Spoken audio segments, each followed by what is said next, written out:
What's going on, everybody? I hope everyone's having a fantastic evening, afternoon, pre-noon, no matter where you are in the world. I'm Hasan Piker, and this is the HasanAbi Broadcast coming to you live from sunny Los Angeles, California. Folks, we're live and alive, and I hope all the boys, girls, and MBs are having a fantastic one because today's a beautiful day. Today's a wonderful day. Today is a big, beautiful day. Not a very wonderful day, but it's we're still going to make it a wonderful one regardless. Folks, we are live. We're alive. And I hope everyone's having a fantastic one, no matter where you are in the universe. It is July 3rd, one day out from 4th of July, 2025. And the House of Representatives is currently voting in a bill that will be absolutely devastating. Absolutely devastating for the working poor. Totally ridiculous. Totally fraudulent, massive expenditures for ICE, increasing the military budget, gigantic tax cuts for the wealthy and the super wealthy, and also massive cuts in social safety nets for the working poor, SNAP benefits and Medicaid expansion. But this is the part of the broadcast where I tell you about my personal news about what's going on in the world of HasanAbi Piker in between the time period where I press the stop streaming button and press the start streaming button before I do the blast off as I normally do. And we're as we await the Freedom Party caucus, the Tea Party caucus, the Freedom Caucus has once again, unsurprisingly, refused to show that they are an honest deficit hawking party. That's right. It's bullshit. In any case, personal news-wise, last night I ended the broadcast, as you guys know, early. And the reason why I ended the broadcast early is because I wanted to hang out with my family. My brother was here, and I did. We also watched 71, which was incredible. 71 is a story of a British Army soldier that is in occupied North Ireland that gets separated from his brigade during a riot. And it was really good. It was a really good movie. Who's Diogo Jota? Diogo Jota, Liverpool player, dies in Spain car crash. Oh, no way. That's so sad. He was 28 years old. Mr. Jota and his brother Andre Silva died in Spain. The authorities said the car crash came 2 weeks after the Portuguese player's wedding. No way. That sucks.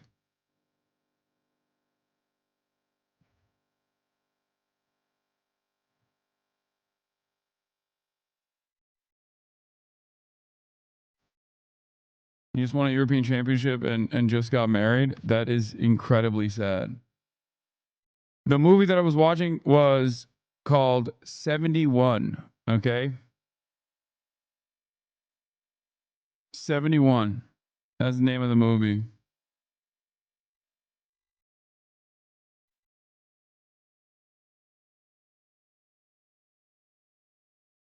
Have you seen Hunger with Michael Fassbender? No, that was the one that the Kneecap Boys suggested to me, and I will be watching that next. He had 3 kids. He and his brother were his parents' only children. Rip. Jesus Christ, that's so sad.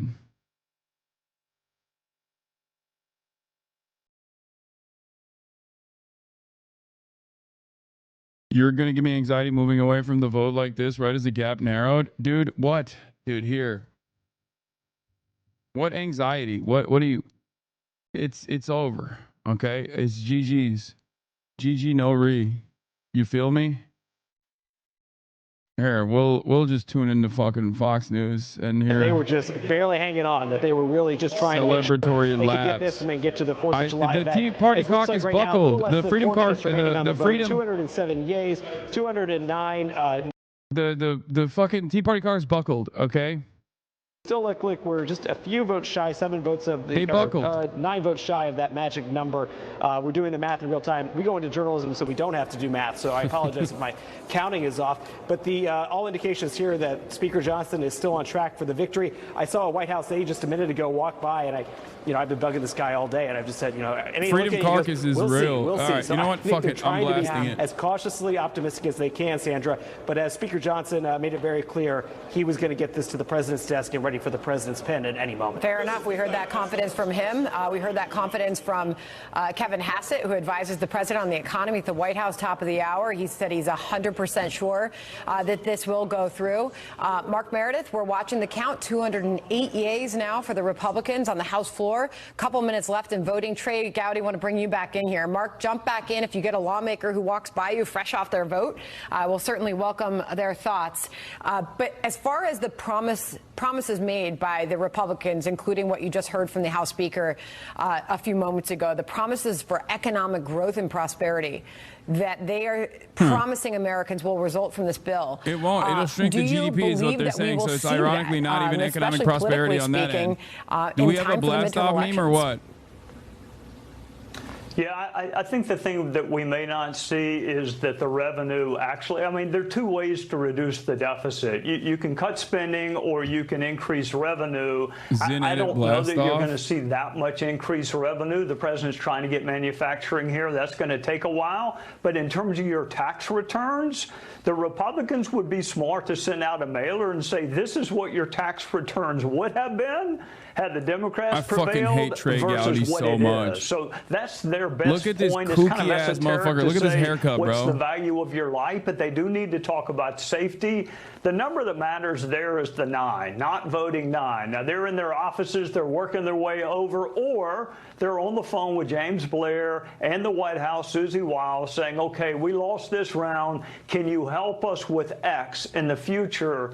But there's not a chance in the world Mike Johnson is going to put this bill on the floor if he doesn't have the votes. Yeah, these guys are great vote counters. You don't put a bill on the floor unless They're you great know vote it's going counters. to pass. That's the game on Capitol Hill. And, Trey, you talked a little bit about what I just realized? Donald Trump wanted to cut Medicare, or wanted to cut Medicaid and end Obamacare his first time around, and it literally didn't pass because of John McCain, and he hated John McCain every step of the way. And I just realized it's over. Like they just passed a bill that guts Medicaid in its entirety. It's done. It's over. In South Carolina, if that's Ralph.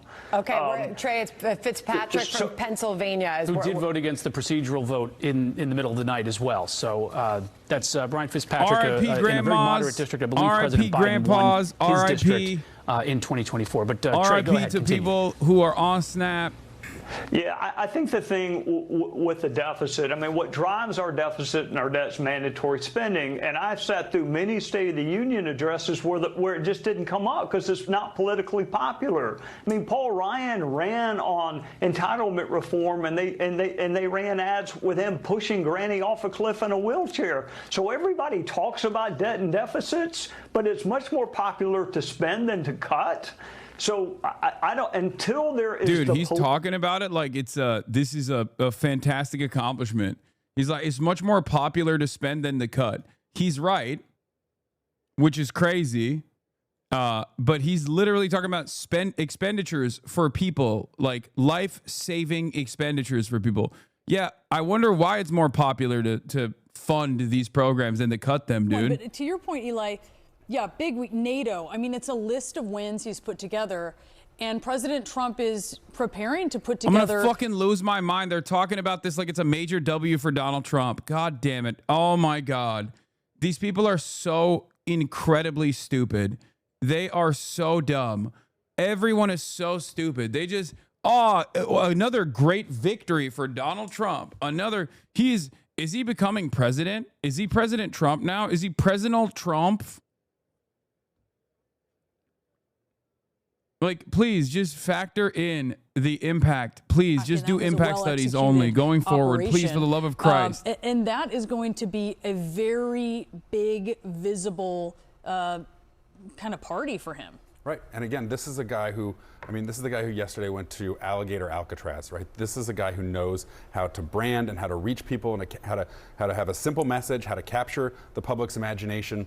And he's going to be standing next to the troops and celebrating the troops who did that. He's going to be talking about a major legislative accomplishment for him and Republicans.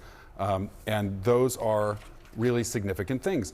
Again, down the road, we will see, right? A lot of the deportations and the immigration stuff, the ICE actions, those are not polling as though they appear to be all that popular. So if ICE gets supercharged and we see a lot more of those, and that's what's on voters' mind 8 months from now, a year from now, we could be talking about a different story, right? You can celebrate anything at the bill signing. Joe Biden had a lot of celebrations for bill signings too. Didn't mean he ended up being able to, or the Democrats ended up being able to hold on to the White House, and here we are. So I think, give the administration, the White House, the Republican Party its due, because they do appear like they are going to get this to the finish line.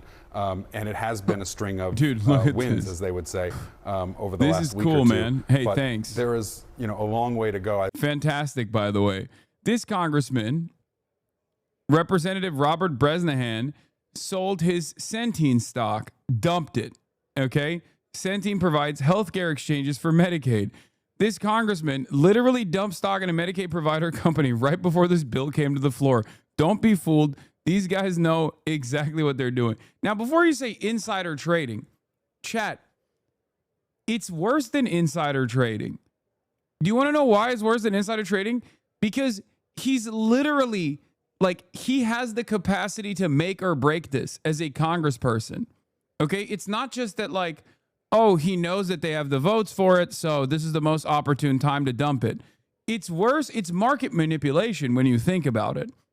The fact that congresspersons have the power to literally rig the market, because they do. They have this power. They have the power to rig the market, okay?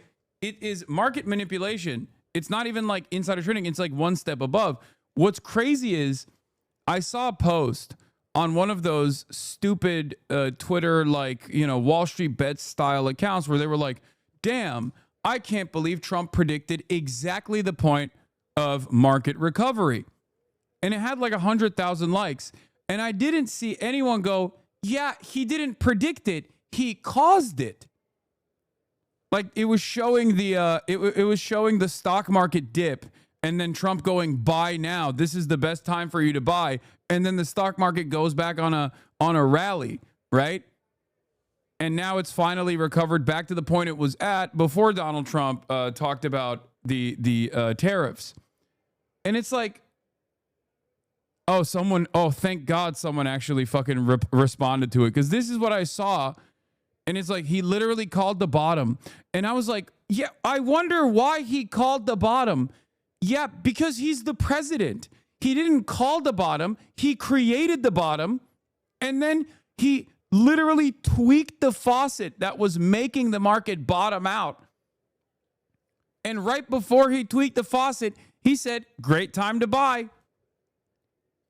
Are these people that dumb? Are they this stupid? I guess the answer is yes. Thank God someone responded to it and said, wait, why does this have 32K likes? Of course he called the bottom. He caused the bottom, and then he decided to end it. Guy who single-handedly destroyed the economy tells everyone he is done destroying the economy. Anyone else does this and the SEC rails their brains out? No, they don't. No, they don't. You want to know why? Because the SEC is a carcass now, okay? They don't even do that anymore because guess what? Donald Trump and the vultures that he brought into office gutted every institution, every regulatory body, including the SEC. Yes, in a functioning government, the SEC is supposed to go, hold on, what do you mean? This is all of this stuff doesn't seem too legal to me. I think what's one of the craziest parts about all of this is that there is an enshittification of government. Everything is just getting worse and worse year over year. in a way that like even dumb guys can kind of understand. And I guess at that point you have two options. You either lean into it and you go, nah, this is actually funny, lol, fuck you.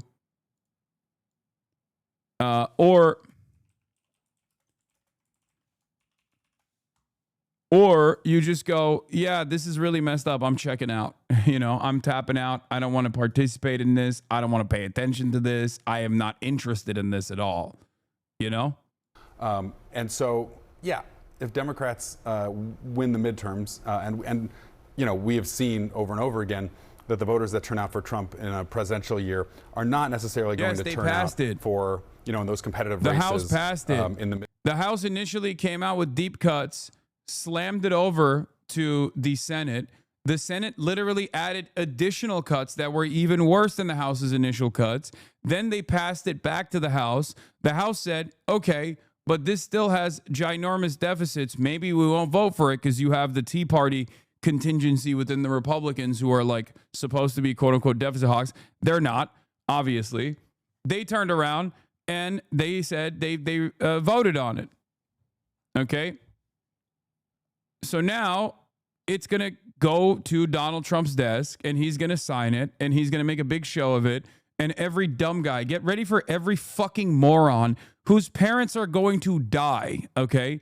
Every stupid person that you know that is currently watching, like tuning into like the Asm and Gold broadcast to be like, oh, what are the talking points? Like every single person whose grandparents rely on Medicaid for long-term nursing home care, for example, like their grandparents now have to, I guess, do additional paperwork once a month. And if they don't, they're kicked off that coverage. And what happens then? What happens to people that don't have Medicaid?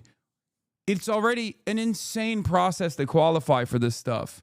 There are chatters in here who qualify for it. Good luck to the rural hospitals that rely on Medicaid to actually stay afloat, because all of the people that live in these areas, these red areas that voted for Donald Trump, that are on Medicaid, but they don't realize that they're on Medicaid because every state has a different name for it. Like, that's the other side of the story. People don't even realize that they're on Medicaid. They think, oh, I don't have Medicaid. I have Arkansas Care or whatever the fuck it's called, right? So they, in their minds, they think, oh, that's a totally separate thing. I'm fine. It's like, no, dude, you're cooked. You're cooked.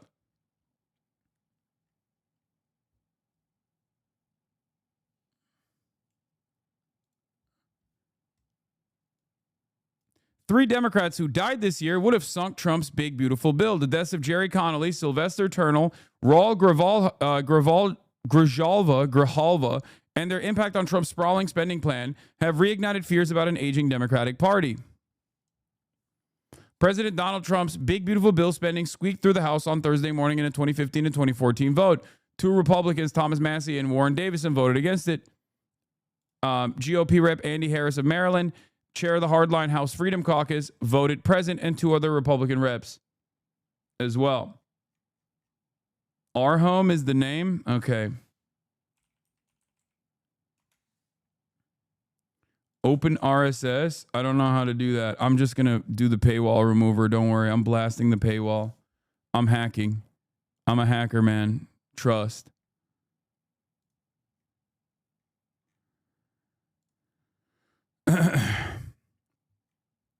All the House Democrats voted against Trump's sprawling spending plan, but they were missing three congressmen who could have sunk the bill.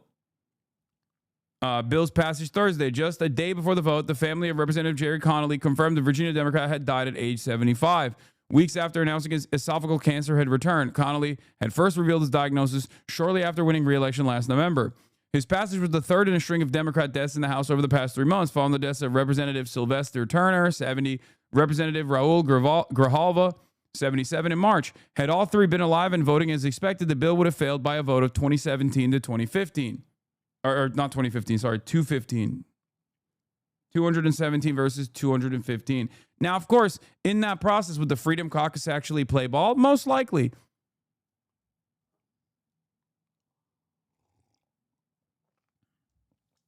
Of course, other factors come into play when imagining a scenario where Connolly, Turner, and Grijalva were still present for Thursday's vote. In the frantic days leading up to the vote, several House Republicans threatened to oppose the bill over issues like the state and local tax deduction cap, only to ultimately fall in line. It's impossible to say whether Massey, Davison, and Harris would have still withheld support if they didn't believe the bill could prevail without them. Still, Connolly's death has reignited concerns about the Democratic Party being run by a gerontocracy with few signs of the generational change needed. Wake of the party's crushing defeat in the 2024 election.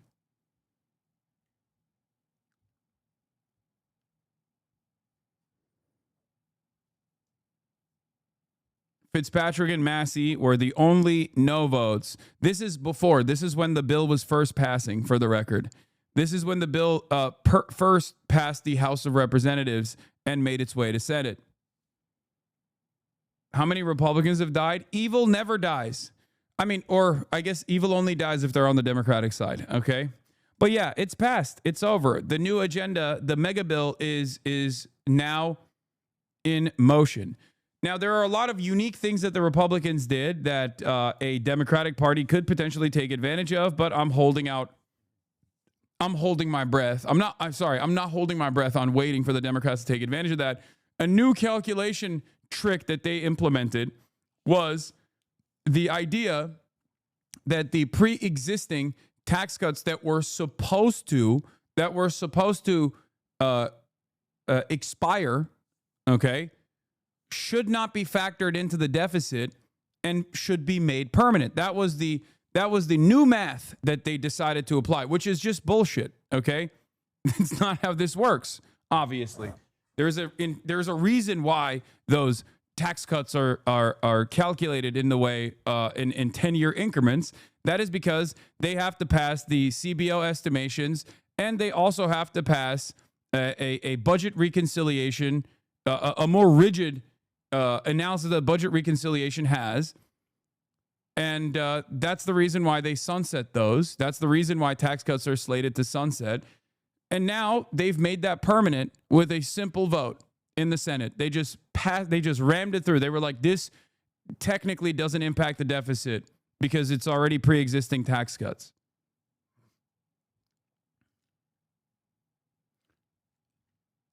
Okay.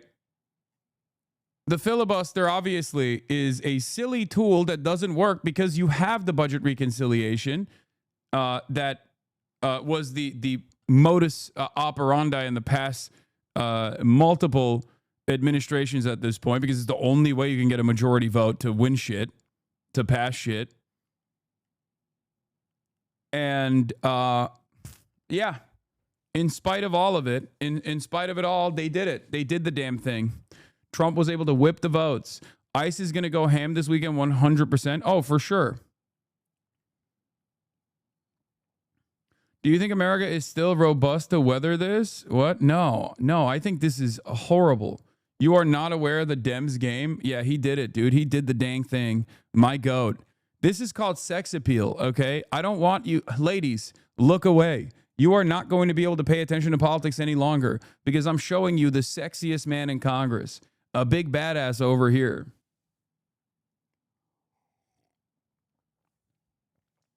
Yes, and also, of course, some of the Republicans that went no turned yes because they got assurances about future promises down the line. It's bullshit. They were going to do that anyway. There was never a point where they were not voting on this, okay? Please, make no mistake. It's the same as Lisa Murkowski. Oh, Lisa Murkowski is very concerned. She's a moderate after all. She cares about Alaska. What happened? They always fall in fucking line. You know who never falls in line? The goddamn Democrats, dude. The fucking Democrats. They never fall in line. Democrats have comprehensive agenda items. They have all of these things that they promise during the campaign trail. During the election cycle. And then when push comes to shove, when they actually have to act, Kyrsten Sinema, Joe Manchin, Maggie Hasan, there are a million fucking Democratic senators and Democratic congresspersons that love to play the role of a spoiler. Republicans do not have this same predicament. Maybe they have Massey and they have Rand, okay? They have Rand Paul in the Senate and Thomas Massey in the House of Representatives, but that's pretty much it. All of the other stuff is just a back and forth. All of the other stuff is just silly back and forth, like a little bit of drama.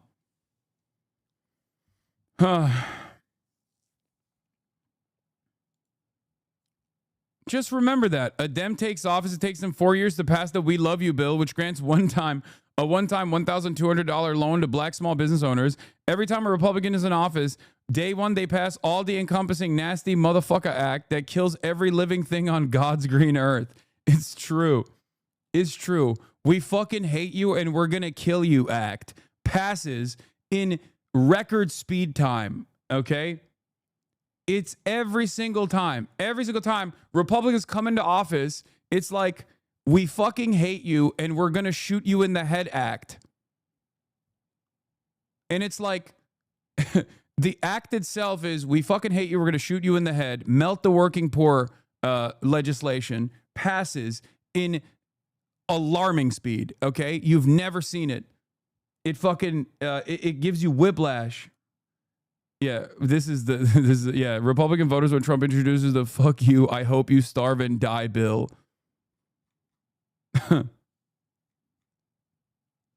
That's it. That's it though. Hey, there's a hit tweet from Twitter Mutual.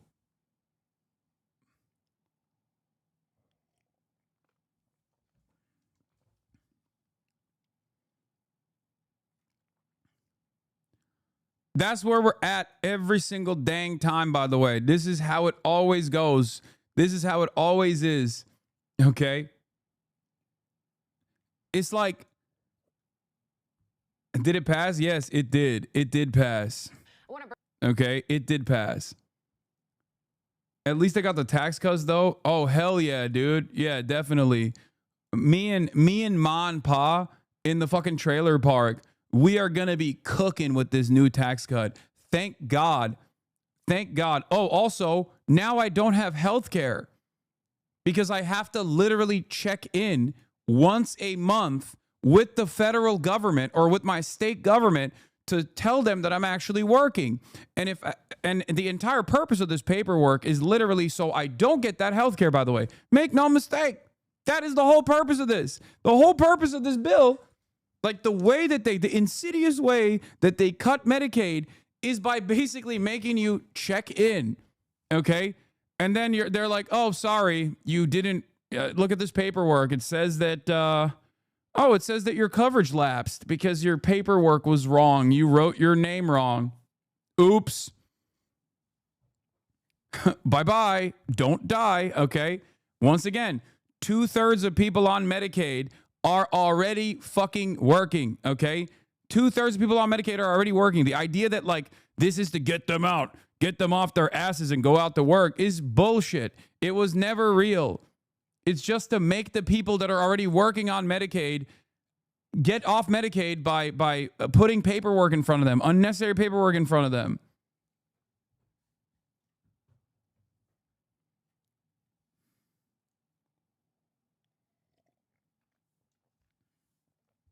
And then when people that rely on this kind of healthcare coverage see that this healthcare coverage is failing, government healthcare is failing, the Republicans turn around and go, ha ha. Notice how socialism is killing you? That's right. This socialist healthcare is killing you, right? So much paperwork. Doesn't it suck? We should take more of this away. We should take more of it away. And then those guys go, hell yeah, you're right. My fucking government healthcare does suck. I hate socialism. You're so right. Also, can we kill some fucking trans people on the side too? That'll make me feel really good. Also, disabled people being protected is a myth. People spend years in Medicare disability legal process before getting approved, before they reach technically disabled status and need Medicaid in the downtime and will be kicked off. Oh, yeah. Oh, yeah. Across the board, all of it. Getting disability is already a difficult endeavor to begin with.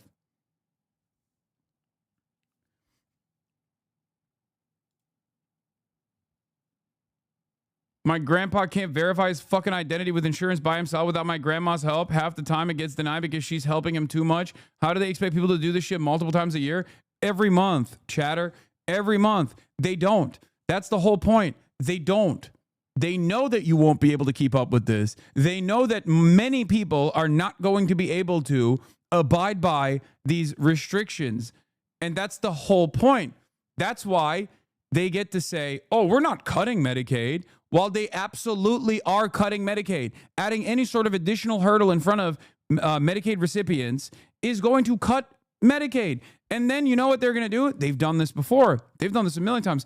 Bill Clinton did this, okay?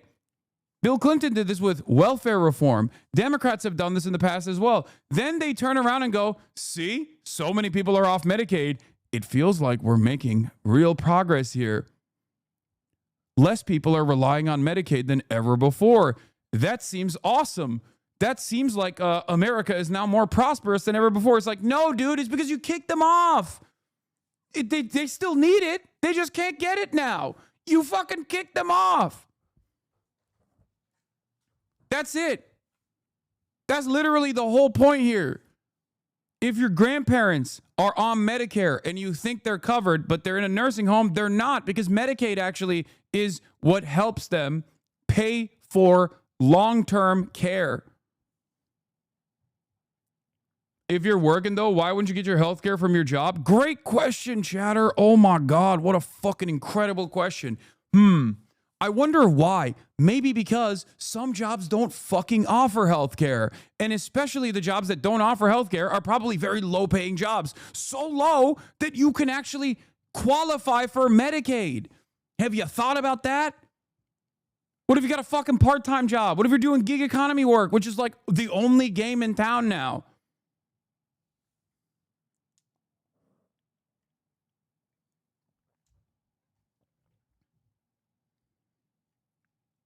Think. What about Medicaid fraud?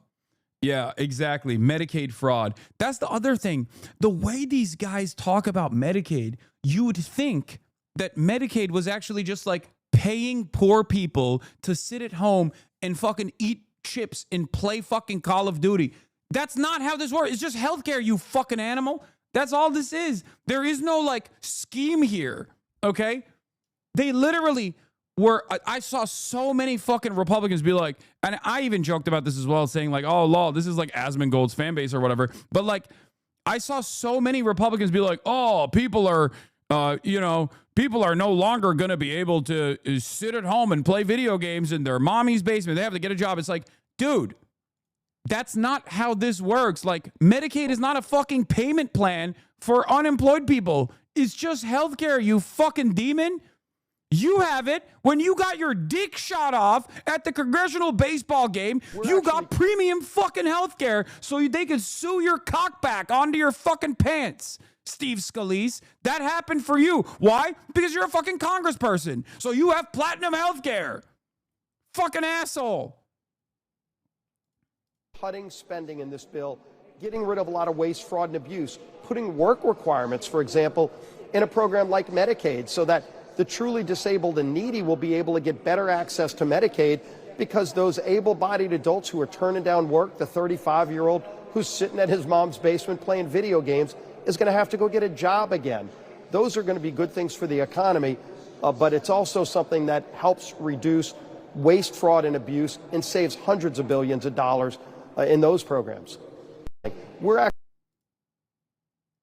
Yeah, me and the boys used to pound beers, play Halo, and use our taxpayer-funded healthcare to get colonoscopies. The good old days.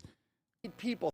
Steve Scalise says proposed Medicaid cuts. 35-year-olds sitting at home playing video games. They're going to have to go get a job.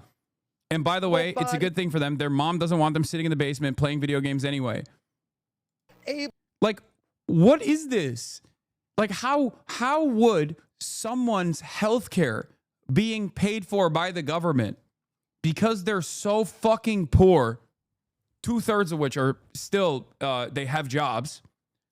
How is that in any way, shape, or form actually like causing them to not get a job? Like, who the fuck is like, how is this like how are they trying to present this as a payment plan? When is this supposed to go into effect? After the fucking midterms, chatter. Don't worry. They didn't want you to immediately feel the pain and then turn around and vote against the Republican Party, God forbid.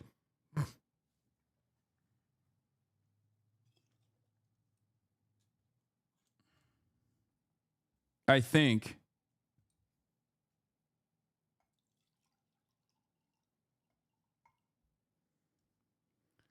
In fact, the Democrats in state control could increase income taxes on the rich by and redistribute that middle and working class. All they'd have to do is do it.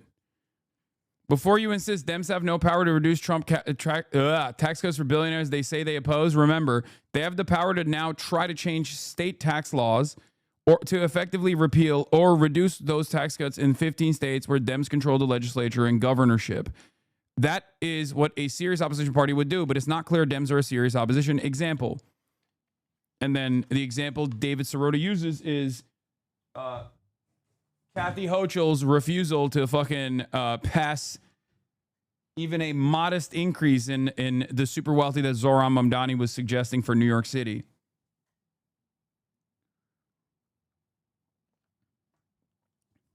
Isn't the work requirement 18 to 65? Aren't 65-year-olds playing? Are 65-year-olds sitting at home playing Call of Duty? This 35 at home framing is insanity. It's not real. Also, this is not welfare. This is just insurance for people who don't have money to pay for insurance. That's all this is. So there is no world where like people are like, oh, I was going to go out and work, but honestly, thank God my Medicaid paycheck came in. Like, that's not how this works. It's just when you get fucked and you have to go to the hospital, it's covered to a certain degree because you're so fucking poor, even though you have a goddamn job and you pass through like all these rigorous checks to begin with, to qualify. It's not a simple process this is not even a simple process. Felix had a good take on this. He said something like, if the Republicans actually had to go through the conditions and live like the people, their constituents that have Medicaid, here, this is it. In about 75% of the United States, it's nearly impossible to get on Medicaid outside of some of the worst set of circumstances an American can experience. If a single person in that chamber had to spend a day as someone who actually qualifies in a red state, they would kill themselves. And so much of the people are their constituents directly, okay? So much of the people that they're fucking, like, I don't want you to celebrate this in any way, okay? Because it still fucks over everybody, okay? It fucks over the working poor. I am unconditionally against this kind of thing. I think we should be moving in the opposite direction where we actually expand healthcare, right? We get Medicare for all rather than limit the already incredibly limited amount of healthcare that we're offering to people that are below a certain line, that are so close to poverty overall that like they have to get this help or otherwise they die, right? But one of the craziest aspects of this is that the people that get fucked the most from bills like this are the Republicans that live in fucking rural areas. It's the people that you know, okay? It's your uncle that's on disability pay that fucking talks about welfare queens. It's your distant relatives that live in a fucking trailer park that constantly talk about like, oh man, no free handouts. It's like, bro, you're on welfare. You're on welfare and you're on Medicaid. What are you talking about? Like, what do you mean? It's those guys. It's like half of the fucking population of places like Kentucky, half of the population of places like West Virginia. All of these places where you got people who literally cannot work or are working but are so poor that they need this kind of additional help from the government. And then they turn around and they're like, hell yeah, I'm voting for Donald Trump, baby. He's got me. Or the I got mine, fuck everyone else. Exactly. But it doesn't even matter. It doesn't even matter. I'm not even talking about those super rich people who are fucking assholes, okay? I'm talking about the overwhelming majority of Trump voters, because not every Trump voter is a fucking multimillionaire. Obviously not. There aren't that many of them, right? There are more of them voting for Trump than voting for Kamala Harris or anyone else, right? But like ultimately, There are, you know, in the 99% of Americans, there are plenty of fucking people that actually rely on these social safety nets, don't even realize that they rely on these social safety nets, and constantly advocate for their own demise. It is very frustrating. We see them in this chat every fucking day. They come to me, a guy living in fucking California, a guy that already has like a decent amount of money, who is fortunate enough to be able to take care of his own fucking family.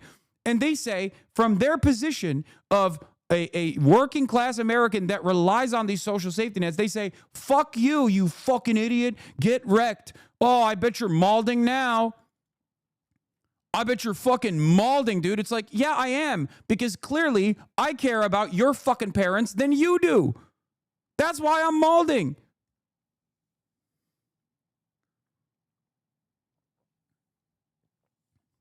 If you rely on Medicaid or SNAP, you know you rely on the safety net. What are you talking about? Dog, do you personally think that in rural areas, there aren't a fuck ton of people that rely on both SNAP or some form of social safety nets that are going to be cut, especially when it comes to Medicaid? There are different names for it in every state. People don't even realize. People don't even realize that their fucking Medicaid is getting cut because they don't think it's Medicaid. They think it's something else. Okay? Do you not realize that there are a fuck ton of people who are like, oh yeah, no, this is great. Trump's got me. He's got me. He's actually going to defend me. I'm so glad I voted for him. What a massive W. Meanwhile, Trump is about to pass a bill that is going to gut their health care. Yeah, here. I mean, we covered this yesterday. If you're in Nebraska, it's called Access Nebraska. If you're in Nevada, it's called Nevada Medicaid. But if you're in like California, it's called Medi-Cal. You don't know. That's not Medicaid. It's Medi-Cal. Connecticut is Husky Health.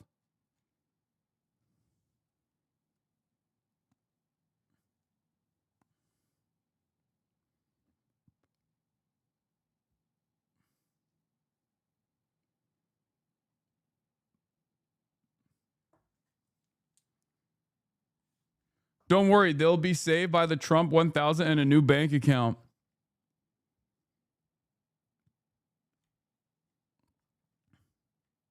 Do you understand? How many people do you think have, for example, in Oklahoma, are on Sooner Care and they have no idea? They have no idea. They're obviously, I mean, it's a deep red state. How many people do you think, or there's probably people in Ohio that don't realize that Ohio Medicaid is Medicaid, okay?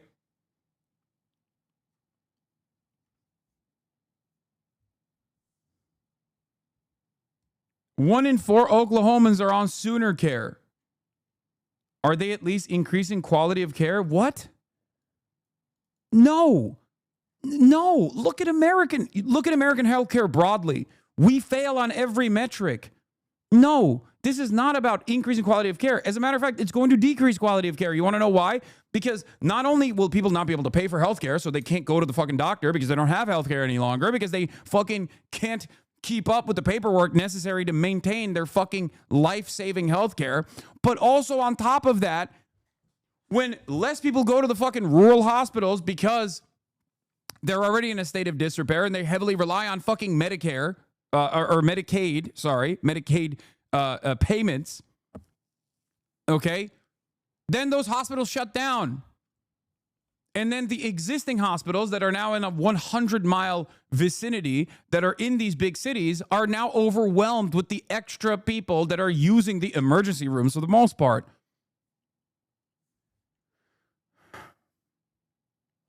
I mean, yeah, there's a whole letter that they sent to the United States Senate, the Honorable Donald Trump. Dear President Trump, Leader Thune, and Speaker Johnson, in May, Republicans of the U.S. House of Representatives passed a reconciliation package.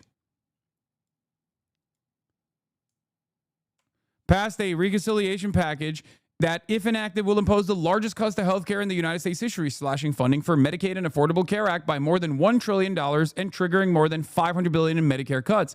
Republicans' cuts to Medicaid and the Affordable Care Act will cause 16 million people in the U.S. to lose health insurance coverage. A majority of adults living in rural areas are concerned that these health care cuts will negatively impact hospitals, nursing homes, and other healthcare providers in their community.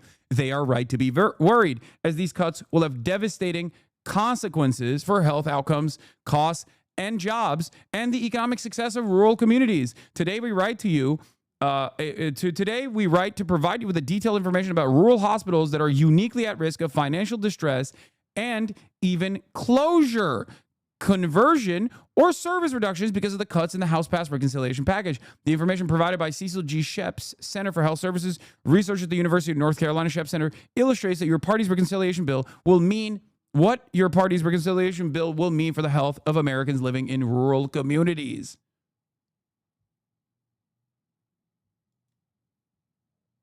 Oh, there's also the private health insurance costing more as well overall. Medicaid, Here. I have private insurance. Well, when uninsured people go to the hospital, they still...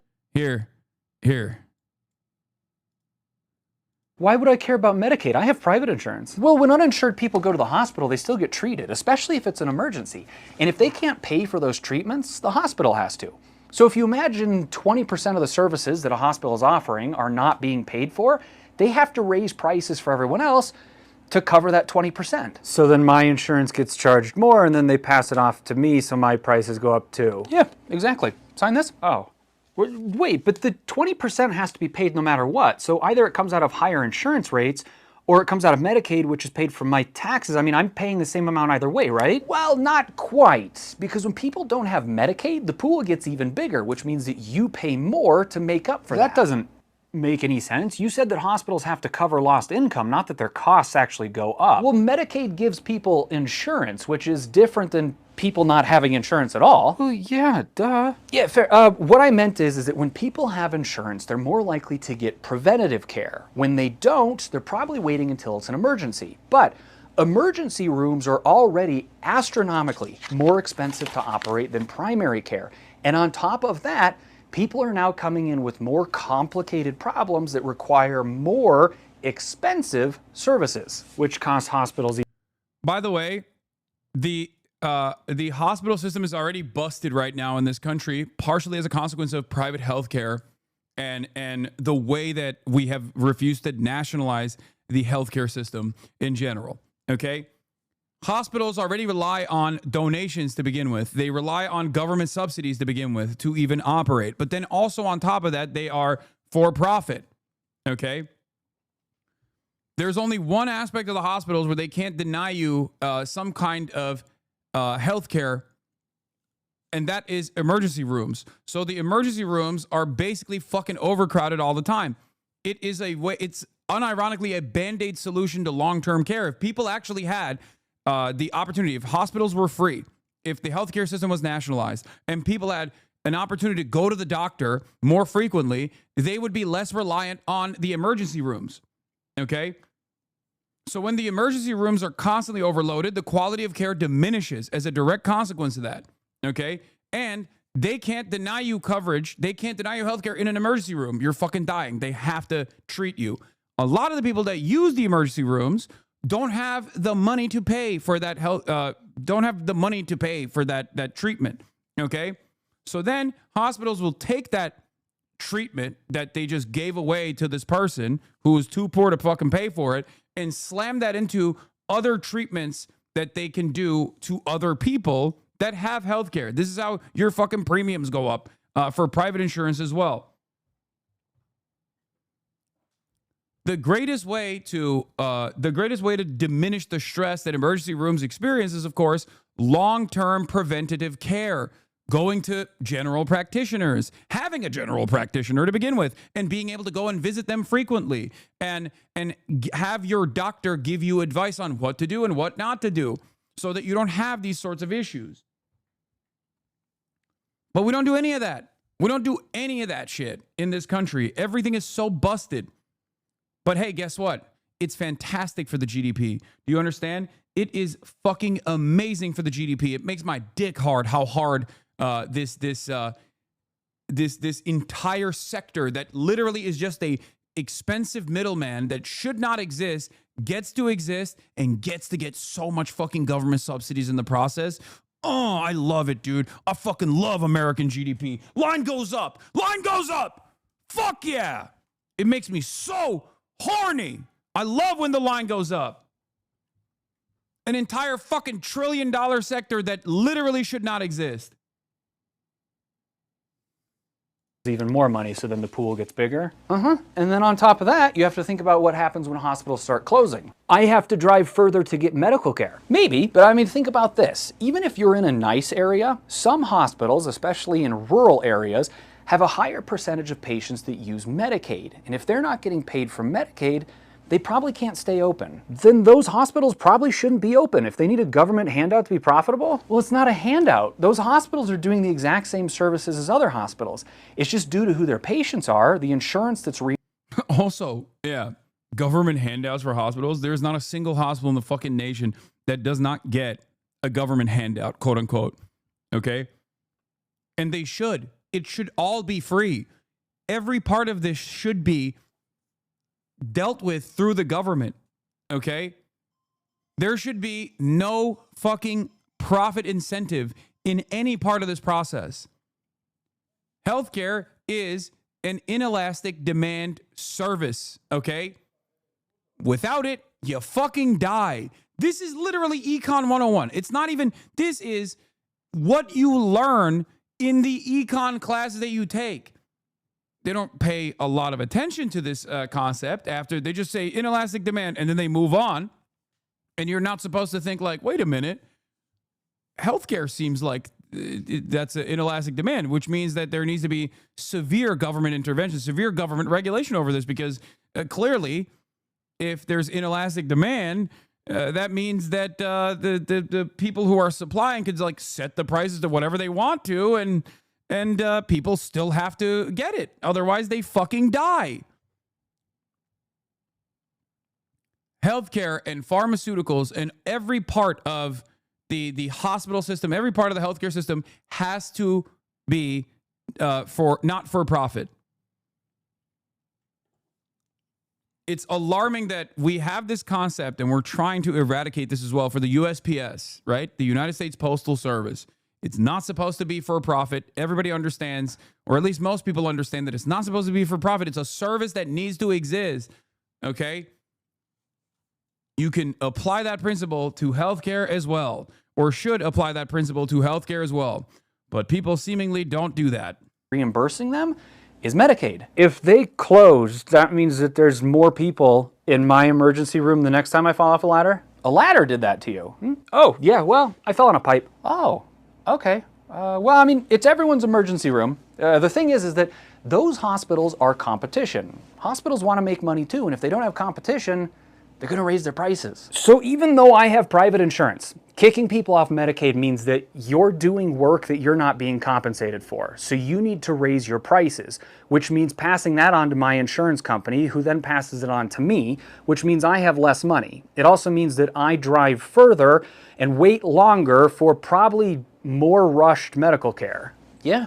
Okay. And you just had to tell me about this before you could sew me back up? Right, yeah. So your insurance is saying that they are not going to cover what they consider an optional cosmetic operation? Oh. Yeah, I can make that work.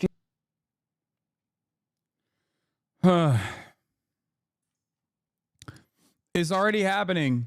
Curtis is a small town of 900 people in rural southwest Nebraska. The Curtis Medical Center announced yesterday it is closing after more than 30 years.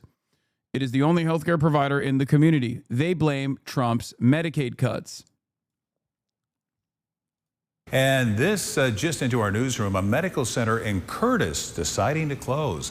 This after serving the community for more than 30 years. Now, the Nebraska Hospital Association claiming anticipated Medicaid cuts may have impacted the clinic's closure. We're told the transition to close will take place over the coming months.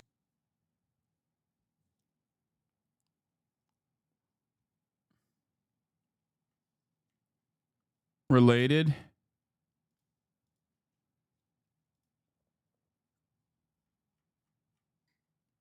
Yeah, Donald J. Trump, 87% of the votes went in Curtis to Donald J. Trump. Plus 74 Trump district. Hell yeah, dude. This demonstrates the dilemma I went through this past winter. I had to get double jaw surgery, and my insurance covered most of the surgery except the pre-op visit, which was $1K. This is because the general surgery said this was a dental procedure, and dental said this was general surgery. Therefore, I had to pay the entire $1K out of pocket for unnecessary surgery. Yeah, this just causes a chain reaction is right. Rural hospitals close, influx into city hospitals can't keep up, and also eventually collapse. New York Times rep crying. The hope of winning future elections was little solace to some lawmakers. Representative Brittany Peterson, Democrat of Colorado, was sobbing as she left the vote. The amount of kids who are going to go without health care and food, people like my mom, are going to be left to die because they don't have access to health care, she said. It's just pretty unfathomable. Peterson's mother became addicted to heroin and then fentanyl when Peterson was a child. She overdosed more than 20 times. She recently celebrated 7 years in recovery.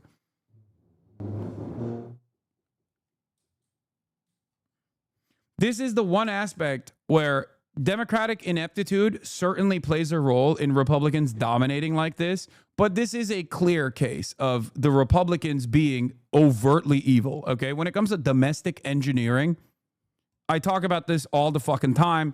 Like, we're not talking about foreign policy now. It's not like marginal differences or whichever fucking flavor of genocide you want. Is it homophobic genocide or is it pro-gay genocide? Like, that's not it, okay? This is a definitive difference between the Republican Party and the Democratic Party. Now, do the Democrats actually lean into this shit with their ineptitude? Certainly. Okay. But this is the one area where Republicans are putting LeBron numbers up all the fucking time. When it comes down to killing the fucking working poor, the Republican Party is doing LeBron style Illuminati hand signals before the fucking game and then dumping fucking 40 points at the age of 40, okay? They're just with it. This is the one area where they are the best, okay? They are the fucking best. No comparison. Nothing comes close. How will this affect the Republican legacy? Well, now you got me talking shit about the Democrats again. It will not affect the Republican legacy unless the Democrats actually show what these fucking Republicans are doing. Because if the Democrats just like sit around and revel in their ineptitude and their weakness without actively presenting the damage that the Republicans are doing as class warfare, because they also benefit from the same corporate benefactors, and God forbid they speak out too much about this erosion of social safety nets, then people are left rudderless and they stay angry. And angry people are easy to manipulate. This is what happened in the last election cycle. Democrats don't come out with like a clear agenda that is going to improve people's lives. Okay, because they're fearful that they'll piss off the billionaire donors, right? So they don't say anything about healthcare. They don't even talk about healthcare at all. They barely talk about it. They barely talk about like, oh, we'll just do like more Medicaid expansion or something, maybe. Haha, it's not that big of a deal. Shut the fuck up. And then people are fucking mad about all of the economic problems that they're experiencing. And Republicans come in and go, yeah, you're mad. You know why you're mad? Because Democrats only care about gay shit. You hate gay shit, right? Democrats only care about trans people. They want to do bottom surgeries to Guatemalan migrants inside of prisons. Okay? Focus on that. Focus on that. Oh, yeah. And then people get fucking extra mad. They're like, you're right. I am angry. Why the fuck are the Democrats doing bottom surgeries to Guatemalan migrants inside of fucking detention centers? I'm so mad. I'm going to vote for the Republican Party. They take the fucking anger and resentment. Republicans take the anger and resentment and use it as a fucking weapon so effectively. They dominate the culture war narratives. They dominate the culture war battles over and over again. The only solution to that, culture war narrative isn't to fucking turn around and be like, no, we got to be extra gay aesthetically, while not really even caring about gay people at all. The solution to that is to focus on the kitchen table issues, dumbass. The solution to that is to go, you want to kill the working poor. Doesn't matter if they're gay, trans, black, white, doesn't fucking matter at all. You just want to kill them so that rich people can turn another fucking profitable quarter. year over year. But if Democrats don't fucking grab on to a populist economic agenda, they're just going to keep getting dominated, and people are going to be more and more mad. And then Republicans are going to use that anger to redirect even more cruelty towards marginalized communities. Oh.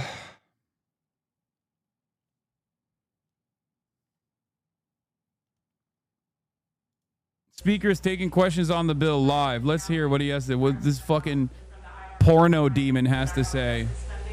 Michael Penis.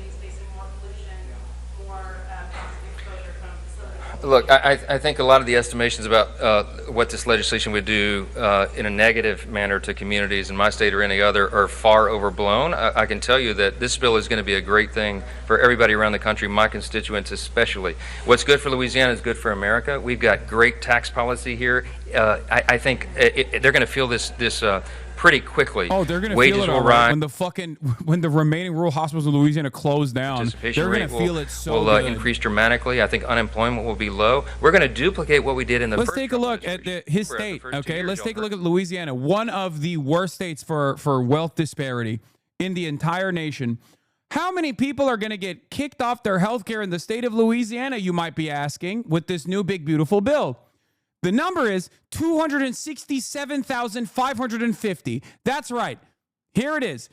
267,550 Louisianans are going to be kicked off of their health care in the state. That's going to be so good for them. You don't understand. They're going to fucking find their bootstraps and they're going to pull themselves up by those goddamn bootstraps. Okay? It's going to be fantastic. Oh, you don't understand. You don't understand. It's going to be so good for Louisiana. Hell yeah, baby. Red states have a higher density of poverty, okay? Red states have higher poverty per capita than fucking blue states do. Which means they have more people relying per capita on these fucking social safety nets than even blue states do. That's what's so fucking insane.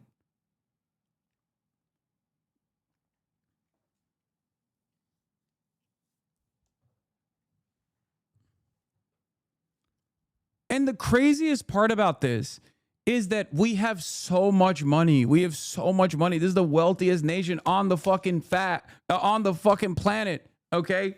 This is the wealthiest nation on the planet. We could be doing so much better by every single American.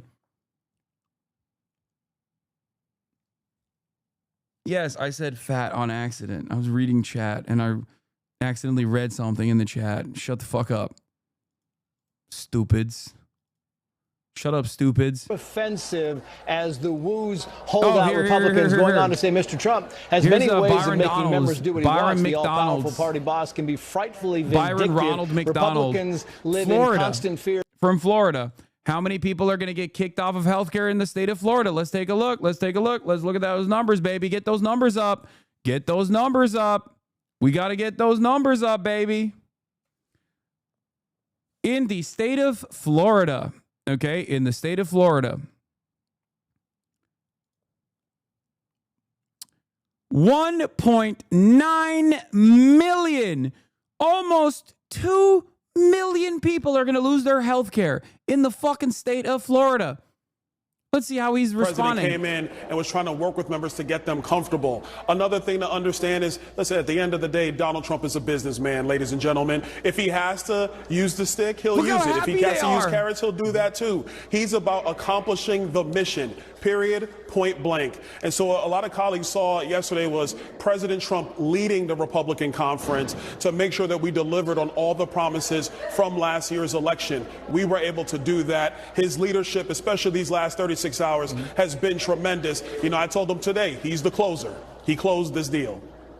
Yeah, the speaker was talking about how there were a lot of naysayers out there, a lot of negative voices saying, you know, you heard Democrats saying, oh, you're going to have kids going hungry. You're going to have kids dying because of this bill. And it kind of goes back to everything from Doge. I mean, Doge was going to end the world, right? The Iran strikes were going to end the world. We'd be involved in an endless war. And this bill, again, was going to end the world. You get the jobs numbers today. The jobs numbers extraordinarily good news for the president. They are strong again. And as the speaker was talking about, when these tax cuts go into effect, the jobs numbers are expected to even rise further. So this seems to be a big trend. The Democrats keep saying the sky is falling, and yet we keep rising.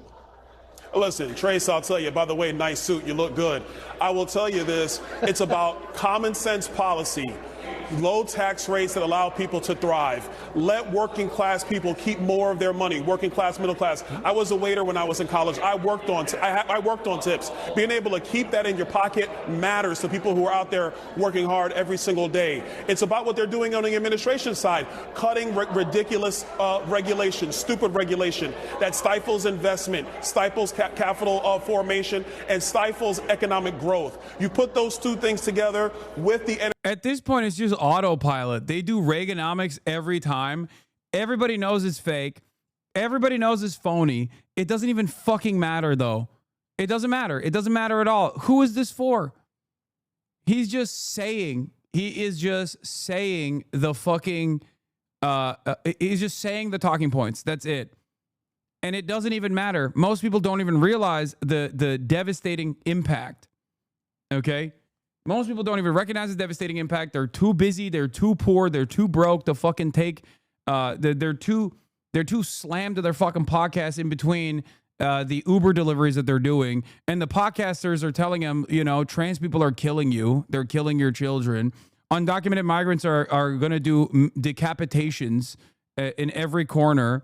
And Trump, our big, beautiful president, is going to end it all. So then they're just hyper-focused on that. They're fucking lasered in on this nonsensical bullshit in an alternative reality to realize that, like, the government just stole their money, okay? The White House website tax calculator only calculates the no tax on tips and overtime elements of their plan. So if you're a salaried worker or self-employed and go to their site to see how the bill will impact their finances, this is what you will see.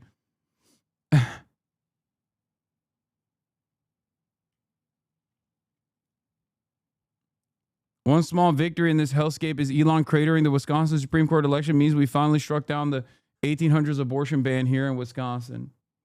The dumbest tweet today.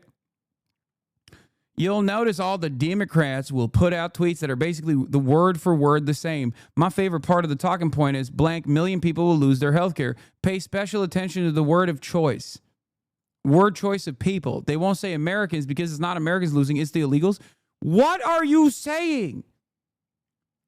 What are you saying? Undocumented migrants cannot take advantage of Medicaid, you fucking animal. Shut the fuck up.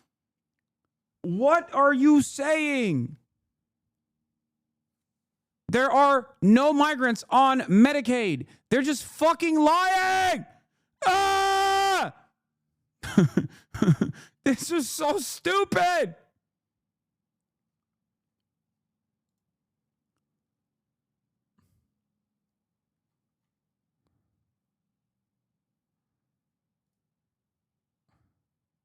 Last 5.5 months, that is a recipe for success to run on. And what are the Democrats going to do, really? They're going to talk about Mondani in New York? Or they're going to go and push around ICE officers? Oh, I get it. They're going to curse in committee rooms and throw temper tantrums, but not have concrete solutions for the American people.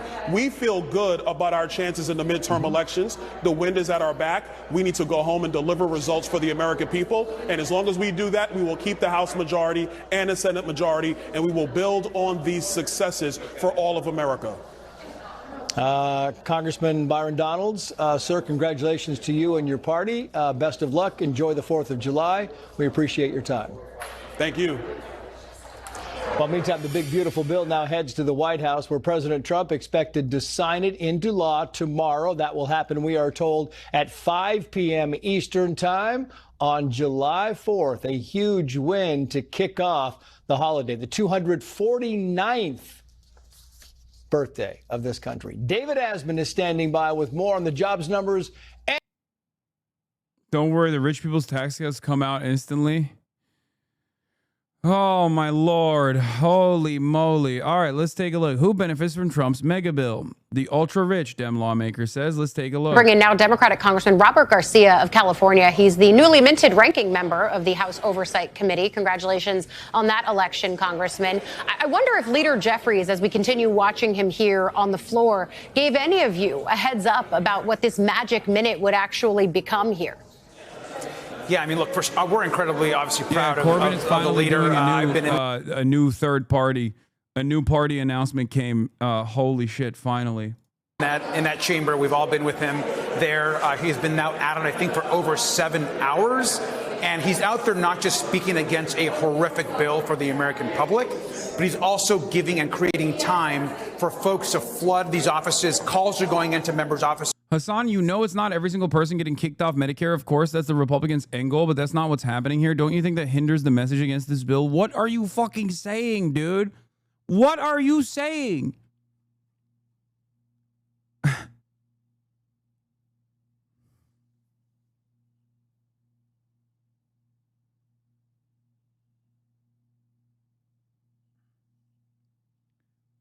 When the Republican Party was actively campaigning against Obamacare, okay, they said there were fucking death panels. That's entirely made up.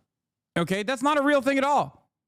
They said there were going to be death panels where they choose a bunch of gay libtards with MDs are going to choose which Republican grandparent gets murdered, okay, gets euthanized, gets put down. That's what they were fucking saying. What do you mean?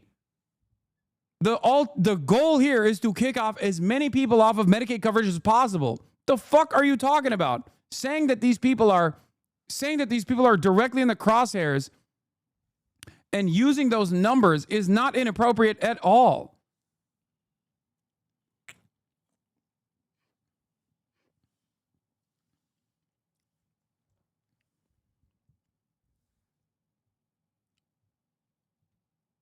My man, how have you not lost your mind covering this shit every day? Because I don't know.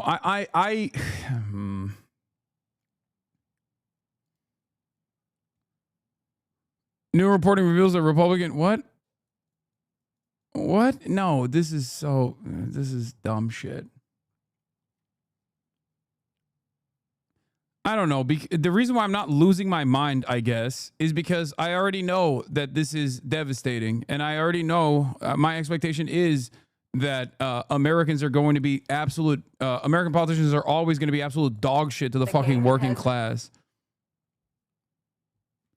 Maybe I have lost my mind, though, honestly. And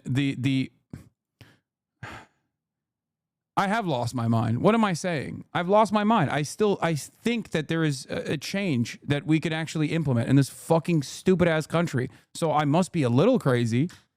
You got to be a little crazy to think that we can actually move this country in a fucking positive direction where we do right by others or we do right by the working poor. So yeah, I'm a little fucking insane. I'll be real with you. You got to be a little fucking insane to hold out hope when things seem so fucking hopeless. We are eliminating the waste, fraud, and abuse in Medicaid. We want this program to be there for constituents like mine, like Emmeline and Parker, disabled children who need access to these benefits. They shouldn't be going to a 29-year-old guy who's living in his mom's basement, choosing not to work. These benefits will be preserved thanks to the work of President Trump and Republicans. We're continuing to stand up for hardworking families. Yeah, I think Medicaid was the biggest cause of fear for Americans across the country. My MAGA uncle went full Hitler on Facebook today, saying it didn't matter that 10 million people lost healthcare coverage because if they were on Medicaid to begin with, they didn't deserve to be here alive. Nice. I just don't understand what causes someone to unironically operate like that. Like, how do you arrive at this conclusion? How are you a fucking person that genuinely believes this? And it's also the exact same mentality that these guys have. First pick in the 2025 Alligator Alcatraz draft. Like they're dumping alligators outside of the fucking concentration camp, the death camp that they're going to have for migrants. Hell yeah, baby. It's like, how do you look at that kind of transparent cruelty and you think to yourself, this is good? Out.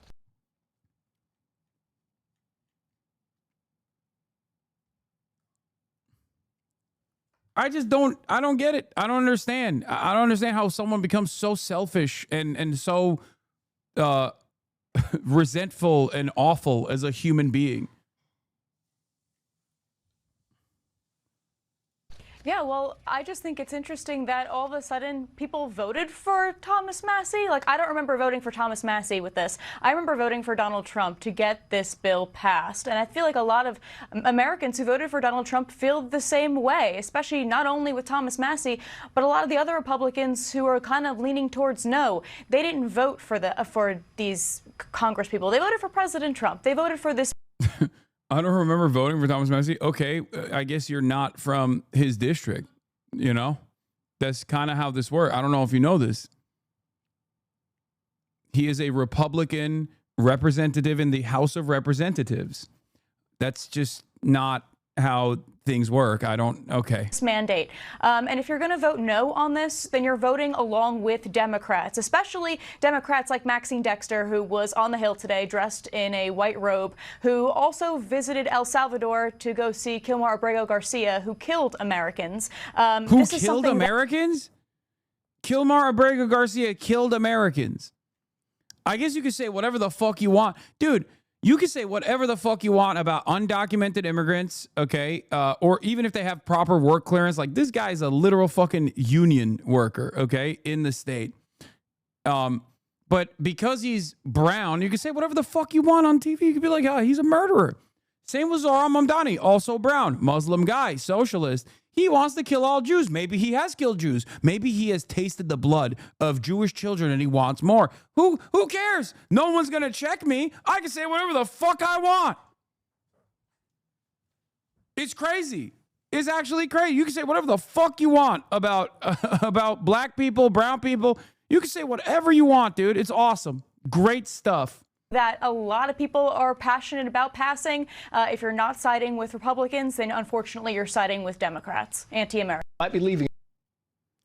Over $1 trillion cut from a program that covers 40% of American children while simultaneously giving a blank check to Lockheed Martin for their all-time dumbest proposal. In most democracies, you'd at least have plans to leave the country after voting for this bill. In some sense, I think this is their attempt at a solution for U.S. healthcare. Kill off as many Medicaid recipients as possible, but to try and start with the ones they feel fewer people will miss. In their minds, this includes those with children older than 14 too. Again, this traces back to Bush 2 almost verbatim. They got away with it, so I see no reason why these new fascist kleptocrats will ever have to care. Hell, they even rehabilitated the Bush admin over the ensuing decades after they immiserated us all and gave it to KBR. Yeah, zero prosecutions for any of the Bush people, as well as Obama being made entirely of populism-absorbing materials, was the hinge point. That sealed the deal on a country where the worst actors had zero fear of ever facing consequences. Yeah.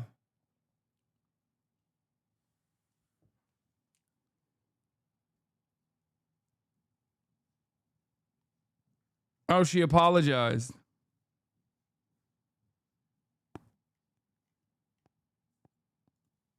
It's great, man.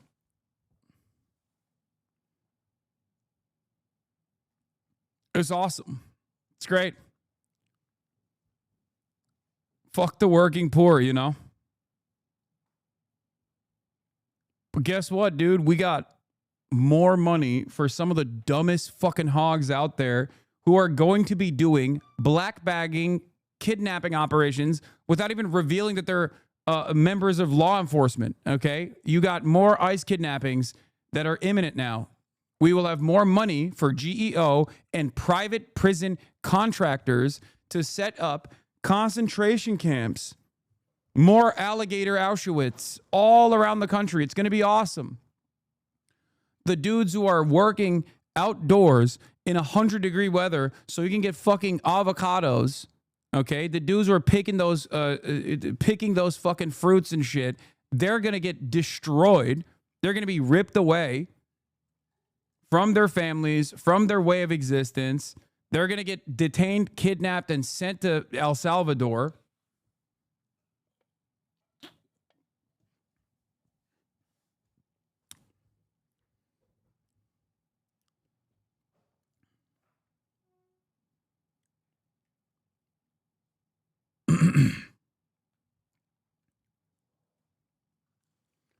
I work at a CHC in Washington that serves over 100,000 Americans yearly with a over 50% Medicaid population. Would love to send you some data we put together for advocacy.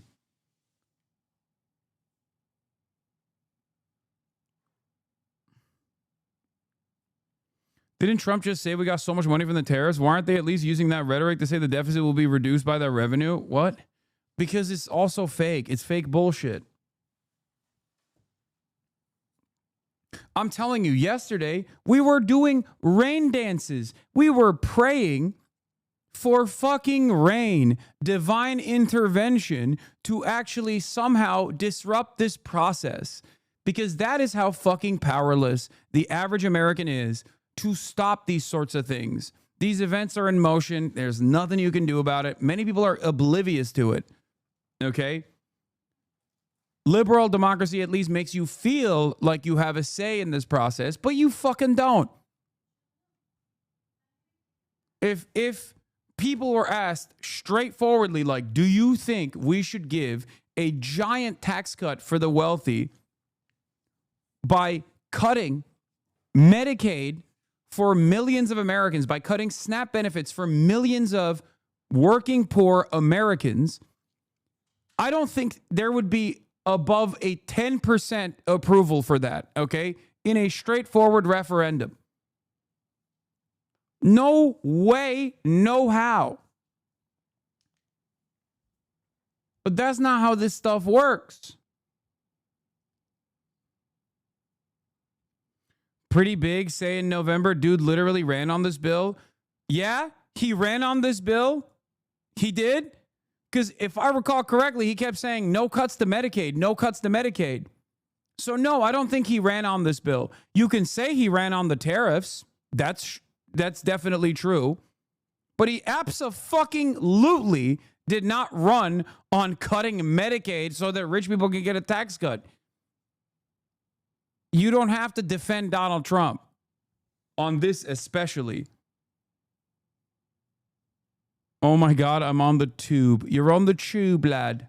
As we understand, there are people calling into some of these offices that you're all talking about from the Republican side.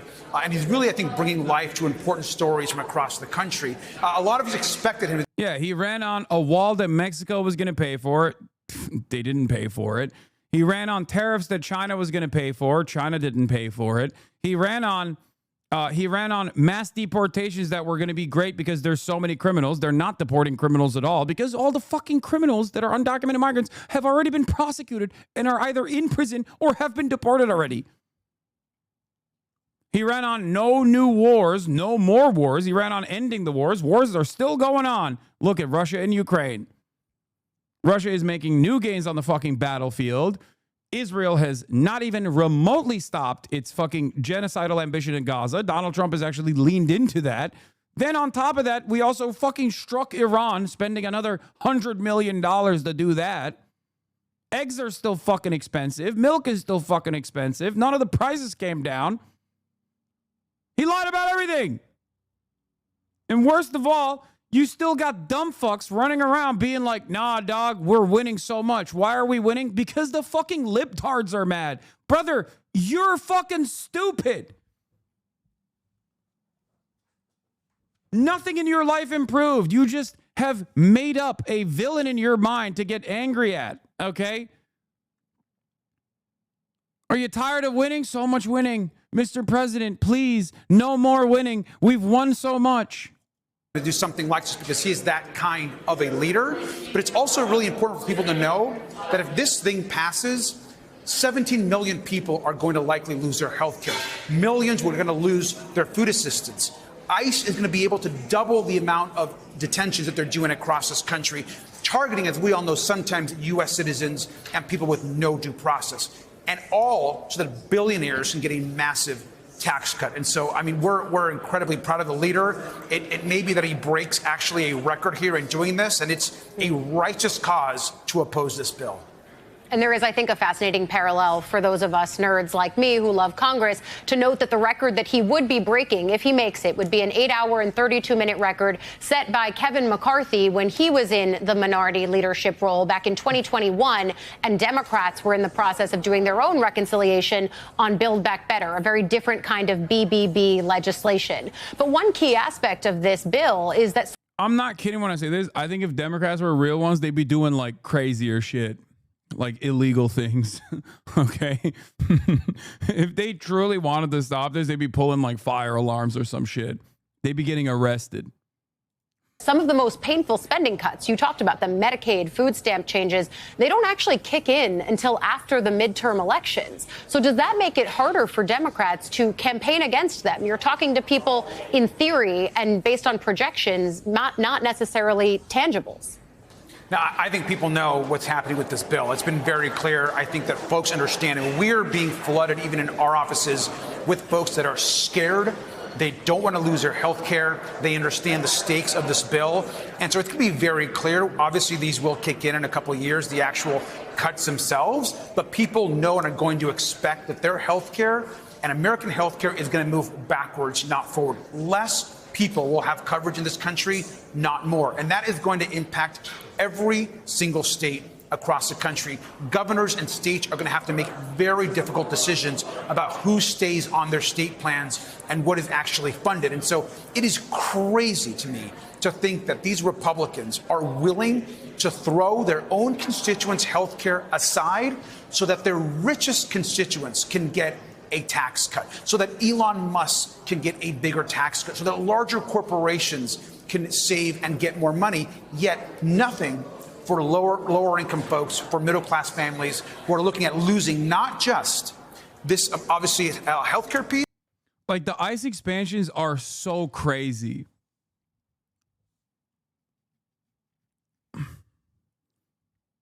ICE expansion in the interim, in the immediate, is a 20x increase from 2.2 billion to 45 billion.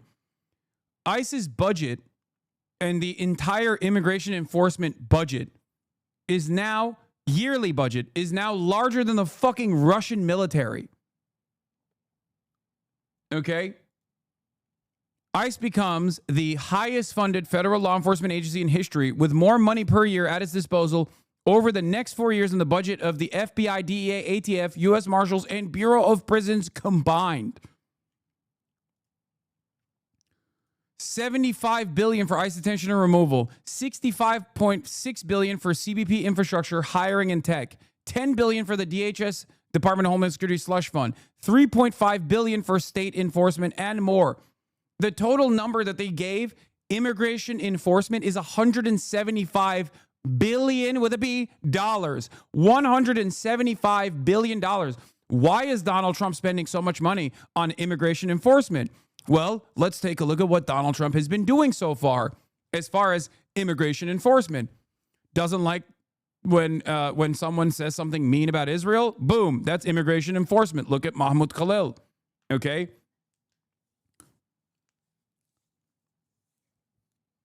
When this administration doesn't like someone, they use immigration enforcement as a tool. I've been fucking detained by Customs and Border Patrol. As a political dissident, I've been fucking detained at the point of entry into the country because it is the immigration enforcement is the one aspect that has no legal control mechanisms in it, okay? It is the way that Donald Trump can open up the floodgates of fascist control, fascist repression. 68% of Americans live in what the ACLU calls Constitution-free zones, okay? These are areas where BORTAC, which is like the SWAT team for ICE, and ICE agents and Customs and Border Patrol agents, and now, depending on how the Trump administration utilizes, even like HSI and numerous other federal agents, can basically operate without any sort of constitutional protections afforded to both the citizens and non-citizens alike. They can fucking detain you. They can arrest you. And if the Trump administration moves on with their initiative of eroding due process, they can even fucking ship your ass to another country and say, oops, can't return them. Sorry, we don't know what happened. Once you build a massive deportation machine, an industry really, it will not stop with one category of immigrants or immigrants at all. It will self-perpetuate new classes of people to detain, to fill the detention beds and meet removal quotas. It will create a meal to feast on. Look no further than the defense spending or the prison complex we built to sustain the war on drugs. The idea of creating a totalitarian police state with masked Stasi that disappears tens of millions of people, whoever the regime finds disfavorable at a given moment, is really unpopular. And the only people who actually want that are worthless rump of people like this. America's a white country. Whatever it takes to get back to that. Hopefully, American blacks. Good. Let's do socialists and communists next.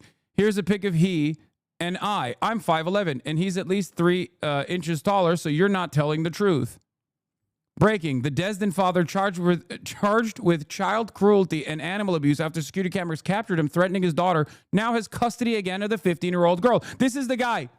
This is exactly the type of person that the Trump administration is lasering in on when they do this kind of fucking removal proceedings. Okay? Some of the worst scumbags of all time. Just like animals. Worthless fucking animals. Is always the worst piece of shit in your fucking hometown that never left the hometown, that's doing child cruelty, pedophilia, and the like, that is excited at the prospect of undocumented immigrants getting fucking shipped out, or even black people and brown people that are documented U.S. citizens getting shipped out of the fucking country.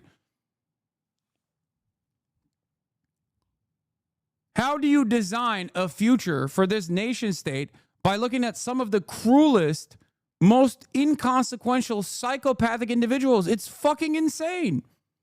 Here's another example of people just like this. Alligator lives matter. The good news is alligators are guaranteed at least 65 million meals if we get started now. The number of undocumented migrants in this country is not 65 million.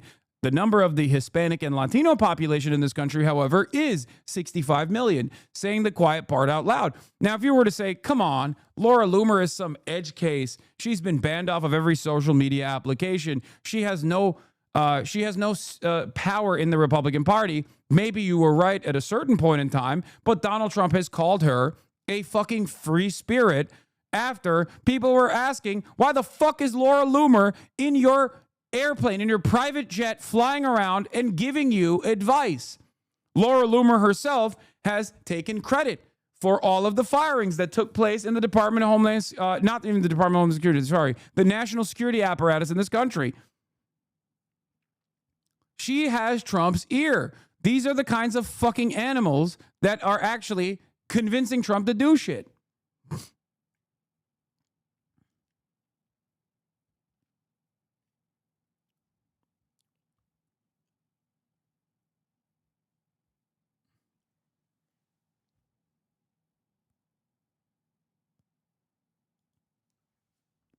There are 65 million illegal aliens in the United States. Nice try, though.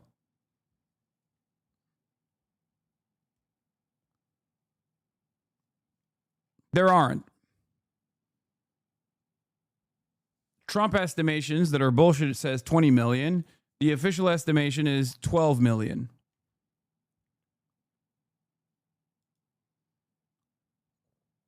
Millions of Americans set to lose health insurance as Trump bill passes the House. Millions of illegals, that is. These people are so fucking stupid, man. They are so dumb. Oh my God. They will never understand what is destroying their lives.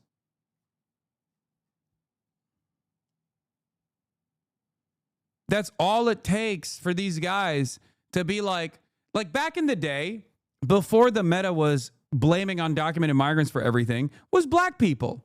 Okay? That's what it was. You just say, well, black people are taking advantage of this, and the dumbest motherfuckers on the planet would be like, oh, I don't want it then. It's like, bro, you're using it. You're using welfare. What do you mean? Like, you're ready to cut out an eye if black people lose two? Is that what it is? Are you that fucking stupid and racist? Some are.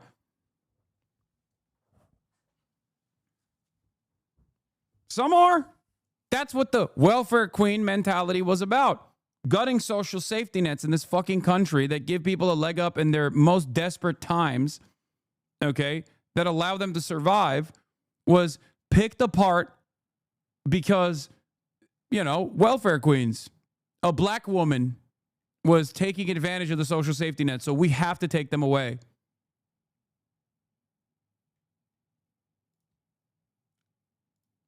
I'm confused. Why are you surprised? Americans have always been this stupid. I'm not surprised. I'm just mad, dude. I'm mad. I'm angry. I'm angry at the ineptitude from the Democrats. I'm angry at the vicious nature of the Republicans. They are vultures, all of them. And then I'm mad about the fact that people still get duped by this shit when they're getting fucked over. Oh. And you should be mad too.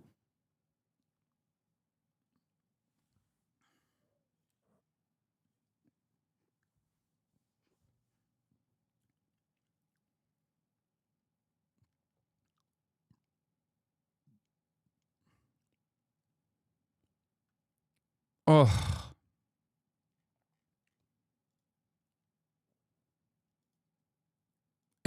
It is devastating. Yeah, the New Republic wrote an article. Trump apparently didn't know his own bill's extreme Medicaid plan. There's like information coming out that like he might not have even known that the additional provisions that they added on were gutting Medicaid, which once again doesn't fucking matter because he knows now.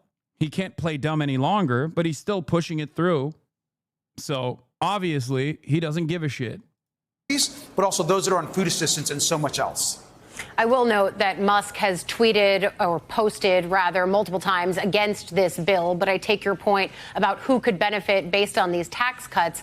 I also think the other piece of it that you touch on there is I've talked to several governors over the course of the last few days who say that it would be near impossible for their states to make up the lack of federal funding that would flow out of their state programs if this bill were to pass.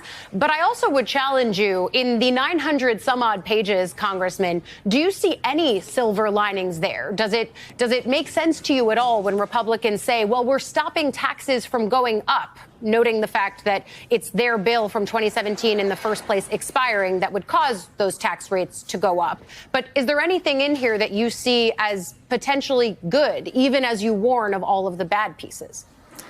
No, because at the end of the day, even the things where there could be some agreement, for example, on taxing of tips, which is there's been some bipartisan support.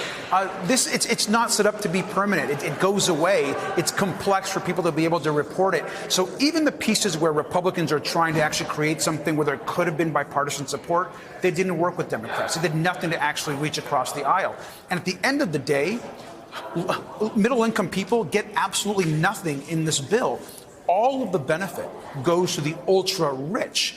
It's the largest transfer of wealth from middle-class Americans to the ultra-rich in modern congressional history. Any bill that takes away health care from 17 million Americans should be dead on arrival, and yet it's going to sail through this Congress because Donald Trump wants it that way. He's interested only in enriching himself, his family, and his billionaire friends. And so I think this is actually a sad and shameful way to celebrate the 4th of July. I don't understand Trump's obsession with having the rich only get more.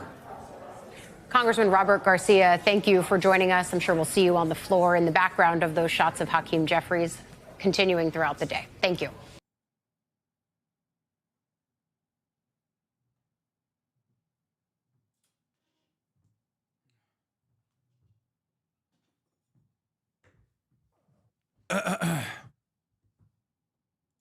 The Republican-controlled Senate today passed the president's massive tax cut and spending bill. According to the nonpartisan Congressional Budget Office, the plan would add $3.3 trillion to the federal deficit over the next 10 years. Because spending... The fact that so many people do not know what's in this bill screams that it was written with AI to drown substances with volume. No, it's just lobbyists. No, every part of the bill is written by hundreds, if not thousands, of lobbyists from each individual sector, think tanks that directly copy paste whatever their fucking desires are.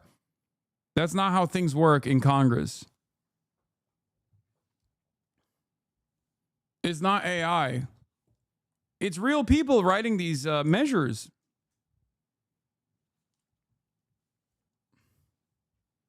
Yeah, they're not going to leave it up to AI. What if they accidentally write something good in the provision? Oh my God.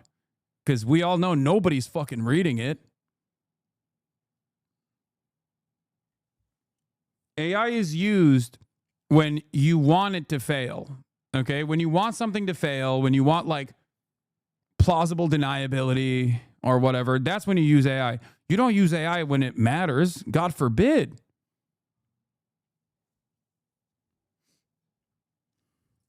Outpaces tax revenue, the government will have to borrow, and future generations will have to repay with interest. $3 trillion is a big number, so here's one way to think about it. There are about 97 million cars in America. If you wanted to buy every single one of those cars, you could do it with $3.3 trillion, and you'd have $400 billion left over for maintenance. In more practical terms, $3.3 trillion divided equally amounts to $25,000 for every household in America. Some of the biggest cuts in the president's bill will affect Medicaid. The joint federal-state program covers care for about 6 in 10 nursing home residents. Reporter Caitlin Huey-Burns has that story. Jason Barrett visits his 65%. 65%. Your grandparents are no longer going to have your grandparents are going to get kicked out of their Medicare coverage. They are no longer going to be able to pay for their fucking nursing homes. They are no longer going to be able to stay in the nursing homes because the more people, the less people have money, the less people have this kind of health care to pay for the nursing home care, the less the nursing homes will be able to operate. What is this? Upside, downside? Downside is much worse for the country. 12 million people lose their health insurance. They cut $1 trillion from Medicaid to give $1 trillion people making over 500K. Upside is 99 GOP. You just cost yourself about 6 million votes. I think he's wrong. This is just like liberal. This is just like liberal fantasy. If that was the case, then Donald Trump would have never become president. Okay? He would have never become president again because Donald Trump already did this. He did this last time. Like, there is no turning point, okay? Unless the Democrats actually figure out that they have to be a real, true left populist party, there is no turning point. The people just become more resentful and easier to dupe year over year. This just happened. There was already an election where the Democrats lost to Trump. What makes people think that it's going to be different next time around? People are going to finally recognize that the Republicans are fucking them over? Why would they? If they haven't for the past however many decades now, since Ronald Reagan, why the fuck? Why the fuck would they recognize it now? They're not going to unless there is a real, strong opposition party that is genuinely invested in opposing the Republicans instead of just standing by the side and hoping that they will eke out a marginal victory every fucking 4 years or sometimes 8. It used to be 8. Now it's going to be 4-year cycles, I suspect.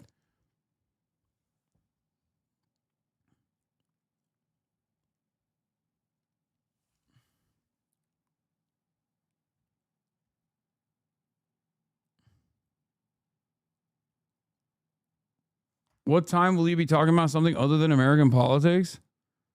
What? I know Jeremy Corbyn is creating his own new party. I know. We'll get to that in a little bit. Jesus Christ. I'm an American political commentator. I mostly cover American politics. 4-year-old grandmother Ruth Rainey at the Martinsburg Healthcare Center in West Virginia as often as he can. What does she mean to you? Well, she means everything. Medicaid will soon be covering the cost of Rainey's care, putting her among the 77% of West Virginia nursing home residents who rely on it. Nationwide, that number is 63%. But that funding could be cut by roughly $1 trillion by the massive spending bill now in Congress. The concern is those cuts could lead to reduced staffing and tightened eligibility requirements in long-term care facilities nationwide. The House version of the bill would require states to fill the funding gaps, and some may come up short. If there are changes or cuts to Medicaid, are you concerned about your ability to operate? I would be. Nancy Mason runs the nursing home where Ruth Rainey lives. So it helps to meet our operational expenses, everything from pharmaceuticals to food to utilities to recruitment of staff, all of our wages.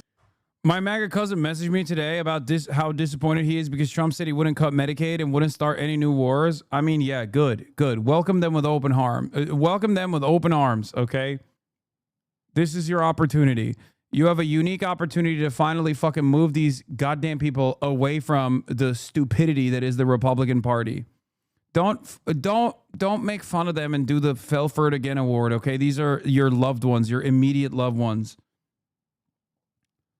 Same goes for people who did not realize that Donald Trump was going to fucking deport every Mexican person that is in the vicinity of a fucking hot dog skinned ICE agent, okay? Neck fat bulging over their fucking gaiters.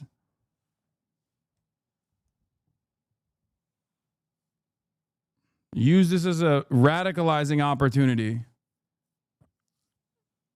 You probably have a better time convincing those people in the direction of a true opposition party than you do about like these fucking liberals that still come in here and go, Kamala Harris. Kamala Harris fucking lost because she sucked, okay? She is more responsible than you as a voter and me as a fucking political commentator for this devastation. She should have launched a better opposition and won so that we didn't have to fucking deal with it.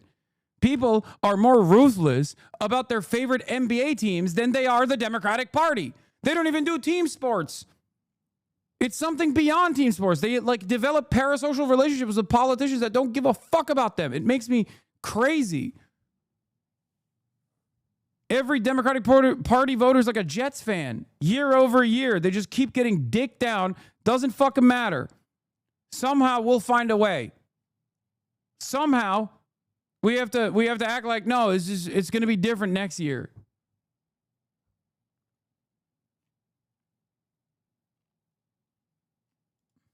Essentially, everything that helps keep this place running and serving the residents here relies on that funding. A large portion of it, yes. We have to get to a place where we're balancing our budget again. I don't think we do that on the backs of nursing home residents. Barrett isn't just a concerned grandson. He's also a Republican West Virginia state senator. If the federal government changes the way that they contribute to the Medicaid program, essentially, do you think West Virginia can pick up the gaps? Pick up those gaps entirely? No, I don't believe so. A complete backfill of cuts to Medicaid would be very crippling to our state budget. Now, the bill's passage in the Senate today is really just one hurdle. Now the hard work begins. Before it can even get to the president's desk, it first has to go through the House. And some key Republicans over there say that they're opposed to it at this point, with a vote expected tomorrow. Let's actually listen into the House floor. It looks like from the applause that they've just passed and finalized this bill. Let's listen. Or wish to change a vote. No.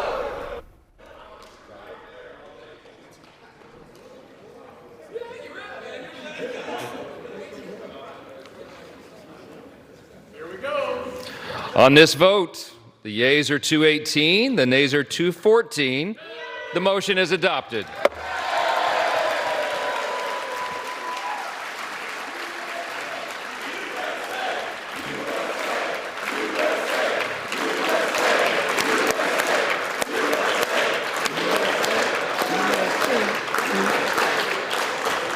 Without objection, the motion to reconsider is laid on the table.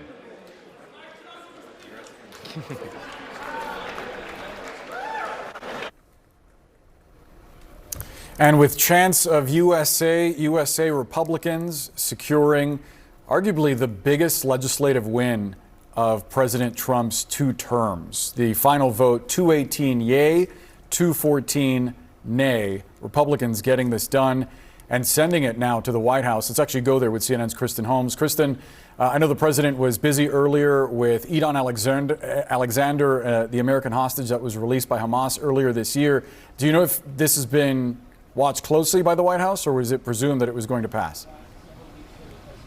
I mean, Boris, it's been watched incredibly closely. We saw this into the night last night. We know that President Trump was working the phones after midnight. We saw him posting on Truth Social, essentially sounding exasperated. Why can't we get this done? This is a no-brainer. Republicans need to vote on this. They have been watching, they being the White House and President Trump himself, every single step of the way. Trump himself has been involved in this process with the Speaker, with congressional leadership, but also with having conversations with House members. And I just want to take one step back before I go into the process here. This could not be a bigger deal for President Trump and for this administration. They believe that this bill really encapsulates everything President Trump wants to do. Christians paying for the passage of a bill that will hurt the poor, sick, and children to help the rich. We live in hell, man. We live in hell. We live in hell. This is why I always say, or used to say this a lot more frequently, but I'm going to bring this old school Noam Chomsky take back. Republicans are the #1 terrorists on the planet. There is no greater terrorist entity than the Republican Party. One might say, well, the Democrats, Hasan, when it comes to foreign policy, certainly, okay? When it comes to their ineptitude, certainly. They're following along. But this is the one area where the Republicans are the fucking best, okay? They are 1 million Al-Qaedas, okay? They are doing a 9/11 like weekly. I know I said it yesterday, but I used to say it a lot more frequently back in the day. The Republican Party is the #1 anti-American terrorist entity on the fucking planet. The #1 terrorist entity on the planet in general, but like certainly an anti-American one too.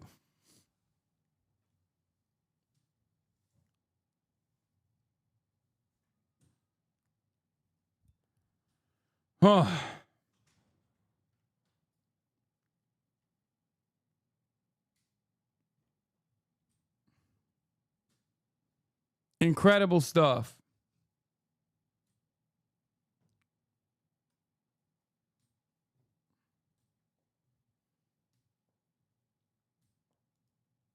I mean, you called the Republican Party the most dangerous organization on earth. In human history. There has never, it's an outrageous statement, and when I said it, I said, look, this is a very outrageous statement, but is it true? But you're rating them worse than the Kim Jong-un of North Korea or ISIS, who are very... Is ISIS dedicated to trying to destroy the prospects for organized human existence? Right, is that bad, the Republican What Party? does it mean to say, not only we're not doing anything about climate change, but we're trying to accelerate the race? Yes. Worse. What do you mean Kim Jong-un? Are you fucking kidding me? It's not even a question, dude. It's not even a fucking question. Yes. Far worse than fucking Kim Jong-un. Hasan, you're a loser. Wave your gun around again. Don't worry. I will eventually.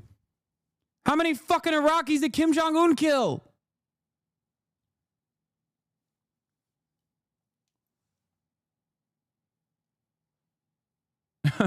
Said Kim Jong-un is only terrorizing the bakeries. Yeah, and the cheese factory. To the precipice. And you don't entertain the possibility that they may be genuine in their belief that this is... Doesn't matter whether they genuinely believe it or not. The people who genuinely believe that Christ is coming in their lifetimes do genuinely believe it. But if the consequence of that is, let's use more fossil fuels, let's refuse to subsidize developing countries. Bad timing. The day North Korea sent 30,000 soldiers to Ukraine. Dude, even with that, let's say every single North Korean killed a Ukrainian person. This is devastating. This is completely unacceptable, okay? Do you think it even reaches the Republican Party's death and destruction at the global stage? What are we talking about? Those are not even rookie numbers. That's incomprehensible. We're talking about 17 million Americans getting kicked off of healthcare in the wealthiest country on the planet so that rich people can have fat tax cuts. What are we? This is not even on the same planet, dude. It's not even close. And that's just domestic policy. People say, oh, Kim is like fucking killing his own political dissidents. Sure, okay. The Trump administration just gave ICE $175 billion for immigration enforcement. What do you think that is going to be used for? It is going to make the Kim Jong-un dynastic prison state look like a kindergarten. What the fuck do you think that's for? You think it's not going to be used? You think $175 billion is just going to not be used at all? No, they're building fucking concentration camps. They're funding the Gestapo, chatter. Wake the fuck up. Jesus Christ. The cognitive dissonance of the Democrats is deafening. Governor Hochul rips Mamdani's proposed tax on the rich. I know.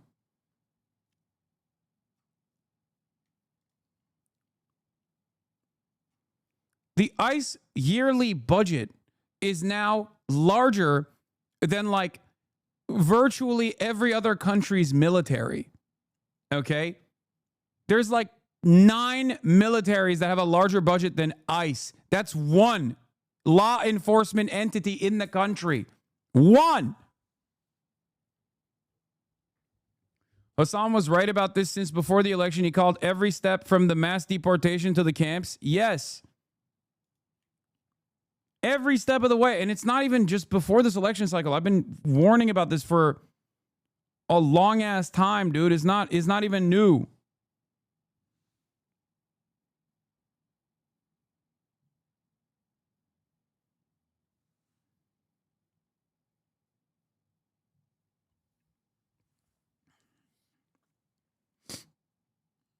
Not to be the liberal in chat, I'm not, but if you're earnest and your compass is the plight of the worker and laborer looking to run for something and run for something local politics determines so much of our daily life, and yet it's the most overlooked race. No, I don't think you're being a lib when you say that. I say that all the fucking time.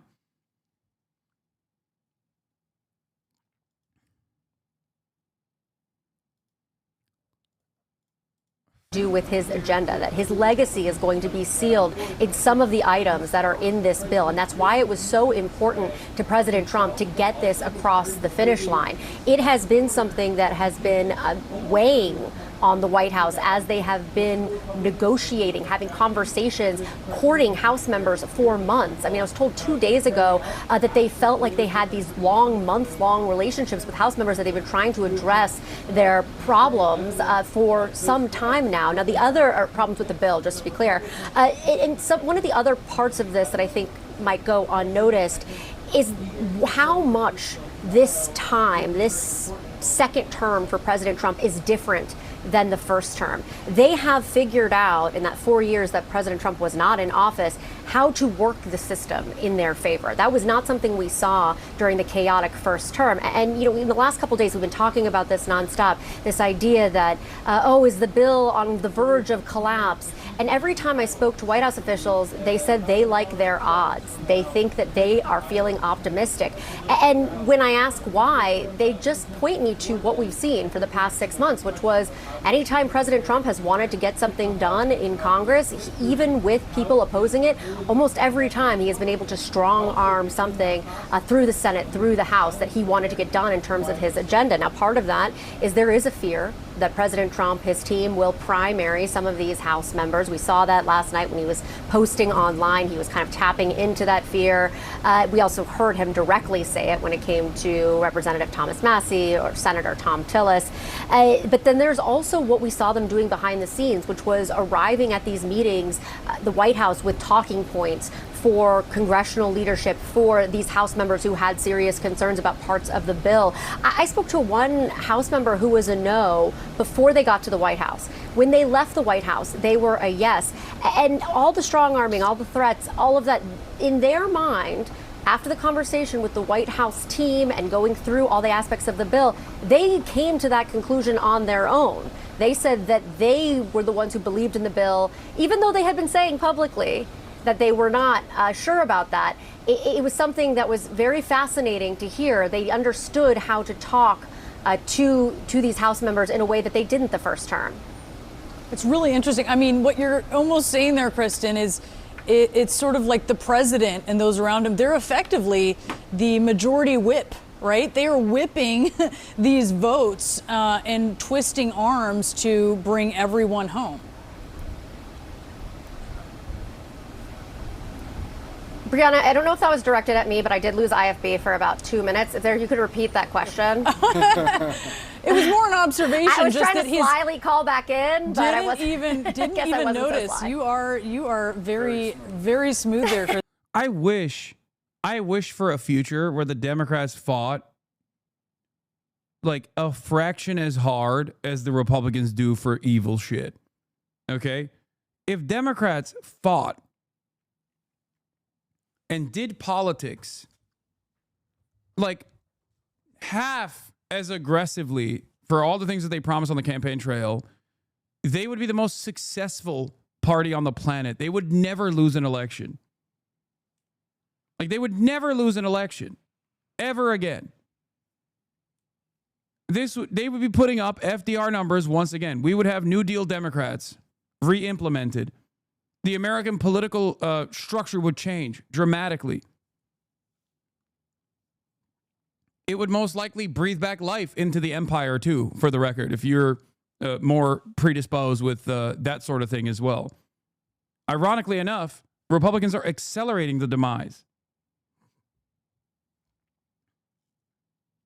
Because there was a time when the Democrats did actually work to do right by their constituents, the working class. I mean, they were still racist. There were still plenty of issues, right? But broadly, there was this concept of New Deal Democrats, post-FDR, that created a wave of social welfare that was so unimaginably successful that it caused the Republicans to concede on this framing. It was a given, okay? It was a given that every Republican had to capitulate to this kind of pro-labor framework. Pro-working class American politics was the norm. Post-Ronald Reagan, what you have seen in the neoliberal era, late-stage capitalism, is the exact opposite of that. Imagine a world where it wasn't the Republicans and their culture war narratives dominating politics, and it's a constant sequence of deregulation and a constant sequence of tax cuts for the super wealthy, super profits, and the working poor, and their material conditions diminish year over year. Okay? Think about that. The way that Democrats follow the lead of the Republicans now, that used to be the exact opposite. For a very long time, a period of tremendous prosperity for Americans.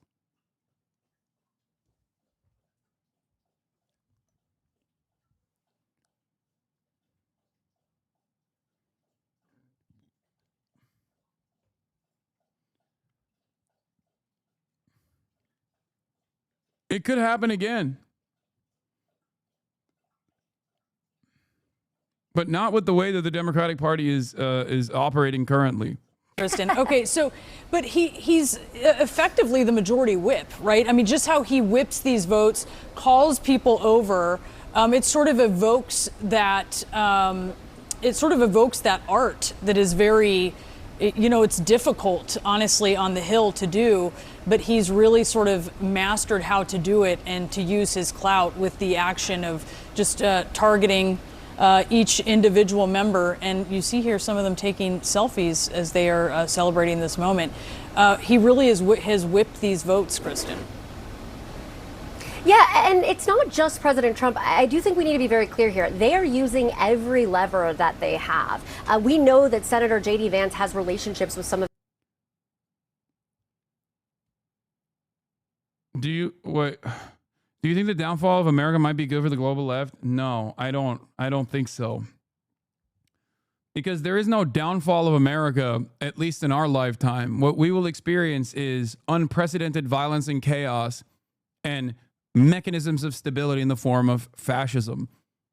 You're already experiencing that. You're already seeing that. And there is already a network of pro-capitalist fascists all around the planet, in the Western world especially, that are taking advantage of this erosion of social safety nets and increasingly gearing up their own populations, their own respective populations, to be more and more ruthless and more angry towards the most vulnerable people. So accelerationism doesn't move in the direction of socialism unless there is already an existing socialist force that is unavoidable. And we certainly do not have that here in the United States of America.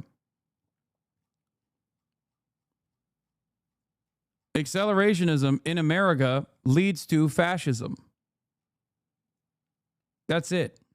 And the super lame version of fascism that you're experiencing, like this clown-ass fascist nonsense. T-shirts for fat Hitlerites to wear that say alligator Alcatraz on them. That's what we're getting. T-shirts that are ironically made in fucking China too. Of these senators. That is how the bill got through the Senate as well. He was having one-on-one meetings with Rand Paul, who again didn't vote for it, but also he was the last person who met with Lisa Murkowski before her critical yes vote.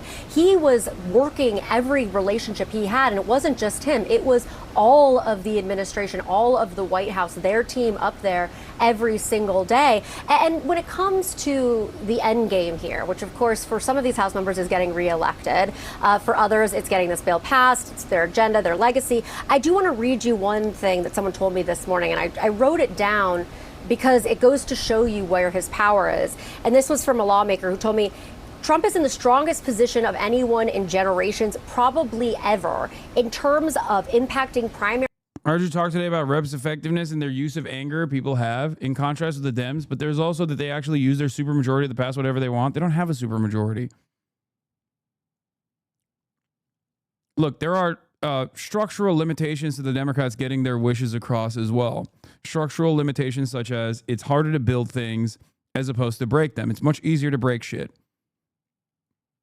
This is a 40, 50-year project at this point, which is why it's much easier for the Republicans to, quote unquote, starve the beast since the Ronald Reagan era. Because the worse amenities get, the worse government sponsored programs get, the easier it is to justify destroying them entirely and privatizing them for profit.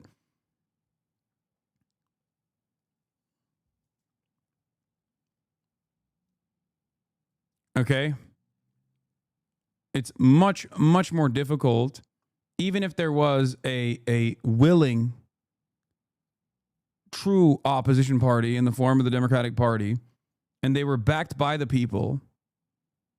It is still already a tremendous hurdle to clear to get people to believe in the government, to get people to have confidence in government programs again.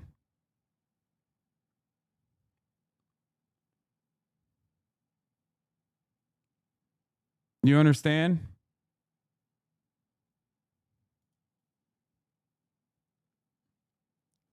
But then on top of that, because the Democrats are slaves of the same capital owners that the Republicans are, they're also unwilling to even do this thing. They're unwilling to even demonstrate the to be the fighters that they have to be.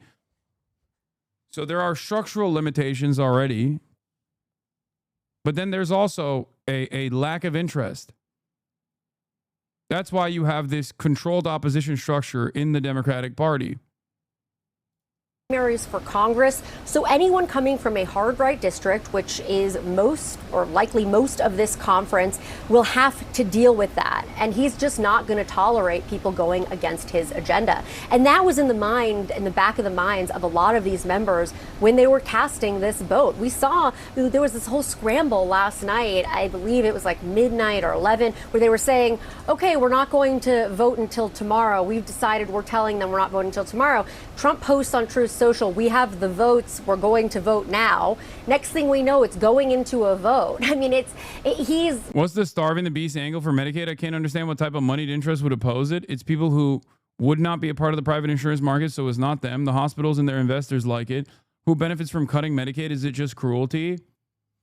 Any kind of government-sponsored health care, any kind of subsidies given to private insurers that or any kind of government subsidies given to healthcare that is considered government healthcare is ultimately bad.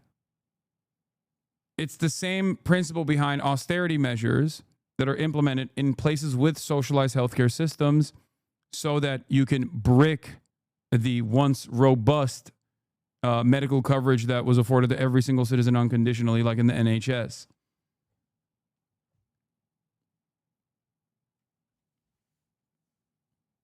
Also, making poor people more desperate is good in both the short term and the long term for capital owners, because now they are more desperate to work jobs that they previously wouldn't work.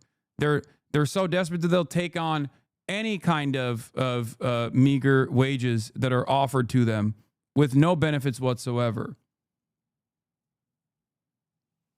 Part of the reason why we don't have free healthcare and free college education is because if we had free healthcare and free college education, who the fuck would join the military?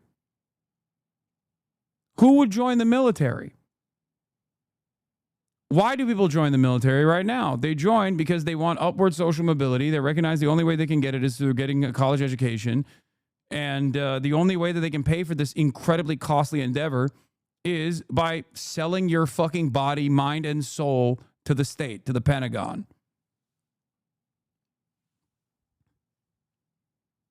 Same principle behind why people stay at their shitty ass jobs. There's no lateral movement. Because if you lose your job, your healthcare coverage is tied to your job. You no longer have healthcare. It makes it incredibly difficult to leave your job and seek out employment elsewhere. You understand? So there are tremendous benefits for capital owners in the short term when you make poor people even more desperate, especially when you know that there is no opposing force that is going to use the pain that they are seeing, that they're experiencing, and move them in the direction of anti-capitalist sentiment. This is the problem with the duopoly that we have, where both parties, the Democrats and the Republicans alike, are pro-capital. They're pro-capital, they're capitalists, they like the current system that exists, and they work simultaneously, side by side, to maintain the current system. That's why the Democrats have endless smoke for those who stray away from the pro-capitalist message. Look at the way they're treating Zoran right now, as opposed to how they loved Eric Adams.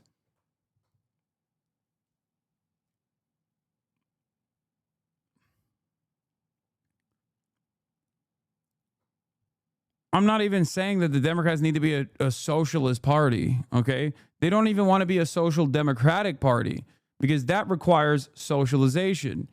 Socialization initiatives are inherently against the interests of capital.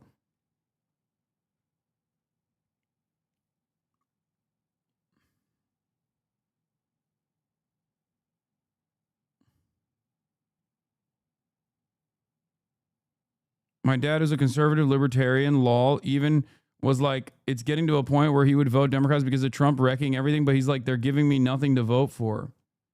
Yeah.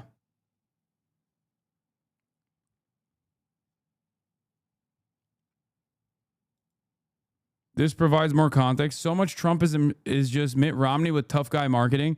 The big, beautiful bill, tax cuts for the rich while slashing Medicaid and repealing a bunch of Obamacare. All very Romney 2012. The ICE raids, too. Romney's immigration policy came from MAGA diehards Chris Kobach. It is exactly the program you'd expect from a bunch of rich guys who spend their time sneering at the 47%.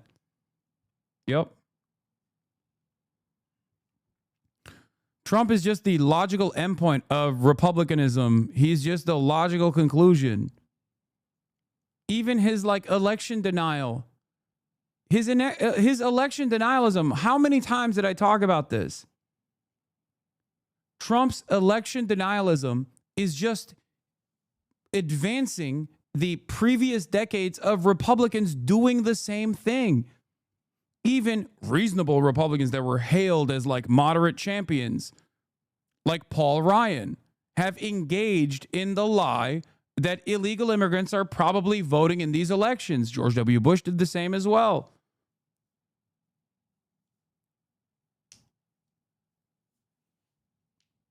He's just the only guy crazy enough to take it to the next level. And considering that he won the election after the one he lost and did the insurrection on, it was successful. No punishments dished out at all. So he won. Controlling the narrative, even from just being here at the White House while they're all up on the Hill. And some of that is the way that his team has worked the system. Others that... That's why I was so ruthless and so vicious when Nancy Pelosi's carcass would go up on stage and be like, we want to bring back the normal Republican Party.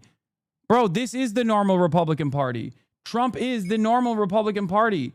He is not all that different from the ways that the Republican Party has always operated. The idea that there is a reasonable Republican Party is pure fantasy. It's not real. It's not fucking real at all. That's not a real thing. This is the normal Republican Party. They've always been this way. Trump just has done away with the niceties. That's it.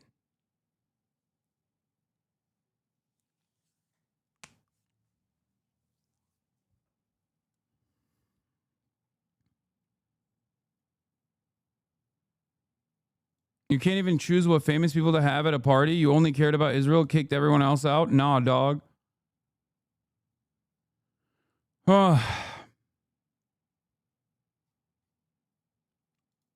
Fact that he has this enormous amount of power over the Republican Party, something that we really haven't seen from a leader in quite some time, to have control over your whole party like that. We certainly did not see it in Trump's first term. There was a lot of factions of the Republican Party. We didn't see it when Biden was in office either. There were factions. Yeah, right. Trump's fucking JCPOA, the first big beautiful bill also passed. It was a resounding success, and it passed expeditiously in the same fucking fashion. The Democratic Party, he has this umbrella power over his conference right now. That is partially the reason that he was able to get this through. Some of that may have to do with experience from his first term. Kristen, please stand by. Let's go to Lauren Fox on Capitol Hill. Lauren, a very different approach to getting legislation passed from Trump this time around compared to his first term in office. Yeah, I mean, I just remember the effort to try to repeal and replace Obamacare back in 2017, and there was sort of so many iterations of it on the House side. Obviously, it ultimately failed over in the Senate, but there were so many last-minute requests that came in from the president at the 11th hour during that entire negotiation that members on Capitol Hill would get to kind of a tentative place of agreement, and then all of a sudden something would change with what the administration wanted, and they'd go back and forth and back and forth. I do think one of the most interesting pieces of this is it seemed like from the beginning to the end, the administration was very clear about what their objectives were. They were very clear about what they needed in this bill, and they did give a lot of latitude to both tax writing committees in the Senate and in the House to work their will as well. Obviously, there are pieces of this bill that Donald Trump promised on the campaign trail, things like a temporary pause on taxes on tips for certain individuals and workers. That is just one of those examples. But there are also pieces of this, like making more of the tax cuts permanent, that were really important to Senate Republicans that became part of this deal. So I think that that is very different than what we saw the first time. I do want to note that one of the more interesting pieces of this is going to be, how do Republicans sell this? Because to this point, this bill has not been very popular across the country. And I do wonder if part of that has been so much Republican infighting as they have tried to find a path forward that everyone could live with. Now that they're more unified, now that this bill has passed, do they work together more efficiently to come up with a message to sell this legislation? I think that remains to be seen. You know, they've been arguing that this is a huge tax cut for the American people. Many of these tax cuts are essentially just a continuation of the tax cuts from 2017. I'm going to be really interested to see whether or not Americans really feel that difference, given the fact that those didn't expire and then need to come back, but the fact that this will be a seamless process. But I think that that's going to be something to keep a very close eye on. Meanwhile, Democrats, we know exactly what their message is going to be because Hakeem Jeffries laid it out for 8.5 hours. And I think that those two messages, now we're going to see which one is going to win out in the... Okay. Yeah, how we got the holdouts, let me tell you. They promised to kill more poor people down the in the long run. That's how they got the extra votes from the fucking supposed Freedom Caucus, the supposed Tea Party holdouts that were ideologically pure and hate government waste. So strange. So strange that they supposedly hate government waste, but or wasteful spending and the deficit, but seemingly this time they were all right. Sorry for all the chaos. That was kind of fun. A couple questions real quick. Yes. Shh.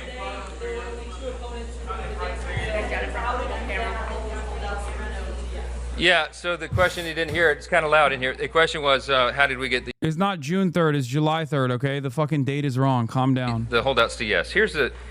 So my leadership style is I try to be a servant leader. And as I mentioned earlier, I know what every member of this body, every member of this conference brings to the table. And the leader's job is to bring out everybody's best and get them to their highest and best use. And that takes some time. So what happened procedurally, not to get too deep in the weeds, but we got the Senate modifications to the House bill. Now, we're really proud because the big, beautiful bill, 85 to 90% of it is the original House product that we ourselves drafted over the course of more than a year. But when we went to the Senate, of course, as the other chamber is apt to do, they made some changes. They sent it over to us. We didn't have it for a lot of time. And so some members wanted to go really... Chiosi's in the building, ladies and gentlemen. What's up? How you doing? I'm doing all right. How about yourself? I'm doing well. It's beautiful out here. It is nice. It's the weather's nice. Much better than New York, I feel like. New York is like, I heard it's 90 degrees right now, sweaty as shit. But yeah, it's beautiful out here in LA. Yeah. First time in the studio. Yeah, the stew.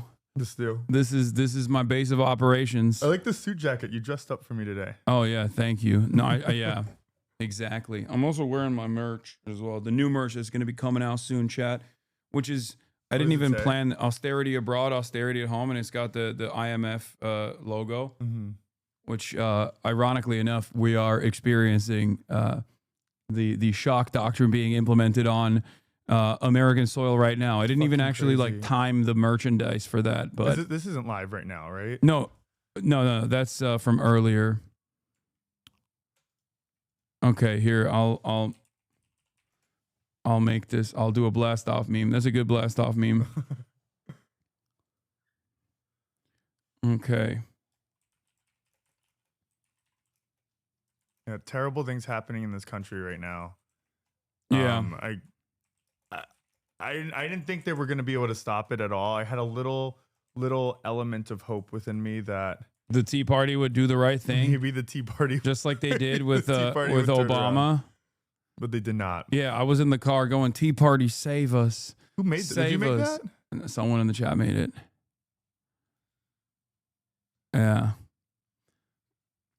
Tea Party, save us, and then they didn't, and then they towed the line as always. Yeah. Are you familiar with some of the details of this? I know that, I was following Senator Murphy's updates, and I know Bernie has been doing some decent updates too. I know 17 million Americans are going to lose their health care. I know they deeply stripped, clean water and clean energy, out of this bill, and also gave tax incentives to coal companies. I know that I read this statistic that the budget for ICE is like bigger than budgets for many militaries of different countries. $175 billion. It's so insane. And like, what are they getting with that money? Like, with already how they're operating in terms of being this like Secret Service Gestapo type arm of the government. With that type of money, how are they going to operate? They're going to be disappearing people without anyone noticing, right? Yeah, that's the goal. Because like that's the largest hurdle to clear for this administration in terms of like all of the immigration enforcement activities was the logistics of it. Yeah. They don't have enough manpower. They don't have enough facilities. They don't have enough lawyers. They don't have enough judges to expedite these processes. And now they are, now they have that. Now they have that budget. Yeah. And it's very obvious that this administration has utilized, immigration enforcement to like basically take care of whatever they think is unfavorable. Like they use immigration enforcement as a tool to shut people the fuck up about Israel. Right. Like, and even as an American citizen, I myself have like seen one much more limited experience of this, like with my detention at the border.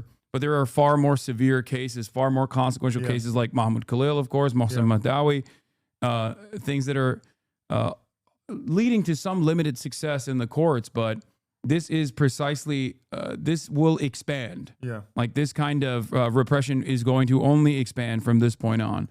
I mean, even in terms of how ICE has been operating thus far during this year, right? You see them wearing like these bandanas and a lot of like plain clothes now. Yeah. There's going to be an extreme upgrade in terms of how they operate. This will be a full, Secret Service arm of Donald Trump that is going to get away with so much. That's one of the most shocking parts about it, right? It's not obviously like the tax incentives for billionaires is like fucking ridiculous. Millions of Americans losing money, but I think one of the aspects of this that is so dangerous is this is there going to be any checks and balances for what this new ICE is going to look like? Probably not. Is there going to be any oversight that Democrats are going to be able to put in place over Kristi Noem and how this is operated? Maybe a little bit, but we're not going to get any answers into what this money is going to be allocated for, which is really, really scary. And this comes last week. I think the Supreme Court, we saw sweeping decisions that the Supreme Court made about like denaturalization of people who became American citizens. That coupled with this is going to set a really dangerous precedents for what's bound to happen in this country. It's scary times. And this is why, Democrats, and I don't know, I haven't been watching the stream today, but have you been covering how Dems have been responding to this? A little bit. I mean, I try to stay away from showing Hakeem Jeffries on stream because like everyone gets too horny. Right. Like they're like, he's too hot. I can't pay attention. He's so dynamic. Is that the response that's the response he gets? No, people are always like, he's too sexy. My panties, I need new ones. I've already replaced them 3 times. Why is he so sick? Why is he like so cool and so hot in terms of like fighting against the Trump administration? That's what they're saying all the time. I'm overcome with desire. Why are they being? My constituents have a very similar feeling about Hakeem they get turned on too when they see him. Is that what it is?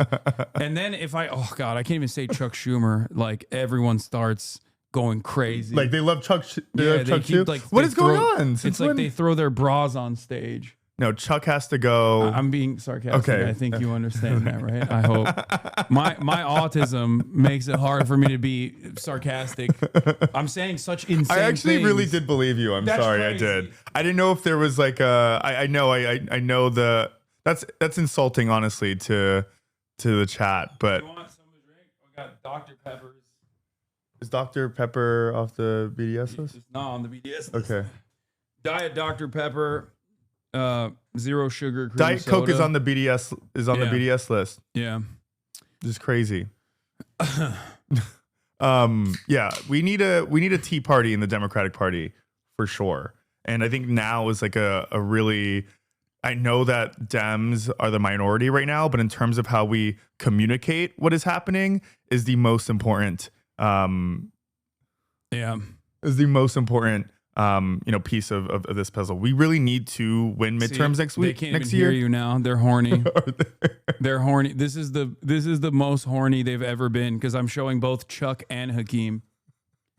This is the face of dynamism. Okay, this is what a dynamic opposition party looks like. I can't speak to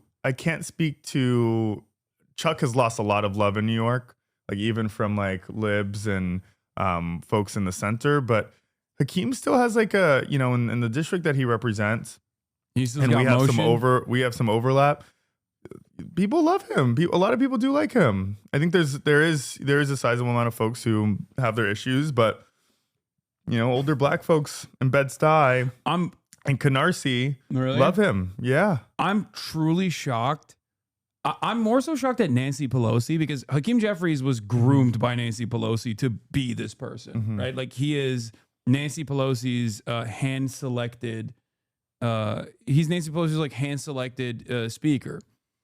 And it is actually surprising because like as much as I despise Nancy Pelosi, like he lacks everything that she had, whether it be whipping power or whether it be like, behind closed doors, deal making. Like I don't like Nancy Pelosi, but I don't like her because of ideological differences, ideological disagreements. But like I would never ball. Yeah, but I would never say that she is not like a good politician. Like she knows. How do you think she would be navigating this right now, though? I think given her age, she would have a very hard time even doing anything beyond what Hakeem Jeffries is doing. Okay, so how about Nancy? Hypothetically speaking, how about Nancy circa Trump's first term? How would she be navigating this right now? I think that they would have. I think Nancy Pelosi, a younger Nancy Pelosi, would have went on national television, would have brought forward some of the best communicators in the party on national television and rallied against some of the most damaging aspects of this bill for the month leading up to the bill. Yeah. The entire process of like going from the House of Representatives to the Senate and back to the House of Representatives again would have had as much like opposition messaging that they would try to dominate the conversation to the best of their ability and make as many people recognize as possible that like this bill is devastating. Yeah. Because guys, as much as I criticize the Democratic Party, like this is one of the areas where like the Republicans are definitely worse. Okay. And I think even like a competent Democrat would do more than what this current Democratic Party has done. I think, and then I agree that right now Dems need to completely be in every single airwave describing this bill as the worst thing that this country has ever seen, as it being a tax cut for the rich, as it, I loved how Bernie was talking about how, I think he said like 51,000 Americans are projected to die every year because of this bill. Yeah. I think just dominating our airwaves and what we hear about this bill and doing so, weeks in advance prior to it passing, today should have been the strategy. Your phone is not in the shot. Oh, my bad. They can see it. They can see text get messages. Yeah. It's all good. I'm not getting crazy texts, I don't think. I get texts from Chuck Schumer. Yeah. Stop talking about me. Yeah. You know I'm sexy. You know I'm hot. Tell Hasan wasn't being sarcastic. Hasan wasn't. Someone said that? I thought you were serious for a little bit. That's crazy. You've watched enough of my content I to know I'm being sarcastic but it's when I say sometimes stuff I think like it's that. being in the studio. The sarcasm Yeah, maybe he's is getting nudes from Chuck. That's what's going on right now. That's crazy.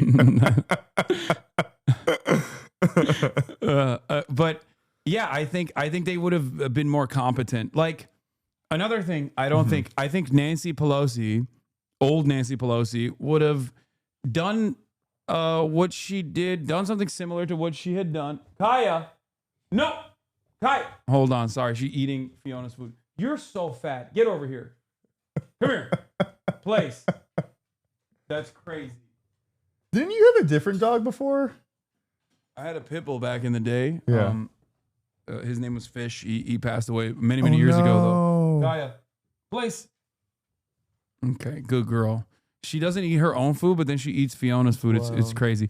Anyway, she is very She's fat. mad at you. Oh yeah, she's mad. Look, she's giving me the side eye. She's giving you a side eye just now. Yeah, she's upset. So, like, she would do what she did with AOC. Like, AOC delivered a major blow to the Democratic establishment. And what did Nancy Pelosi do? He got her to play ball. Like, he immediately was like, all right, this is the new wave. I don't like it. And if I have any sort of impact in terms of like squashing any sort of like progressive momentum from happening, I will obviously lend my support like she did with Henry Cuellar. But once she was established as a Democratic Party representative, Nancy Pelosi did not shy away from even giving uplifting her, even giving cabinet positions to, or not cabinet positions, committee positions to like all of the young progressive Democrats. You know, my issue that I have with how Dems are responding to this ugly bill is like there's a lot of Democrats who seem powerless in responding to Trump right now, especially on the messaging front, but then are doing everything in their power to like not support Zoran as being the Democratic nominee for mayor, right? And I think we're seeing that dichotomy that juxtaposition that we talk about all the time, you know, as progressives or as the left in this country, where like centrist Dems are putting more effort in stopping progressives or leftists or democratic socialists than they are Republicans. And we're seeing that in real time with the lack of support that these Dems are giving Zoran when he is so clearly our Democratic nominee and is so clearly showing what the fight looks like against Donald Trump with the powers that we currently have. It's complete bullshit. They're way stronger and they're way more militant to their left flank than they are to the Republicans. Yeah. It's very frustrating. And this is precisely what happened with Kamala Harris as well. It is what it is. Like, it's just, this is how the modern Democratic Party is. And I don't know how to get them to start playing ball. We need more Zorans all around. I think eventually they will coalesce. I think some are going to drag their feet a lot longer to get there. But you know, I think uplifting people like Zoran is the way to go for us as Democrats, and showing how to change the narrative around this, you know. And it's clearly getting under Trump's skin, you know what I mean? He's already calling for Zoran to be arrested. Yeah, I'm already worried about that, because like yesterday's memes do turn into like policy, you know? Like, what do you mean? Andy Ogles came out with that insane statement. Initially being like Zoran should be deported, and then it got to Trump, right? And now Trump is talking about it, and now like the Homeland Security Council got together and we're looking at ways of like actually materializing what should have remained, what should have never even become a racist meme at all. Right. I mean, I think at the same time that's happening, like Republicans are going to be racist pieces of shit all the time. But like at the same, when they're doing that, we need New York Democrats to defend Zoran in those efforts, right? If we're quiet about Kirsten Gillibrand, you know, it's not just her either. You know what I mean? It's not just Kirsten, and you know, she got a lot of heat, you know, for sure, and I think she felt it. But there's a lot of others who are just like who are quiet about it. You know what I mean? Yeah. Because they don't want to insult their donors. It's so unacceptable. There was I think it was, I can't run against Richie Torres. I don't live in the Bronx. Yeah. Wait, hold on. Oh, there was the ICE arrest of professional Mexican boxer Julio Cesar Chavez Jr. in California after he fought. Yeah, after he fought Jake. I was going to say Jake Tapper. Jake Paul. Jake Paul. Yeah, I think. But hold on. Did he beat Jake Paul? I don't know. Hold on. There was. Where is the Zoran thing? Chi, can you move? Can I move? To Richie Torres' district? No, I mean, there's other people there that should be eyeballing that seat. People are saying Michael Blake. I know Michael Blake. Yeah. Michael Blake lives in that district. Yeah, Waleed Shahid actually. Waleed Shahid actually talked about this or tweeted about this. Hold on. Let me pull this up real quick.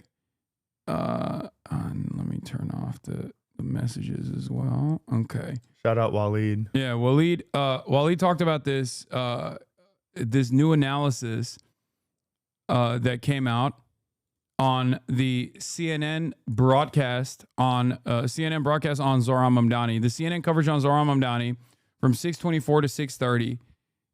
The overall mention of Israel and anti-Semitism is far higher than rent, housing, groceries, childcare, and transit, which are obviously the major reasons as to why he was able to get so many supporters to go out and engage in door knocking. It's why so many people voted for him. Yeah, so many people voted for him for that reason. Same on MSNBC again. Israel and anti-Semitism being like the number one thing that people are focusing on and mentioning. Mm-hmm. And it's really interesting because like the line of attack on Israel and anti-Semitism, in my opinion, and I said this even during the election cycle, like when it was when the primaries were happening. I said that this would be most likely beneficial to Zohran considering the Democratic Party's attitude towards Israel. Like constantly saying like he is anti-Israel, this is really anti-Semitic, did not actually hurt him. It probably helped him. Right now, in this day and age, I think Israel and coming out in opposition of Israel is a surefire way to show every single person that you are with it. Like you are uncorruptible as a force. And people are even cynically doing that. Like Marjorie Taylor Greene is cynically doing that. Tucker Carlson is cynically doing that right now. I think, go ahead. No, go on. I think, Zohran didn't make this race for mayor of New York City about Israel, right? That wasn't, I know he holds, very strong, justifiable politics around, Palestine, has been outspoken, everyone knows that, right? But he didn't make that a centerpiece to his campaign, right? Yeah. He didn't even, when he came out of the gate, that wasn't something he was talking about. When he put out all those videos, when those door knockers knocked on doors, that wasn't a central component to his campaign. I think other people wanted to define his campaign as that. And I think New Yorkers just wanted to fucking hear about who was going to make their city more affordable. Yeah. I said that, after that first debate, when they were asking all the candidates what country they would go to, and he was like, I'm going to stay in New York. That was the most leftward version of Donald Trump ever, right? Yeah.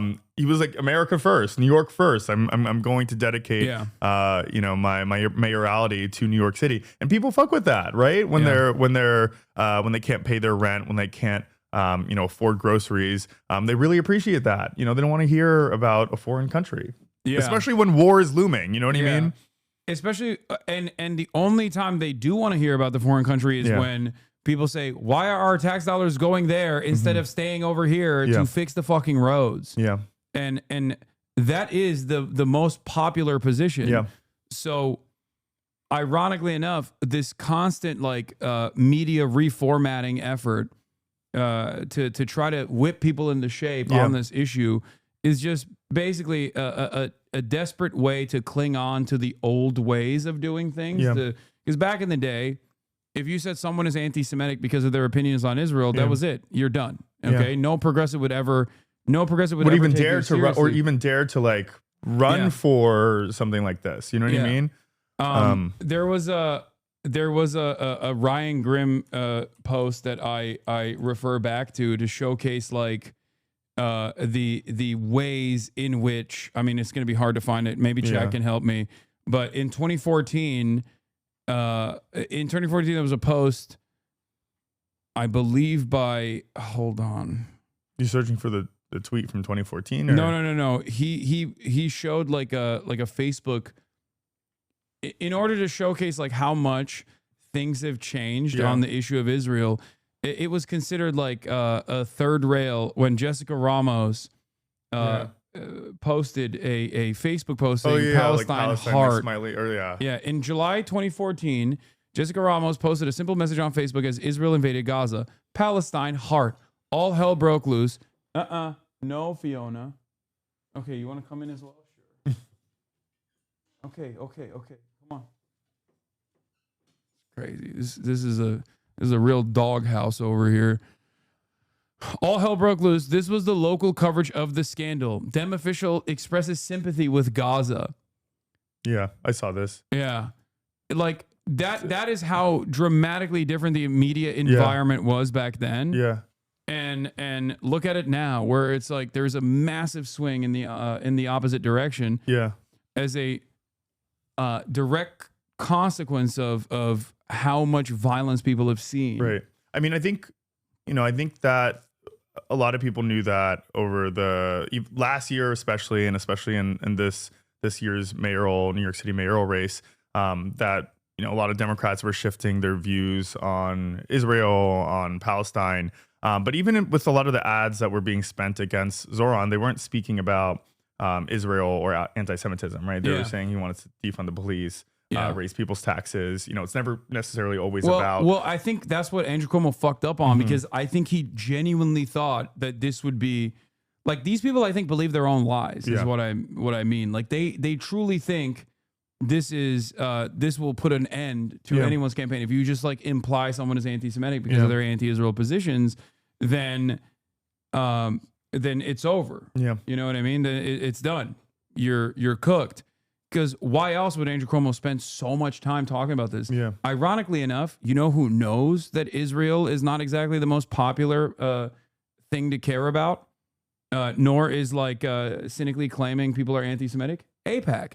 When AIPAC went after even Jamal Bowman and certainly with Cori Bush, when they dumped millions, tens of millions of dollars into those primary races, they never once actually mentioned Israel. They only talked about how little these guys were playing ball with the Democratic Party, knowing that the Democratic primary, voters would care about that more than anything else. Yeah. So even they understood that reality, and yet for some weird reason, Andrew Cuomo and the like did not, and it actually ended up harming his chances of winning. Do you think any of the, and maybe it's too early to tell, but do you think any of the squad members or squad adjacent folks are under threat next year? The squad members? Yeah. No, I don't think so. You think Elon is like, she's good over there? They have literally come after her every single year as viciously as they possibly. I think so, right? Every single year they do this. I just got a little worried. Someone in the chat said, "Why did you threaten a YouTuber with a gun?" Dog, that YouTuber literally said, "I should be hanged," and I said, "What? Good luck." When did this happen? And I just showed this. I said, "Good luck with that." Why did you threaten a YouTuber with a gun? That YouTuber literally said, "Me and Zoran Mamdani should be hanged." Who was this guy? Some random fucking crypto dickhead. And then they got subsequently banned immediately too. That's a toy gun. Yeah, it's also not a real gun. Right. Don't worry. What do Dems do now after this big ugly budget? Going back to the big ugly budget, I don't think the Democrats are going to do anything. I think that they are going to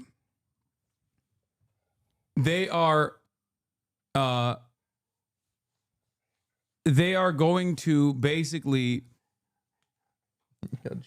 do everything in their power to sit idly by the side and hope that people will recognize that the Republicans are cruel on their own, and maybe they'll get a marginal victory. Yeah, that's not enough. That's not enough. We need people to be, we need our Dems to be making so much fucking noise right now on every single platform, channel, talk about how devastating this will be for future generations of Americans to come. But maybe they will, maybe they won't. You know, you think they will? I dream of a future Democratic Party that is a real opposition party comprised of socialists, where like AOC is the centrist Democrat. Yeah. AOC is like the representative of like the establishment version of the Democratic Party. Yeah. And you have far more radical, outspoken leftist, socialist, trade unionists alike. Yeah. That are consistently fighting for bettering work conditions, giving, expanding the social safety nets that exists rather than allowing it to fall apart. Yeah.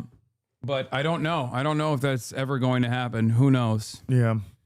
It's just, it doesn't seem like it at all. I mean, but if people say that, right? And then like, look who we just elected as mayor of New York, right? Like if there has to be an appetite for that, at least a little appetite for that. And like, I think over these next couple of years when Zoran is our mayor and we see how he operates, leading the biggest city in this country, maybe that could yield to more people wanting to see leadership like that in federal positions. But maybe that's the optimist in me. But I don't. But the problem is, I don't think they want to win, because if they did, who wants to win?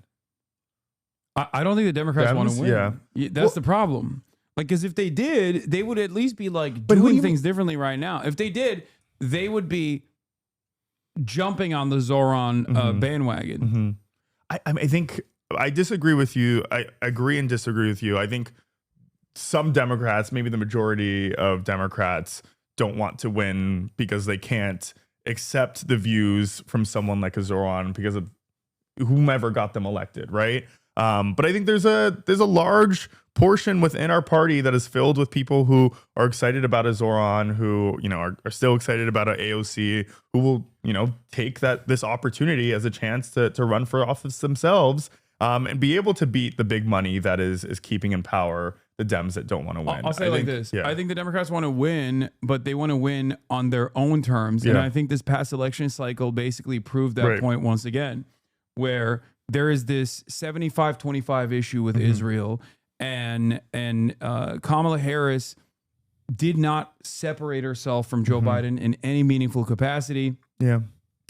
And Kamala Harris did not try to chart a new path, knowing full well that this new path would most likely help her out. Yeah. Like, I think when Democrats say, oh, we're fearful of speaking out against Israel because like our constituents are going to get mad, I don't think that was the case. I think that they wanted to try and win in the ways that they want to by like implementing the Chuck Schumer method of winning over voters in the, white collar voters in the suburbs and losing out the blue collar voters in the process.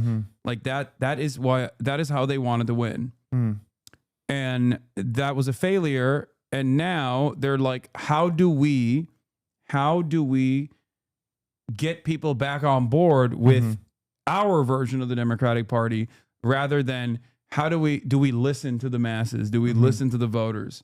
And change our message and change our platform in its entirety. We might have to force them to change then, right? Yeah, exactly. I think we don't need to wait on their terms to create the change that we want to see in this country. I think we're seeing a lot of, and this is what we were seeing in New York, and I keep on bringing it back to our mayoral race. Like, that wasn't just like far left people who were voting for Zoran, right? This was like Park Slope moms, folks across the city, that don't traditionally vote for a Democratic Socialist, candidate for anything, who are pissed at Trump, who are pissed at the response that traditional Democrats are giving to Trump. So they chose to go with something new and something exciting and something different, right? Yeah. And of course, New York City is different than many places in this country, but we do have, we do have a lot of liberals, you know what I mean? Who do vote, like folks in Michigan and Wisconsin, who did end up voting for Zoran and are excited about Zoran and are like standing him, which is a great precedent for how things could potentially change. Yeah. In other states. I see the positives for sure. Yeah. I'm just skeptical. I am always going to be skeptical. Of course, until me too. Until proven otherwise. I mean, I think this is what, and I think your skepticism is real because I think after AOC won, there was that huge element of hope that I'm sharing right now. Yeah, with the Justice Democrats and Dems responded negatively to that, right, and started creating this additional infrastructure not only to attack Republicans but to like fend off insurgent progressive candidates. They did that, and then also another thing that they did, and they're trying to do that again right now, was, well, look at all the young moderate candidates that also won, and they tried to like present this like Isaiah Martin. Yeah, I think there was, then there's the CIA lady as well. I think that was another one. Is that Slotkin? No, Slotkin's this time around. Okay. What was it? What was the other one? Anyway, there's a bunch. There are a bunch of like moderate Dems that they try to prop up as like young. Oh yeah, Spamberger. That they tried to position Abigail Spamberger to position against the Justice Democrat wing, where they were like, no, you don't understand. Like we have young talent in the party that's like still in agreement with like the old ways of doing things, like third way neoliberalism. But that's the whole point, though. I mean, did that work? Did that person get elected? No, the people that had gotten elected, I'm saying that they presented as like a different vision. Yeah, I know. Who's this for? Says Ken Klibenstein. Hakeem Jeffries is the leader America deserves. It's for me. I'm horny for Hakeem. So that's what I want. So is your chat. Yeah, exactly. Yeah, I mean, I think that's what we're already seeing some budding examples of that. I threw out Isaiah Martin's name, right? I think I saw someone's like tweet. Someone tweeted right after Zoran won that was like, this is the pathway to win, having good social media. And like, that was just like their entire take of it, which is not the point, right? You can't be a moderate centrist Dem who's a corporate shill and have, social media of you like walking and talking at a fast pace with quick cuts and think that that's like the way to. That was Harry Sasan. That's the one who said it. Terrible take, right? By the way, who's like, he has literally been doing the social media thing, but for the old decrepit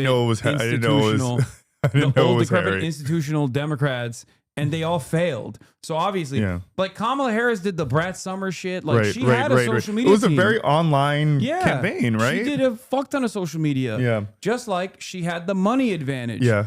And that didn't work. Yeah. Because if the message is ass, then you can put it everywhere, but it doesn't change the reality that the message is still ass. Like people were not receiving that message positively. I think it's like the message is ass, and then also like if you are a puppet to like the same very donors that are standing in the way of our lives getting better, I think people can read through that shit, right? Especially if you are taking this untraditional route into communicating with voters. I think people can easily see through that shit, right? Like you clearly can't say things like freeze the rent when you are like bought out by the real estate industry. Lobby, you know what I mean? You can't, talk against the genocide in Gaza if like AIPAC is funding your campaign. So like those issues that a lot of maybe this new wave of candidates are going to hold or not hold. Like you can't communicate that just through social media if you're not, if you can't stand on business because of those who are funding your campaigns. Yeah. All right. Let's get back to this demon. Yeah, I didn't even watch this. Me and my son hold each other accountable for watching porn. Yeah. Michael Johnson.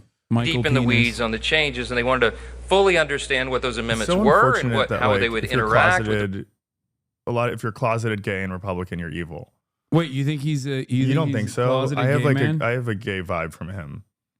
I feel like him. No, I think. Lindsey Graham's the obvious one. Lindsey Graham, Mike. Wait, who else? I don't think I should say that. No, say it. I don't think I should. I think Mike Lawler is a hidden gay man too. Mike Lawler. Okay. I just think his like I think I said this on the stream last time, but the way he dressed in black, the way he dressed in blackface as Michael Jackson was like the one black dude who didn't have to dress in blackface for. But it was I swear, look up that picture of Mike Lawler in blackface on the New York Times. It's the fruitiest picture you've ever seen of someone in your life. But that's my only take on it. SD. Josh Hawley is another one. Yeah. For sure. Yeah. Have you ever seen Josh Hawley kiss his wife? No. Oh my God. Okay. I have to show Is that this fucked to you. up to say? I think there's like, well, I don't know if you're able to, maybe I can say that. Is it fair to say that if you're closeted and gay, then you end up, you know, especially in this day and age, as a Republican, you end up doing some really cruel shit to other people because you're afraid of being yourself or can't be? That's crazy. That's crazy. This is a gay man. That's I'm crazy. sorry. There is no, like, he has sheer disgust kissing his wife. Not only is this like a crazy picture because of that, but I've never seen two people with no lips kissing each other. Yeah. No, he kisses his wife like he's in a K-drama. Okay. This is like no shot. That's shot. Crazy. He also is the most in shape man in the state Really? of Missouri. I think that's a sign. That's a gay sign. There's a photo. When I think of like Josh Hawley being a gay man, I think of like him with Someone said that's ableism. with his pecs at fucking Whole Foods in the middle of the day purchasing wine. Josh Hawley? Yeah. No, he wow. is like he was caught like at Whole Foods like buying wine or something. Really? Like someone took a photo of him, and I was like, that's a gay guy. Yeah. Like, that's just like he is in. It's sad. I mean, remarkable I bet, shape. I bet if they were out, then they wouldn't be Republicans or wouldn't be evil. Maybe, Like, right? come on. This Yeah. photo of Josh Hawley wine shopping at 2:30 on a work day pretty much sums up everything on this one. Yeah. Look at his pecs. He's getting the Josh wine. Look at his pecs. Yeah. No one in Missouri has this body fat percentage. Okay, get the fuck out of here. Maybe I don't. Yeah, he wasn't on my gaydar. No, he's. Really? I mean, come on. Really? On. These two images is all you need to know. Isn't there that? Who's that guy? Is Brian Johnson? Who's that? He's like a Republican. Florida? No, not. He's not an elected official. He's that. Maybe I'm getting the name wrong. He's that Republican. Byron Donalds is the Florida representative. He's like a right wing Twitch streamer or maybe like Twitter Benny guy. Johnson? Benny Johnson. Oh, Benny That's Johnson's like, gay. Yeah. Yeah. Benny Johnson. I know for a fact his wife doesn't allow him to go. Oh, he has a wife. He is a Republicans call him gay, right? Like, yeah, didn't like Benny Johnson is not allowed to go on work trips without his wife anymore. Really? I wonder why. Wow. She doesn't let him, or like his No, agency doesn't she let doesn't, him? Okay. She doesn't let him. Oh my She God. does not let Benny Johnson. Remember when he he has a lavender marriage. Remember when he was posting about where AOC he was is from? No. He was posting about like how there's like all these gay cruise asses on the ads on the military website, like military.com. No, bro, those are your targeted ads. Yeah, what is this? He was doing the onion meme of like, why are all these gay guys sucking my dick everywhere I go? Him and the Casey kicker who said women should stay in the kitchen of the graduation speech look like a gay wedding announcement. Oh, this is This was. There's also a photo of him looking at Harrison Butkiss. Harrison Butkiss? Yeah, who's that? His name is Harrison Butt something, but Harrison Butker. Yeah. Yeah, that looks like a there's a photo Midwestern of, gay couple. There is a photo of Josh Hawley staring longingly at Harrison. Like, and I've never seen him show that kind of emotion towards his wife ever. Okay, go back to the Mike Johnson clip. I interrupted you and we went on a gay tangent. investigating. No, so what I was gonna say is like you have the obvious like clearly in the closet gay men in the Republican Party. Mm-hmm. But then you also have like a different type of sociopath where I think like Mike Johnson fits the second category. Mm-hmm. Like to the Steven Crowders of the world who are closeted, there's always like a Matt Walsh who is just like a fucking psycho. Mm-hmm. You know what I mean? Mm-hmm. And I think Mike And Johnson he's in that is like, I think category. he's just like a straightforward, only have sex to reproduce. Like, you know, God is great. God is my moral compass or whatever. Republican God. Yeah. Republican Jesus is my moral compass. Ugh. Like, I could see him like whipping himself at the end of the day for like doing something sacrilegious. But why? It's so crazy. Like, he has black kids, right? Mike Johnson has black kids. What? Like adopted black kids, just like Amy Coney Barrett. Wait, what? I think from like, just like Laura Ingraham has adopted Guatemalan children. Yeah, or El Salvador. I think he has black kids. Him and Amy Coney Barrett. Yo, the Jesus. Oh my God. Speaker Mike Johnson explained why his adopted black son is not involved in his bubble. I think he's like I did Haitian not know or something. What? I could be wrong on that, but Johnson and his wife took custody of a black teenager named Michael 24 years ago and raised him as their son. However, others raised questions when it became apparent that Michael was absent from Johnson's public life, including his absence from Johnson's family they were portrait. like, you can't run for office with a black son. What? Johnson's communications director, Corinne Day, explained Someone Michael's said absence. The Blind Side. That's crazy. When Speaker Johnson first ran for Congress in 2016. That's like Jordan Peele's The Blind Side. Like, that's his adaptation of it. At the time of the Speaker's election to Congress, Michael was an adult with a family of his own. He asked not to be involved in their new public life. The Speaker has respected that sentiment throughout his career and maintains a close relationship with Michael to this day. You didn't know this? This is like the first thing I learned about him when he became Speaker. Bro. Yeah. What the While testifying against fuck? reparations for slavery in front of the House committee, Johnson said that he understood. Scroll down a little bit. Maybe he spoke about it. Discrimination because of his experiences with Michael. While testifying against reparations for slavery. Yeah, this is Jordan Peele's remake of The Blind Side, Mike Johnson and Michael. Dude, there's something really freaky about like a lot of these openly racist white nationalist Christians that go and like adopt black and brown children. Yeah. What is that? Amy Coney Barrett has like 4 black kids, right? Yeah, I know she had like I knew that she has like a bunch of adopted children and some of them are black. I didn't know exactly the number, but there is something like, what I don't know if is it's that? 4, but I don't What know. is it? I What think the fuck is it that? definitely has to be like a deeply rooted in like slave. It's like legal slavery. I don't know. I can't speak to these kids' experiences. Maybe they love their parents. But I just like, I don't white think saviorism is definitely like a part of it. I just don't understand how they like become so overtly racist or were overtly racist, and then they did that. I don't get it. I don't understand. Yeah, I don't know. Maybe like they gave him like a get out of racist free card. Like I can't be racist. I have a black son. That's too much investment for just like one talking. And they don't care that they're called racist either, right? They're still called racist. I don't think they give a shit. They're like, hell yeah, I'm racist. Maybe they were once. I don't know. You think that maybe they were once good people and then became racist as they progressed? No. OG racist from the get go. I mean, he is from Louisiana. Yeah. There's no faking that. I don't know. It rubs me the wrong way. I don't understand it. It just like weirds me out. Because like if they weren't like, obviously if they were like granola ass, like, you know, Portland liberals or something, and they adopted like a black kid, I'd be like, that's still, you know, there's still some going on there, but like that makes more sense. Right. You still have the Black Lives Matter sign in your window. You know what I mean? Like these guys are literally the Confederate flag is not on the lawn, you know? Yeah, that makes no fucking sense whatsoever. I know. He was 25 when he adopted his black teenager son. I mean, still. Yeah. Wait, Mike Johnson was 25? Mike Johnson was 25. His son was 14 when they adopted him. What? Which, you know, makes it even wilder, I think. This is the Butker picture. Oh, no, this is not even the one I was thinking of. Wow, there's many pictures more. of them. There are more. Wait, who is Butker? He's a football player? He's the kicker for, I guess... What was it? The Kansas City butt kicker, right? And he's like, he became famous in the dipping his toe into politics or something. Well, no, he became famous because he was like women. He delivered a speech.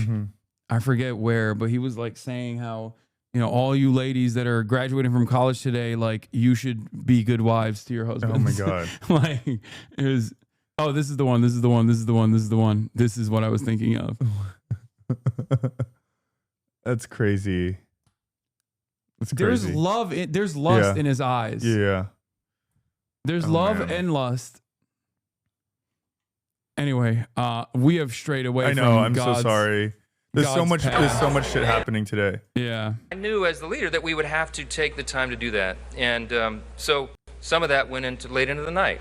And I was not going to make anybody, I was not going to demand anybody's vote or their position on the bill until they felt that they had exhausted that opportunity. So we did it, and that's how we got everybody to yes. Oh, they can see that too? Probably. You see a camera.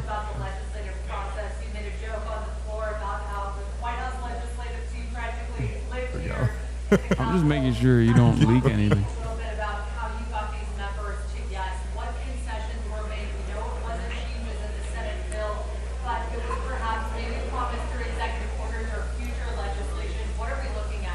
No, I mean, look, as I said, a lot of these members wanted to talk with the administration about how the new law would be administered by the Trump administration and the team.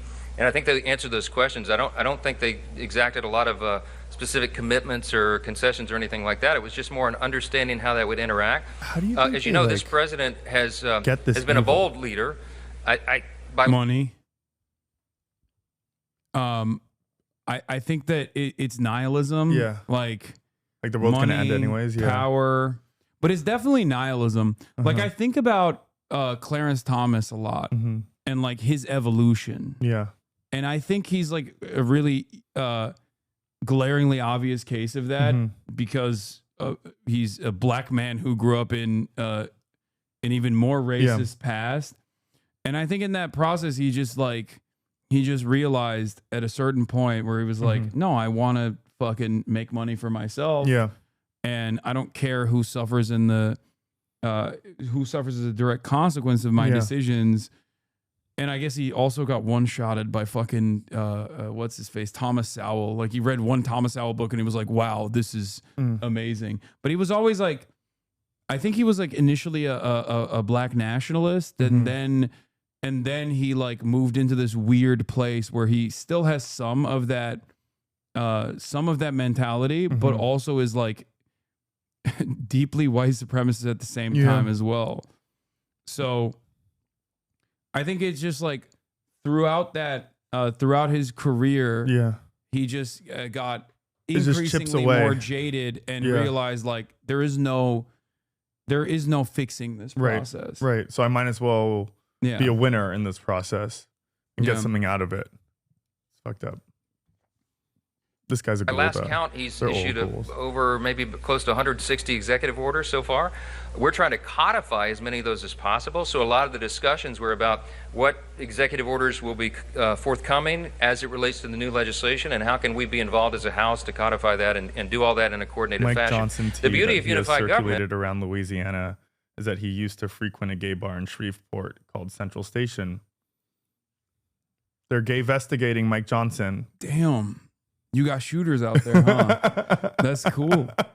I mean, you know what? Yeah, he does give off Rick Perry vibes a little bit. Yeah. Who is another person that I think is gay. He's on that list. Yeah. Yeah. It's sad. Just be a queen.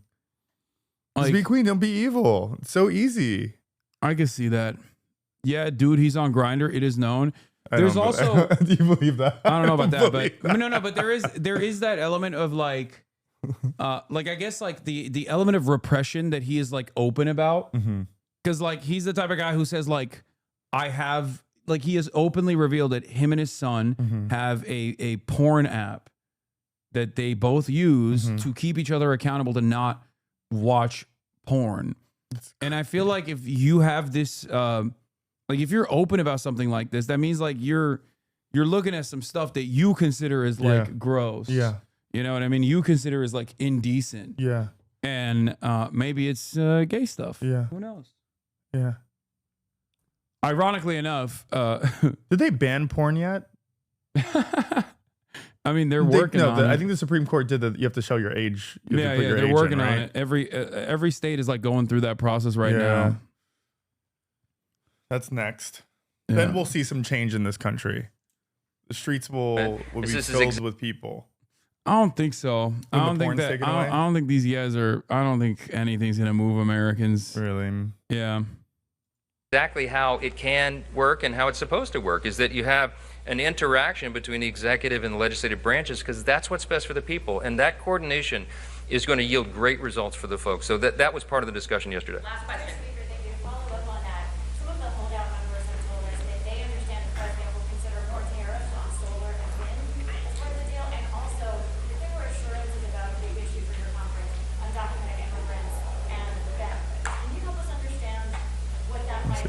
Boomers better start voting.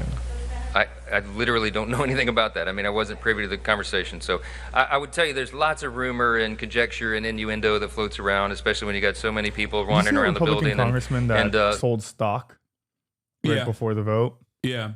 He sold a Medicaid processor. Stock, right? Yeah. Like a Medicaid marketplace manager stock. That's illegal, right? That's illegal? Nothing is illegal. Yeah, that's true. What is the SEC going to do?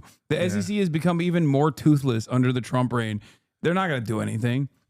If you're a congressperson, if you're a politician, you can do whatever the fuck you want. Like, it's just not, you know. I don't even think that people will hold them accountable. Most people just won't even. Yeah.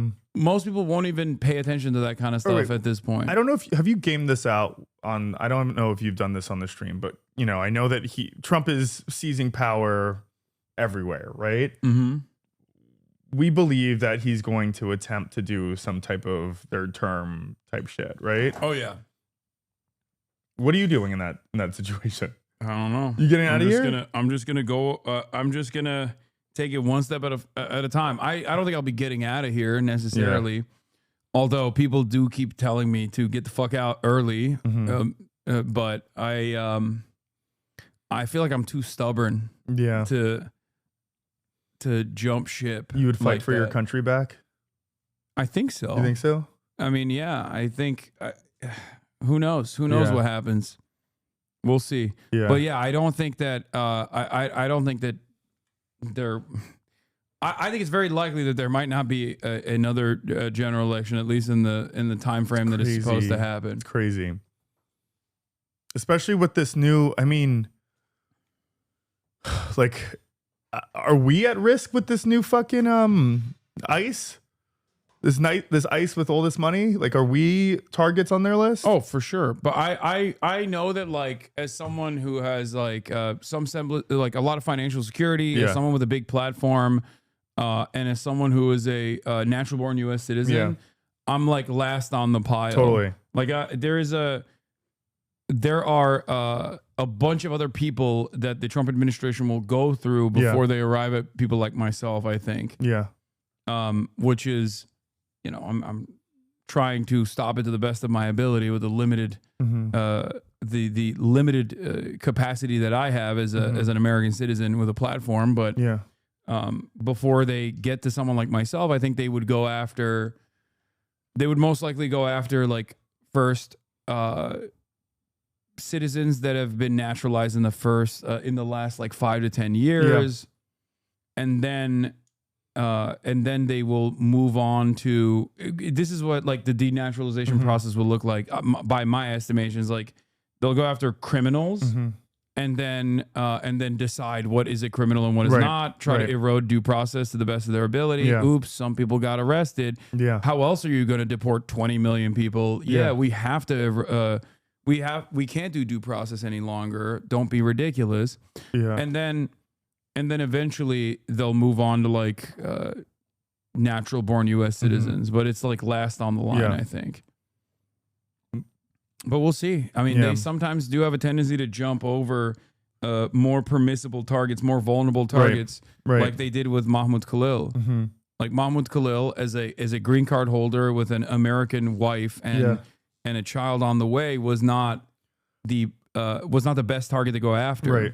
But isn't there power somewhere within our judicial system that shows that, you know, Mahmoud Khalil, as much as he had, a newborn child on the way, like if they really wanted to make a point with him, then they really tried to, right? The fact that he was freed is a chink in their armor in one way, shape, or form, is it not?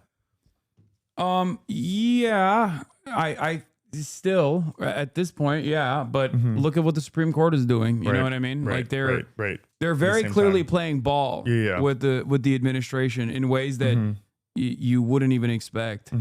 So who knows where that goes? Yeah. Like I think, I mean, they already gutted the power that the lower courts have in terms of doing nationwide injunctions. Yeah. So I think that they're gearing up for either no repercussions whatsoever, or even if Democrats were to win somehow in the future, that they wouldn't use the new additional clearance that they have to push for whatever agenda they're pushing for. Yeah. You're not priority right now, but you're 1,000% on the list. It almost feels like you're the example he's thinking of when he says people who hate our country, even though that's just Israel anchor baby shit. Maybe. Yeah. I mean, I know I'm on some list for sure, but you know, I'm not. Yeah, that's not going to stop me. Yeah. Deliberating over their vote. So I don't know how much stock I'd put into much of that. But all right, last question. Yes, ma'am. Bye, chat.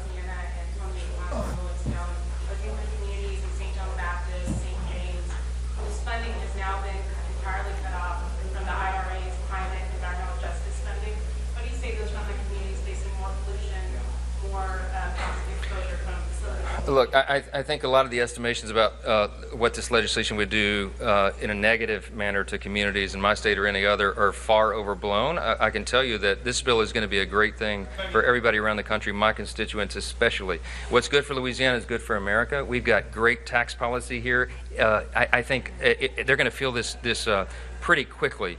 Wages will rise. I think household income will go up. I think the job participation rate will increase dramatically. I think unemployment will be low. We're going to duplicate what we did in the first Trump administration. Remember, at the first 2 years, y'all have heard me say 1,000 times, it's objectively true. We had one of the greatest economies in the history of the world, and we're going to do that again, except this time much more comprehensively. We did tax cuts and regulatory reform, and that brought about a resurgence of the U.S. economy. That's what's going to happen here. It's about to happen on steroids, and we can't wait for that to happen. This is jet fuel for the economy, and all boats are going to rise.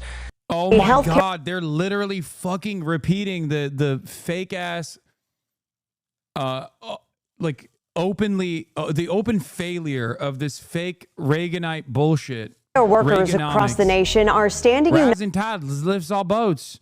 American prosperity is imminent. Once the more productive members of society have more take-home pay, you will see an endless amount of prosperity for America. Hell yeah. United today, some staging a brief 10-minute walkout to express their concern over proposed cuts to Medicaid in the big beautiful bill. While hospital staff at CHKD did not participate in a walkout today, they do feel strongly about the issue, saying they might not be able to provide the same life-saving care to their patients if this bill passes. 37 million children in the U.S. are enrolled in Medicaid. Cuts to the program would disproportionately affect CHKD since they primarily treat children, and over 57% of their patients are covered by Medicaid. It could affect us as much as $18 million to our bottom line, which really is the difference from us being able to stay afloat versus going in the red. The Senate version of the bill would cut Medicaid reimbursement to hospitals by at least $900 billion. Foley insists this is a nonpartisan issue. Everyone, whether they're Republican or Democrat from our area, supports CHKD, and we've met recently with Representatives Kiggins and Whitman recently to see where they are, and they are supportive of what they initially thought the House bill was going to contain. The Trump administration says they're not cutting Medicaid, but going after waste, fraud, and abuse. Just today, the Department of Justice announced the results of their 2025 National Health Care Fraud Takedown. According to their website, the initiative resulted in charges against more than 320 licensed medical professionals for health care fraud schemes, totaling more than $14.6 billion in losses. We recognize that people are trying to get at fraud and abuse, and that's really not what we're against. And from our standpoint, there is no fraud and abuse taking care of children who need Medicaid coverage. Foley says the most comfortable compromise would be to go back to the House version of the bill, which proposed over $800 billion in cuts. In general, taking care of a Medicaid patient means you take care of patients at a discount. It often doesn't even cover our costs. But to cut that further makes it even harder to survive. Of course, he says the ideal outcome would be to see no cuts made at all to Medicaid. You can learn more about this issue over at wavy.com. President Trump's signature and massive piece of legislation is not quite a finished deal. The House taking another crack at this moment and could be added late into the night or even into tomorrow morning, leaving Americans anticipating how it will affect their daily lives for better or worse. I'm Ryan Gamboa, and I cover topics in rural Cass County, Missouri. Congressional cuts to Medicaid can potentially leave rural hospitals and their patients vulnerable. I'm amplifying the voices of rural America and delving deeper into the potential impacts of the cuts.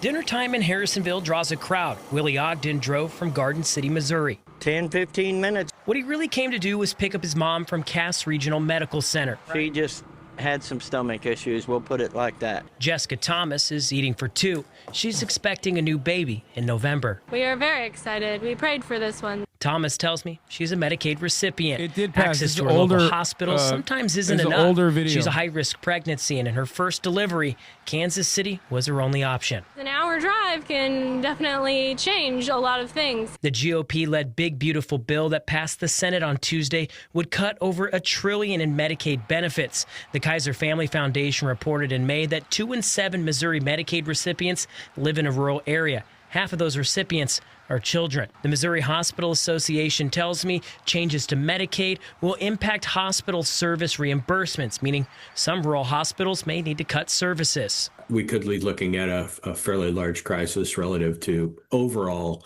funding for hospitals through Medicaid and then the structure of our rural health delivery system. Dinner might look different for Thomas, as she could be forced to pay for health care out of pocket. Lucky right now that we're able to have access to that. Ogden, he worries about his neighbors and the food taken from their plates. Put yourself in our shoes. Rural communities don't have a lot of money. We work hand to mouth. Put yourself in our shoes that don't make a lot of money, and maybe you'll understand something. In Harrisonville, Missouri, Ryan Gamboa, KSHB 41 News.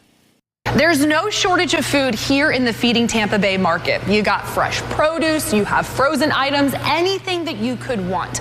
But for individuals on SNAP, the allowance is just $6.12 per day.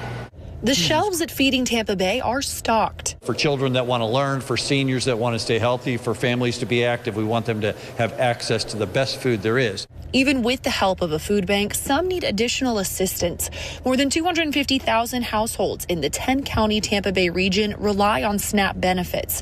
Leaders at Feeding Tampa Bay say proposed cuts to the federal program could be disastrous. So right now for SNAP, it's looking like a 30% cut overall. For a program. So when you look at numbers here in the state of Florida, we have about 3 million individuals that are on SNAP benefits. You have to imagine that there's going to be a reduction in a benefit and or a loss in benefit. To sell their point, they put me to the test. Try to buy a day's worth of food with the average SNAP allowance, just $6.12. Don't think I'm going to need a cart. I'm pretty sure that everything's going to be able to fit right in one basket. I immediately picked up peanut butter, my favorite. This is $3.99. Got protein. Pretty good. I quickly broke the bank with bread. $3.99 and $4.99. We're over. So not that. My second attempt was more successful. Frozen pizza. $4.29. It's got pepperoni. It's got cheese. It's got carbs. And I can have a slice for breakfast, lunch, and dinner. Add an orange, and my budget was maxed out. And that's without any other essentials. Scout's not getting fed. Not doing my laundry. And going without is the only option for many in our area. We all have to be a voice for those that can't or just don't know how to speak up for themselves. So how do you think you could do? Feeding Tampa Bay wants you to try the SNAP Challenge. We have the links and information posted for you on WFLA.com. Welcome back, everyone. Guys, that's before the cuts. That's what they took away from hundreds of thousands of Americans.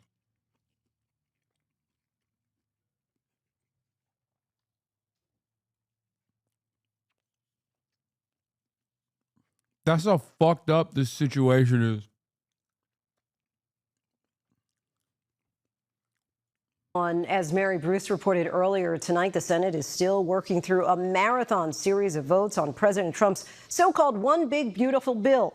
His signature legislation that he's demanded be passed out of both chambers of Congress and on his desk by the 4th of July. The mega bill slashes federal programs and will impact the tax bills of millions of Americans. It's been in the headlines for months now, but so many still have questions about the nearly 1,000-page legislation. In tonight's Prime Focus, our Jay O'Brien met some of those people combing through this bill to determine how their lives might change. Here's what they had to tell him. The bill that Mike and Jason and all the people are working on is going to be, I think, amazing. It's President Trump's biggest legislative gamble of his second term, his so-called Big Beautiful Bill, putting a laundry list of campaign promises on the line. But beyond the drama on Capitol Hill, we found many average Americans poring over the bill's more than 1,000 pages. It's definitely going to help our firefighters. Do you feel heard by the politicians who represent you? No. Trying to figure out how it could change their lives. That's what Tanya's been doing, Zoe, alongside her loyal service dog, Zoe. Despite living just a state away from D.C. in Virginia, she's never paid attention to politics quite like this before. I'm sorry. 12 years ago, Tanya, who asked that we not use her last name, had 2 strokes that put her in this wheelchair. I went from a normal life to nothing, to being a bother in someone's family room, and I didn't know what to do. Do you sometimes think about the life you had? Every day. Tanya used to describe herself as a workaholic. She now lives off disability, government-subsidized health care, and SNAP, the Supplemental Nutrition Assistance Program, what used to be called food stamps. A federal initiative administered by each individual state, SNAP gives Tanya about $30 a month. She takes that money here to her local grocery store. I'm paying with EBT. To stock up on fresh fruits and vegetables her doctors say she needs to stay well. Could you afford that diet without SNAP? Not really, no. Not as healthy. There is not a lot left over in my monthly allowance for anything. But that GOP mega bill currently cuts roughly $186 billion from agriculture programs over the next decade, most of it coming from SNAP. And for the first time in the program's history, it forces most states to pick up part of the tab for food assistance benefits. Republicans say they're making SNAP more viable and cutting down on waste, but all of it leading to concerns that support for those like Tanya could be squeezed even more. How closely have you followed this bill? So, very close at the beginning, and then I stopped because it is so scary. Had you ever followed a bill that closely before? No. Between the 911 calls, like the one that came over the loudspeakers right when we arrived, firefighters here in Englewood, New Jersey, and across the country are also keeping a close eye on Congress. That's because this GOP mega bill includes a key Trump campaign promise: no federal income taxes on tips and overtime. And first responders work a lot of overtime. Last year I put in about 500 hours of overtime. 500 hours of overtime. Now, what if that overtime wasn't taxed? It certainly lightens the burden for your family. Pays for things like childcare and some rest, some vacations. So this is a ladder truck, tower ladder. Each department's a little bit different. The National Firefighters Union has endorsed the tips and overtime sections of the bill. Matt Caliente is a former firefighter and the organization's New Jersey president. He's also an accountant who does the taxes of some of his fellow first responders. When they do their tax return at the end of the year, it could be in the thousands of dollars that a firefighter could get more of a refund when they do their taxes, for sure. The officially titled One Big Beautiful Bill Act is largely about taxes. It makes Trump's 2017 tax cuts permanent, meaning most Americans won't see a major change on their yearly filings, but also won't pay more. The most recent estimate from the nonpartisan Congressional Budget Office finds the bill will add about $3.3 trillion to the federal deficit over 10 years, largely because of Trump's tax cuts. Some Republican spending hawks pushing to pay for those tax breaks with steeper cuts to programs like Medicaid, health insurance for low-income Americans and those with disabilities. Many Medicaid recipients erupting in protests on Capitol Hill. Ruben Bastel is a lab technician at a New York hospital whose brother is on Medicaid. He's able to live today because he has Medicaid and health care coverage. This mega bill could potentially cause an estimated 11.8 million people to lose their Medicaid coverage over the next decade, largely because of new work requirements and significant changes to how states cover their Medicaid costs. Republican leaders say their goal is to crack down on waste, fraud, and abuse in the system. Eventually, the hospitals are going to have to close their doors. What is that going to do to patient care in general? Patient care is definitely going to delay it a lot. Patients won't be able to get treated. The bill also boosts military spending by $150 billion, including money to kick off the president's Golden Dome missile defense program. God. Plus, earmarks nearly $50 billion to restart construction of Trump's border wall. But it's another obscure issue that could doom the package's chances in a razor-thin House GOP majority, raising the cap on how much Americans can deduct their state and local taxes from their federal income tax, nicknamed SALT. The SALT cap.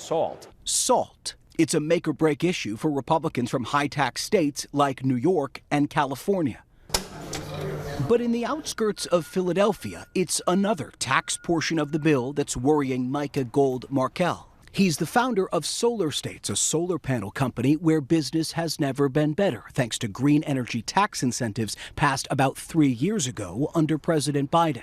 This is an American-made solar panel. Right now, Trump's signature bill gets rid of many of those incentives. Come on up. Be careful. Don't fall off the roof. Which Micah warns will lead to less demand and likely force him to let go of half of his 60-person company, some of whom he says voted for the president in this key swing state. The hardest part of being a business owner is laying people off, hands down.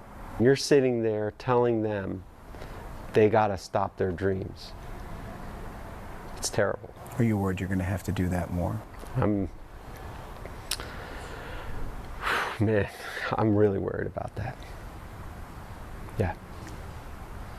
The budget bill largely helps to expedite production for the oil and gas industry. The day before we met, Micah traveled to D.C. to plead with... Listen, if he has to fire... If he has to fire and if he has to downsize, you gotta fucking fire the Trump voters. I'm sorry. Like, I know I'm not like a I told you so guy or whatever, but like this is one of those moments where like I know that's illegal, but you kind of know who's voting for Trump, right? Like you know who voted for Trump. If you literally have to fire someone and you're in fucking Pennsylvania operating a goddamn solar power company, this is one of the few instances where I think it's like, if someone's got to go, in the office and you got to move some numbers around,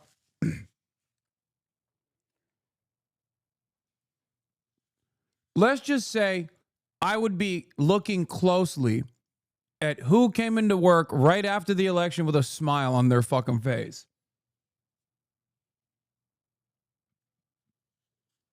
Okay? It's like they did that. They did that to you. They work at a fucking solar power company. They did that. They did that to you and them to themselves. Okay? Sorry, Deborah. I saw your bumper sticker. Okay? Right next to Defend Israel, there was a bumper sticker that said, you know, MAGA, which means you got to go. You were not a good fit. I'm sorry. We are downsizing as a direct consequence of the Trump administration taking away some of these subsidies. We're no longer able to generate as much revenue. We literally are on the verge of insolvency. We have to let you go, Deborah. You're not a culture fit. You are not a culture fit for the company. I really didn't want to do this, but you're out.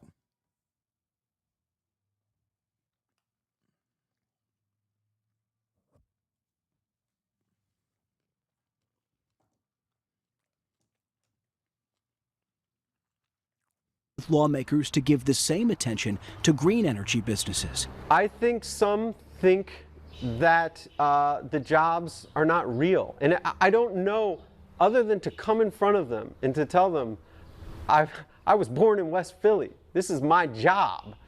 I don't know what else to say to them. And some of them still look you in the face and they just don't believe you. Do you think the average American understands that there are people behind the language in this bill? People like you? Yeah, it's no, is the short answer. No. Back on Capitol Hill, the political pressure is on. President Trump is watching closely, demanding Republicans stick together and race to pass his mega bill by July 4th. But many Americans looking on too. From this cozy apartment to a firehouse to a warehouse and all the other places across this country where politics becomes about people. So many will feel it one way or another. Our thanks to Jay O'Brien for that. 5 Georgians working in the restaurant industry are divided over one provision in the so-called Big Beautiful Bill. Well, President Trump wants to slash taxes on tips, but officials in the hospitality industry say it may not have the impact that he's hoping for. Atlanta News First reporter Abby Koussouras explains what's causing the divide. 1 in 10 Georgians work in the food service or hospitality industry. In the Senate's version of the no tax on tips bill, it would create a federal income tax deduction of up to $25,000 for workers. Some experts warn the bill before Congress will only benefit high earners and complicate tax enforcement, all while punching a billion-dollar hole in federal tax revenue. The Independent Restaurant Coalition, made up of more than 500 owners and restaurant workers, sent this letter to congressional leadership. They argue the proposal is unfair and, quote, will do more harm than good to the industry. More than a dozen Georgia restaurant owners signed on. You know, let's do something that's a long-lasting solution as opposed to just a campaign slogan. Rosa Thurner owns El Ponce and several other restaurants in Atlanta. She would like to see the no tax on tips provision applied to the service charge model, which divvies up a server's tips to all workers. Federal law states that only workers in customer-facing roles can receive the tips, favoring front-of-house work. Oh my God. Are they fucking mad because they can't get a cut of the tips this way?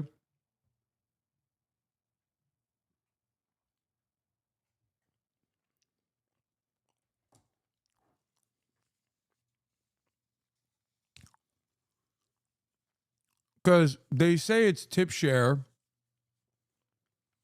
which is the claim that like Backhouse gets some of the share of the tips. But I'm pretty sure they mean like they also get, like the restaurant ends up taking the tip. Right? Like they take a percentage, right?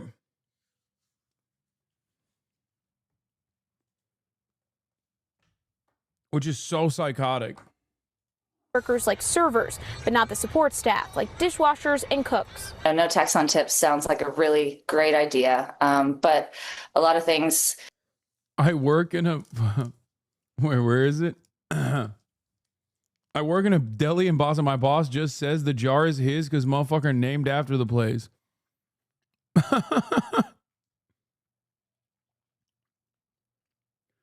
Not the restaurant owners, dummy. The chefs and the dishwasher. We do it in Europe. Dog, if you're European, see yourself out of this fucking conversation because you have no idea what I'm talking about. Not only am I right, tip sharing is sold as an idea that like, dishwashers get a percentage of the tips. But in the United States of America, it absolutely goes back to the fucking restaurant too. Also, who tips in European restaurants?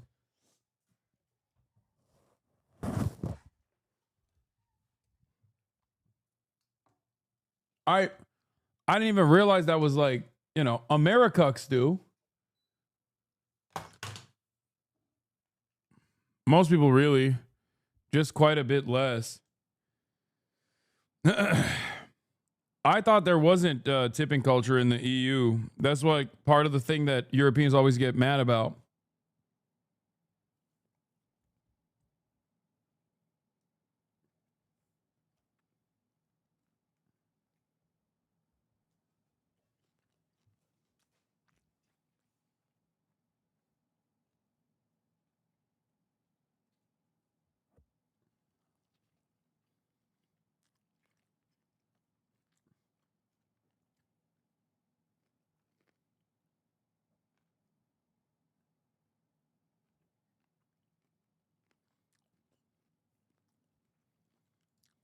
sound great until you implement policy. Tax expert Jonathan Levins with Moore Colson says whether or not this will help workers is a mixed bag. According to researchers at the Brookings Institute, 37% of tipped workers earn so little that they pay no federal income tax. The policy favors higher paid workers. It really just comes down to their overall income level. Workers in tip jobs across Georgia excited about the proposal. Tips are one way to get them to a livable, stable wage.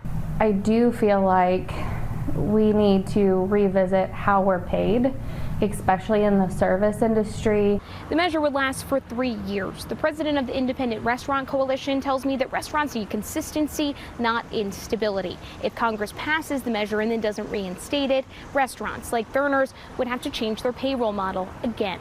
In Atlanta, I'm Abby Kasouris. Like many restaurants during the lunch rush, workers at Central and Highland Park Another Paloma? take orders.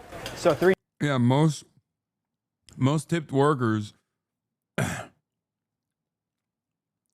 their overall take-home pay is so little that they don't even get taxed. Anyway, that's the point. That like the tips themselves are not even taxable because your take-home pay is so low that it's below the level that it would get, even with the tips, it's below the level that it get taxed regardless.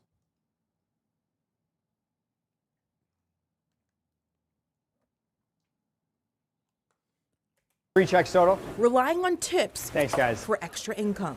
It's all on our pay stub. We get all of our tips on our check at the end of the pay period. And if the big beautiful bill is signed into law, there's something for everyone.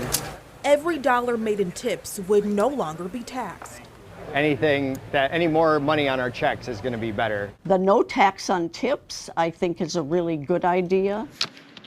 Linda Mose is a tax expert of 54 years. I think that it's going to help a lot of the low to mid taxpayers. She says when it comes to the no overtime tax, it's too early to tell how it would be implemented. Are they going to have the employers still be able to deduct the overtime that they paid their employees?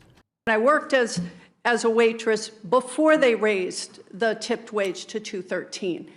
And I can tell you, never once did I itemize my taxes.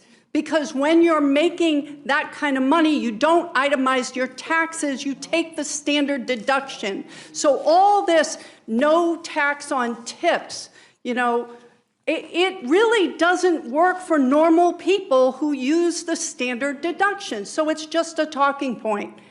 And my constituents, the constituents who are going to lose their jobs in my rural communities, who are working on the wind farms, who are working on the infrastructure projects that just got canceled, who work in tourism, because tourism has really gone downhill because of tariffs and because international visitors are afraid to come to the United States.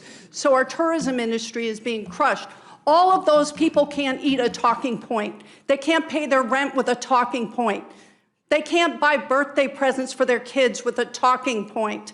That's all this is a talking point. But still, we got the richest 1% that are gonna they're gonna make bank. I think trickle-down cruelty is probably the best way I've ever heard to describe it. And we all know it has been proven over and over again. Trickle-down economics doesn't work for working people. Trump just eliminated taxes on tips. The idea is to provide relief for millions of struggling service workers, and they need it. Some say it's not enough, and it's glossing over a much bigger problem. So here's what's happening. The US government is making tipped income tax-free for up to $25,000 as long as workers made less than $150,000 or $300,000 when filing jointly in 2025. They'll have 90 days to publish a list of tipped jobs that are likely to include waiters, baristas, bartenders, and many more. Critics say hedge fund managers, it's expensive. Twitch streamers. And the impact isn't going to be that significant. Why? Okay, so imagine this is the total US workforce. just 2.5% work in tips jobs like baristas or bartenders. And within this group, these are the people who earn enough to pay taxes on their tips. To be clear, these workers would see an average saving of about $1,700 per year on their tax returns. But some think there's a better way. Hello. This is my colleague Enrique, who lives in Berlin, Germany. Germany is good at a lot of Socialism. things. Beer. Oh no, they're gonna advocate for higher base pay for these fucking workers. How dare they? How dare they? That would be the collapse of society. Chat, look away. Don't believe they're lying. Don't believe their lies. They are lying to you. Surprised this is AFD propaganda? Okay, Cars. good. Thank God. But one study shows that it's also a great place to be a waiter. Germans tip very often, almost always in cash, although that's changing slowly, and waiters do not have to pay taxes on the tips. Yes, Germany did it first. But one of the most important factors is that here in Germany, waiters earn almost 13 euros per hour as a base wage. That's what? Wait, excuse me. That's unacceptable. The base pay should not be livable. The base pay should not exist. For those of you who don't know, in the United States of America, for tipped workers, in many states, your hourly rate can be as low as $2. Okay? It used to be even lower. You get like $2.13 an hour, and then your entire salary revolves around the tips that you're receiving.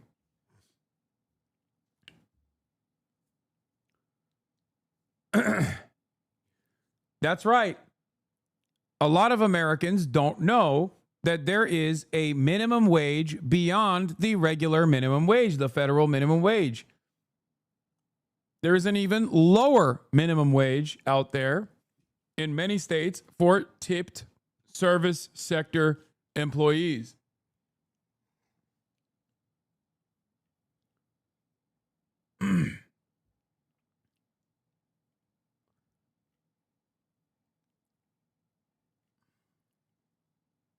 twice the national minimum wage in the US. And tipping is more of a bonus. This is the case across. But he's wrong when he said, oh, it's $7.25 in the minimum wage. It's not $7.25 for tip workers.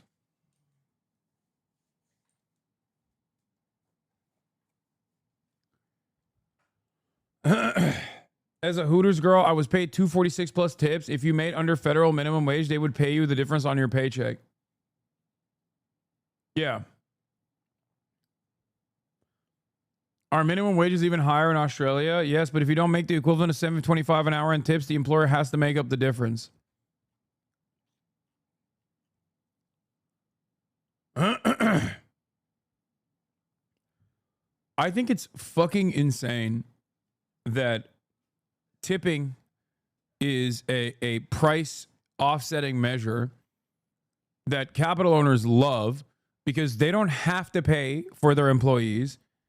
It improves their performance because now their performance is what will determine what kind of percentage they will get as a wage, because that's what tips are. And on top of that, they can justify lower prices on the menu because the 20% tip that you choose to give to your wage slave that's serving you the steak, that's up to you. As opposed to having to put that extra 20% into the menu and then pay a living wage to your to your employees. Is legally obligated to, big distinction, because they're most likely going to fire you if you're not making enough tips that they have to pay you more.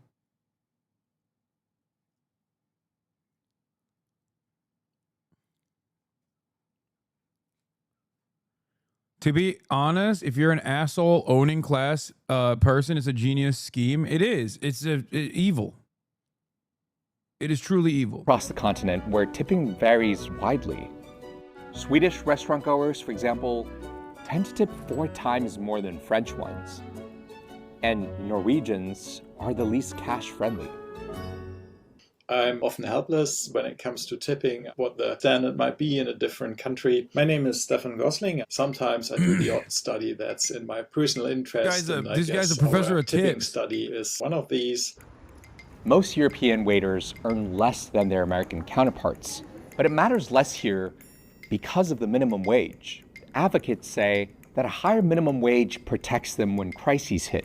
Think about the COVID pandemic, where people couldn't eat out. All of a sudden you are without a job, without employment, but also without Social Security. In Europe, at the very least, employers still have to pay the minimum wage, and then that also provides Social Security to service workers.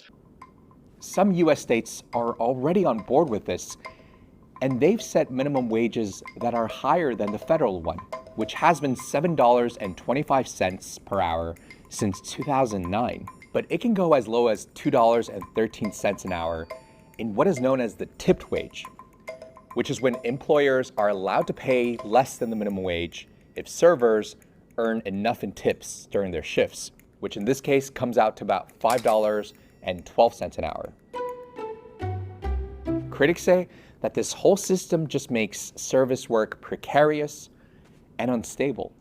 In terms of stability, I think it's a better system when you have higher minimum wage and a lower tipping rate. There's a bill in Congress that's trying to do just that, making them. As a bartender / server, I tell all the new people that come in that serving is a gamble. You can make a lot, but if you're in the wrong place, you'll be overworked for almost no money or any benefits. Yeah, I mean, there are people who make really good wages.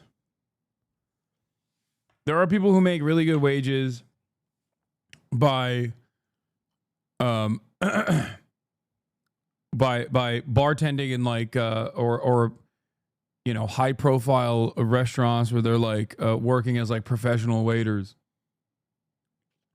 That's for sure a thing. You can be ballin' as a waiter or a bartender. However, that is not the norm. If you're cute, you'll make money. Most won't.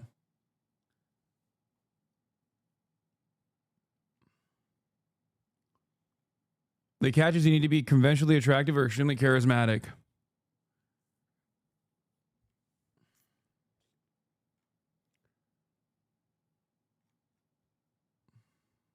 Minimum wage higher for everybody, called the Raise the Wage Act. But if past performance is any indication, the bill probably won't pass. And the no tax on tip law is moving on. Thanks for watching our video. Do you think tips should be tax-free? I think this is one of the saddest days in modern American history. This is the largest withdrawal and ending of healthcare in American history. 17 million people in our country, 17 million Americans in our country are going to lose their Medicaid. They're going to lose their ACA insurance. Small business owners are going to have their healthcare costs skyrocket, and people are going to have their SNAP and WIC cut back. People are going to go hungry. People are going to get sick on a scale unlike anything we've ever seen. And it's all of it is just to finance tax cuts for billionaires and the wealthiest corporations who don't even need it.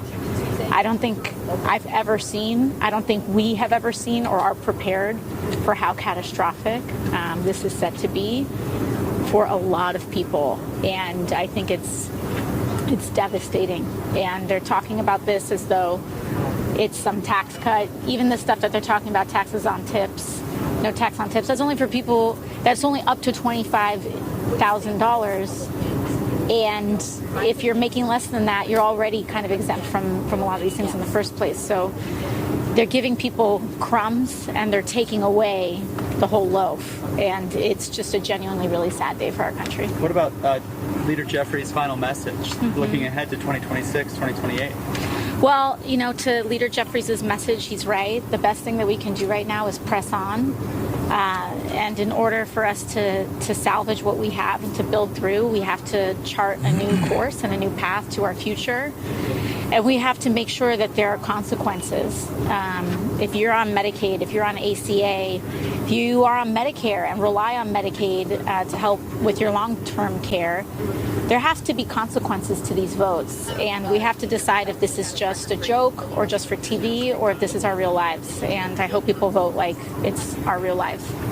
Meanwhile, an Iranian woman detained by It's really messed up. Yeah, think about the billionaires is correct.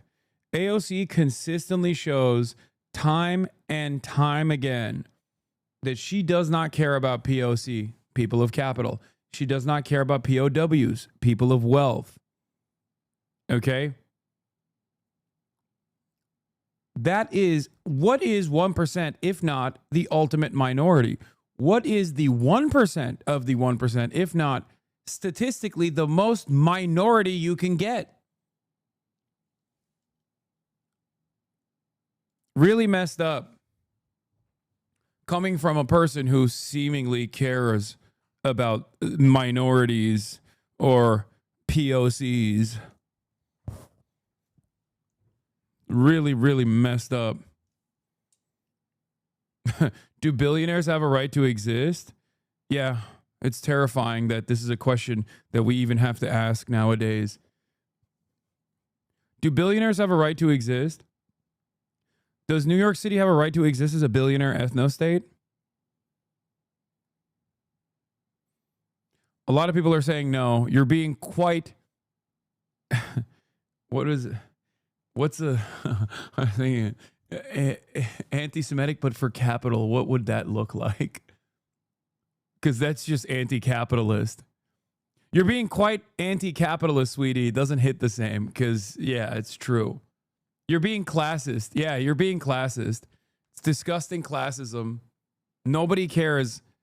Nobody cares about the one class. You're being wealthophobic, capital-phobic. It's really messed up. This is the new future. This is the new future that AOC wants. Disgusting. Terrifying.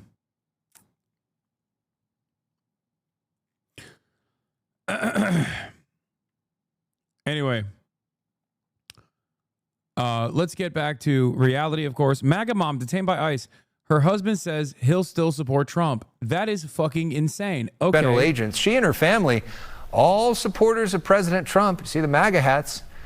President Fox 11's Matthew Seedorf live for us in Diamond Bar. And Matthew, those Trump flags staying up tonight. Yeah, those flags staying up. This family still supports Donald Trump despite their mom being detained.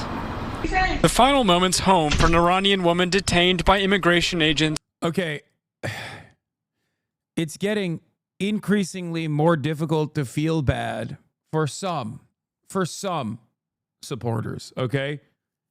Like, it's getting increasingly harder to, like, every day I'm like, no, we must oppose this unconditionally. We must be loud in our opposition to this, okay? But when I see stuff like this, it becomes so hard.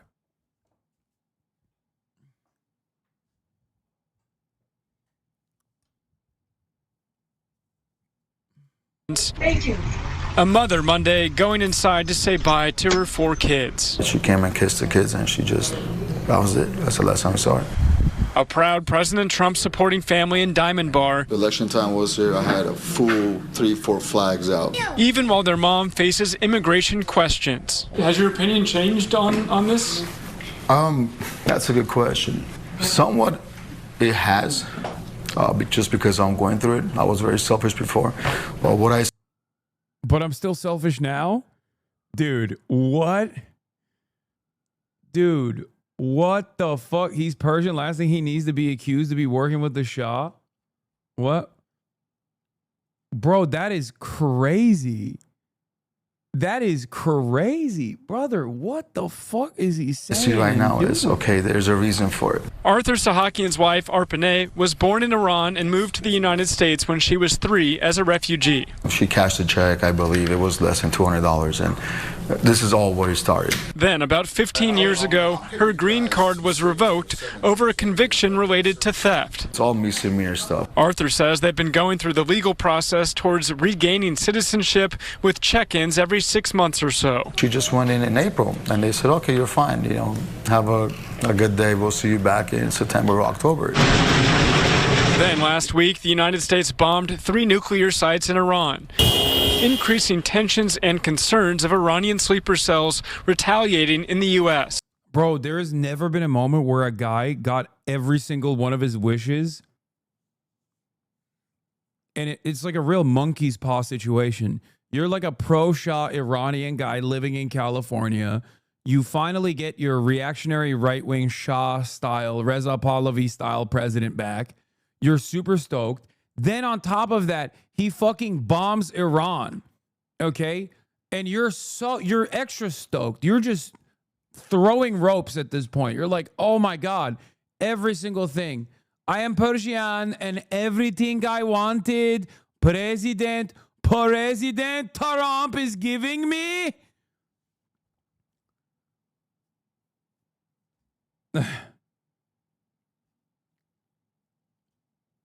And then boom. In the aftermath of that, Trump is like, yo, pack up these fucking Iranians because they're all sleeper cells. Holy shit. Holy shit. I'm very for of them seeing the Iranian nationals because of the sleeper cells. I understand that. Federal sources tell Fox News that more than 130 Iranian nationals were detained in the U.S. this last week. I think it will resolve a lot of issues because we all know exactly who's in here for what reasons. Even though I miss her dearly, but I think we could do a better job of you catch someone, you see there. And dog, your children are crying because mommy's in the slammer. Are you fucking serious? That's your wife, dog. The fuck? Dude, this is next level. You can't even do a Fell for It Again award for this guy. He's still falling for it. He's still in the process of free fall. That's crazy, man. This is, I mean, is this even I think we've moved beyond onion bits at this point, okay? Because even the onion's like, no, that's a bridge too far. I feel like that's too much. You know what I mean? Like this is unimaginable levels of cult-like thinking. What the fuck? He's like, yes, finally my bitch wife is arrested so I can live out my dreams and what? Marry Donald Trump? Like, what the fuck is the dream?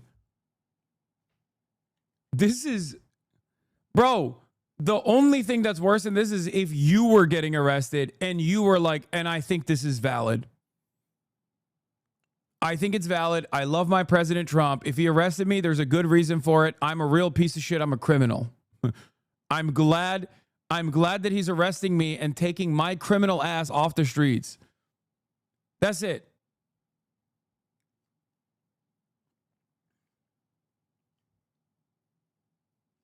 He said, Mr. Trump, President, take my wife, please.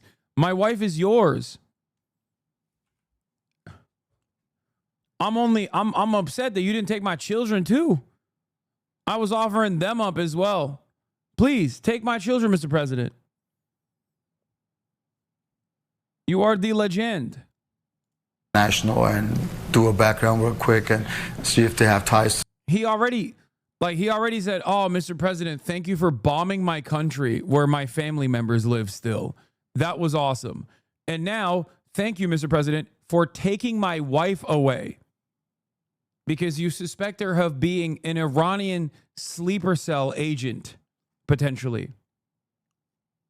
To the community and ties with families over here and let them go. What do you think's going to happen? Oh, I'm on the list to be going to a different facility. Arpaneh speaking with us on the phone, uncertain about her future. Any regrets with your vote? None. Still supporting him. while her family continues showing support for President Trump, hoping their mom comes home soon. Trump is not trying to do anything bad. We understand what he's doing, and he wants the best for the country. So right now, it's unclear if and when that mom could return home. Reporting live tonight, Matthew Seedorf, Fox 11 News.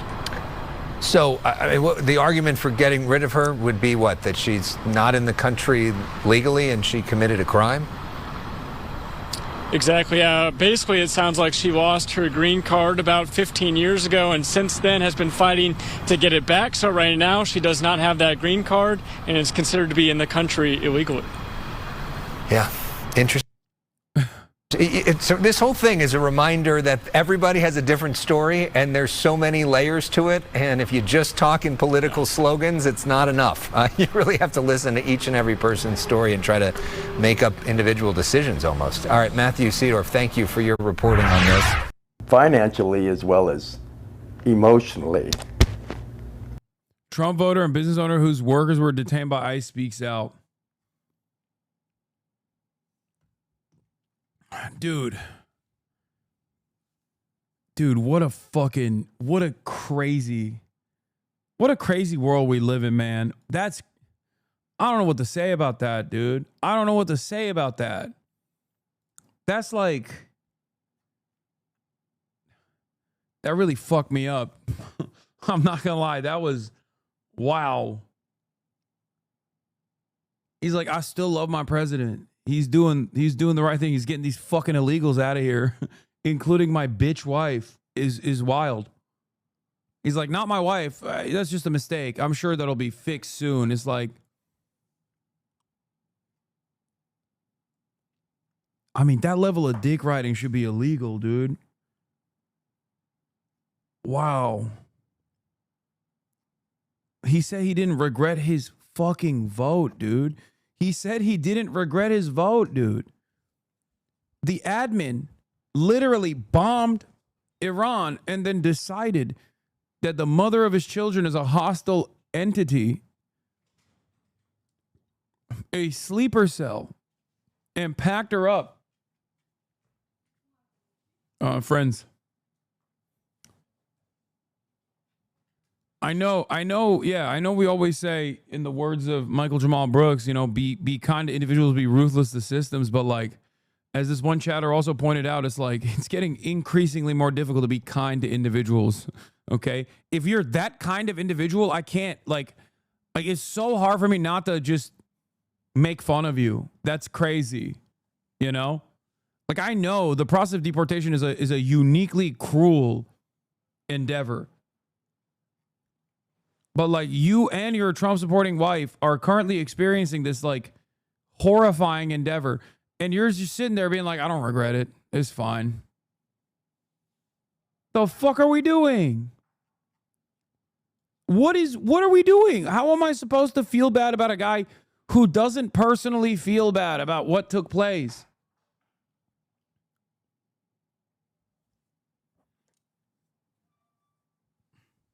That person needs to feel bad from a societal perspective. If you're okay with shit like that, what are we but livestock? I mean, he's livestock. Like, he's not doing the one thing that human beings are supposed to do, conservative, Democrat alike. When it comes knocking down their door, the idea is, oh, the leopards are eating my face. How could this have happened? You're not supposed to go, I hope it's yummy for the leopards, while your face is being eaten. That's not, there is no subreddit for that yet. You know what I mean?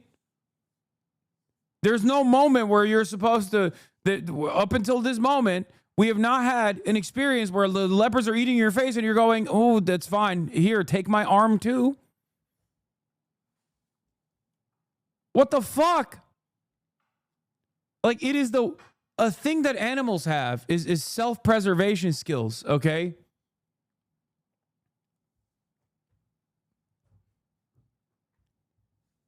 This is getting to a degree where you're doing like, blood sacrifice rituals for your cult. And if you have that level of loyalty to a person who like fucks you over deliberately, okay, in broad daylight, and you still defend it, while you're in the process of getting fucked over, at that point, there is no saving that person. You know what I mean? There's no amount of cruelty that that person can experience that will shake him away from his position. At least, like, there are Trump supporters who are like, I didn't think my undocumented relatives were going to get fucking apprehended. And they very quickly realize, like, okay, we were duped. This fucking sucks. I'm going out in the streets and I'm going to protest. You know, great, fine. You know, it sucks that this happened to you. It sucks that it happened to your immediate family members. I'm right there by your side. But when a motherfucker's like, oh, my family members got deported, but I hated them. Honestly, they were fucking criminals, actually. That's good. Hopefully they arrest me too next. What am I supposed to do? I can't help you if you can't help yourself. This is like a person on Medicaid whose Medicaid just got removed, okay? And they're fucking running around being like, well, at least billionaires who are the most productive members of society are getting a tax break. That's fine. You know, I'm sure things will be better. It's like, okay, good luck. Good luck then. You're in a death cult. You're a fucking psycho. This is beyond beyond absurd. It's not normal. Every night I go to sleep and I think to myself, I hope the Walton family is getting a higher return on their initial investment this quarter. Like, I hope they had a productive quarter. I'm working at Walmart. I need fucking SNAP benefits because Walmart's not paying me enough.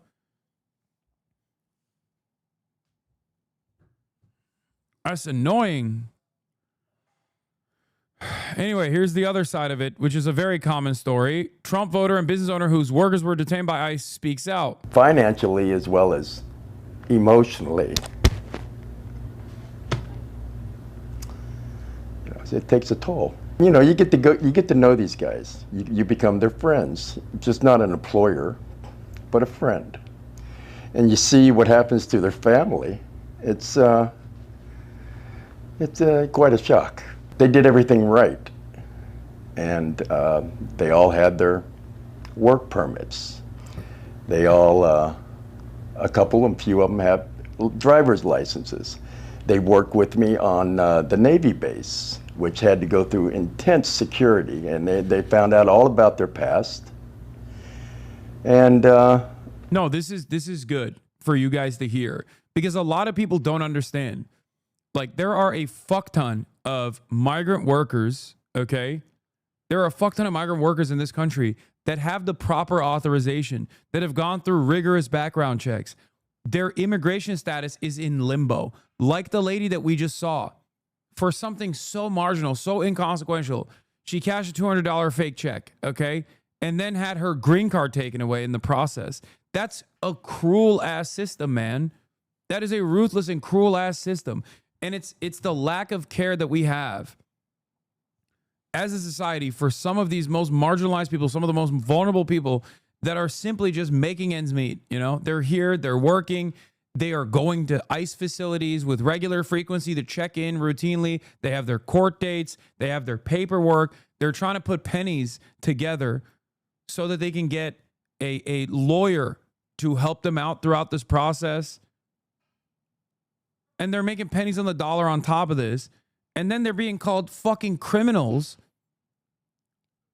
and getting deported, ripped away from their families, ripped away from their neighborhoods, ripped away from their lives that they've developed here, that they've built here.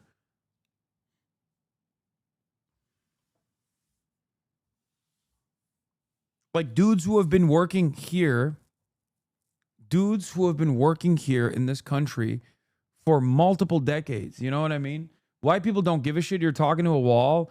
I don't think that's true. I think that there are plenty of white people who do give a shit. But there are certain kinds of white people that don't, the racist kind. And Trump, and that number is much smaller than you think. That's my point. I mean, here's a white person who does give a shit now, because this is the leopards ate my face moment for him. You become connected with them and more than just a boss employee. You voted for Donald Trump? Yes, I did. If you had a chance to sit across the president like you do now with me, what would you say to him?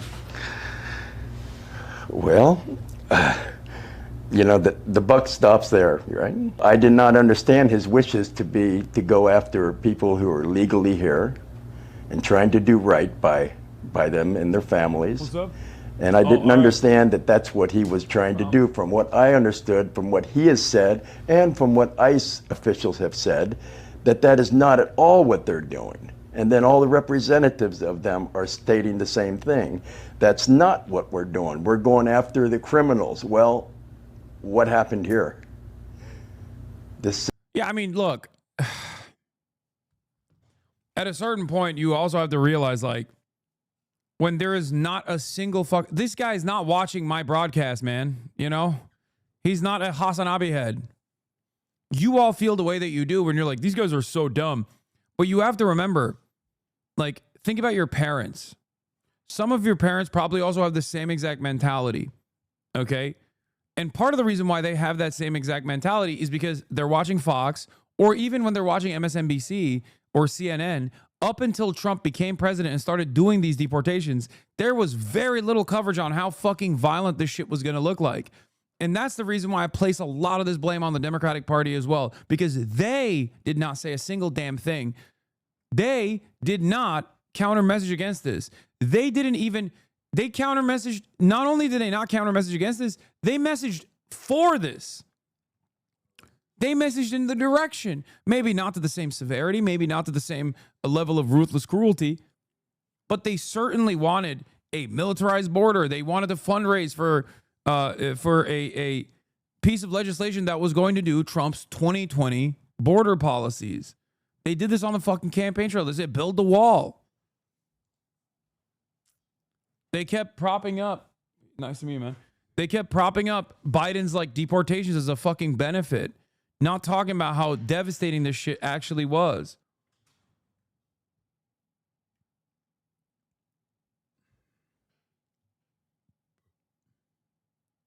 The employer said they had their work permits. These are people here on an NTA before an IJ who entered illegally and were released pending immigration court. Yeah. On an NTA before an IJ, like immigration judge, you're saying, right? Like they got the proper authorization. There are a lot of people like this. There are a lot of people exactly like this. There are millions of people like this who come into the country, illegally. Yeah, notice to appear. NTA is notice to appear before an immigration judge, who entered illegally and were released pending immigration court. Yeah. Now, what's crazy about the immigration court is that it works as a function. It works alongside the federal the federal agencies. So it's not like a separate entity. So when there's a woke president, they can be a little less restrictive. And then when there's a president like Donald Trump, he can use the immigration courts system as a mechanism to literally steal people, to kidnap people. That's why you see so many of those like gruesome images of people that are just like going to their regular court date. Okay. They're getting their notice to appear. They're appearing in court in front of an immigration judge thinking like, oh, I'm just going to get an extension, right? I'm going to get an extension. I'm going to get my work clearance. I've been here for like 10 years, whatever. This is what I've done every single time. And now that opportunity is being used to kidnap this person. Trump ain't so great when he starts to hurt your life, huh? I mean, like this guy is the classic example of like a fucking dickhead business owner who also fell to the mercy of the overwhelming amount of like, there's so many fucking criminal migrants out there. Immigration court system within the DOJ, so a part of the executive branch. Yes. You can get a work permit after accruing a certain amount of days of filing an asylum application, for example. Yeah. There are so many people like this who we could just like expeditiously process and give the proper permanent clearances for, right? But we don't do that. We just keep their immigration status in limbo. And that is by design. Same with the fucking DACA. Same with the DACA recipients. Deferred action on childhood arrival. 90% approval for amnesty for this program. The program itself is crazy. It is crazy rigid. You can't even fucking fly out of the country and shit. You know what I mean? If you're on DACA, it's ridiculous. You have to have an unvarnished record, no crimes whatsoever. You have to go to college. You have to have a job, like all this shit. It is so rigid. And the fact that we don't give these people proper amnesty is insane. Dreamers is who I'm talking about. Yes. DACA, deferred action on childhood arrival. Remember, these are people who came into the country alongside their parents when they were a child. Okay, when they were a fucking minor. They had no say in this process. And this country is all they know. They don't know any other country. They grew up here. This is their country. It's functionally no different than birthright citizenship. Can you report both sides and show ICE removing criminals as well? I can't. You want to know why I can't? Because the fucking criminals that ICE is removing are already in jail. Because they're criminals. They've already been processed through the criminal justice system. That's why I can't show you both sides of this equation, because the people that they are removing right now, the people that they're deporting right now, the ones that have a criminal record are for incredibly minor shit. They're not like rapist decapitators or some shit that ICE is like bravely taking out of this country. Birth certificate says otherwise, says My Lottery. My Lottery is a great name for you. Yeah, you did hit the lottery, I guess. That makes you feel like you're better than these people. Chew My Bullets 1 says, can you report both sides and show ICE removing criminals as well?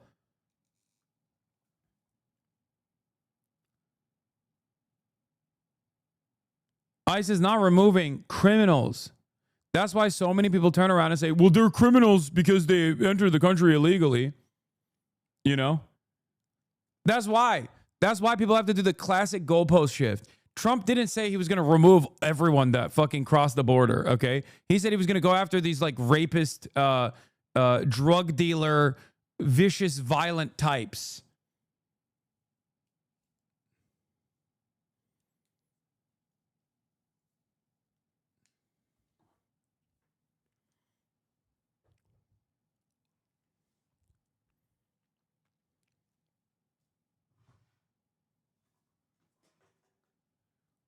They're deporting people that have been here for 20 years, who have been checking in with ICE on a monthly basis since the agency even made these sorts of checks a requirement. They have the proper clearance and the authorization to work, okay? And they're removing people that have like a trespass from like 15 years ago. You think that's a fucking rabid criminal that you have to get out of this country ASAP?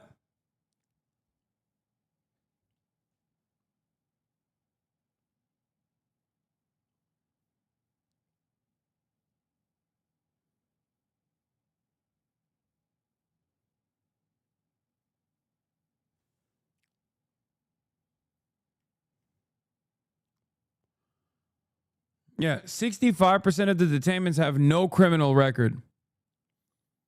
And 93% had no violent convictions.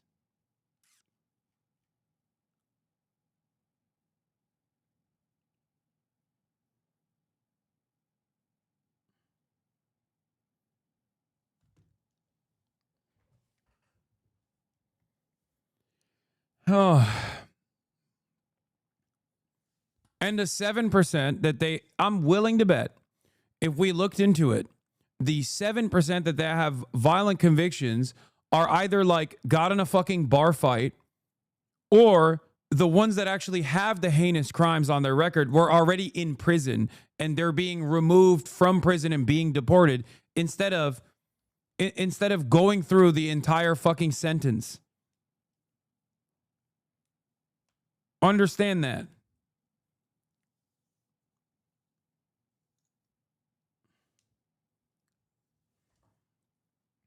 Because in an effort to justify why they're doing this, like, for example, one of the things that they did was park ICE into Rikers Island in New York City.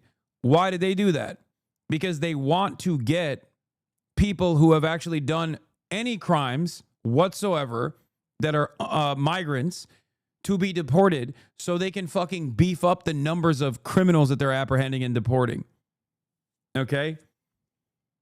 But even with all of that, because they have this ridiculous quota for, remember, a problem that doesn't exist, even with all of that, they have 7% violent convictions in the deportations. 7%. 7 fucking percent.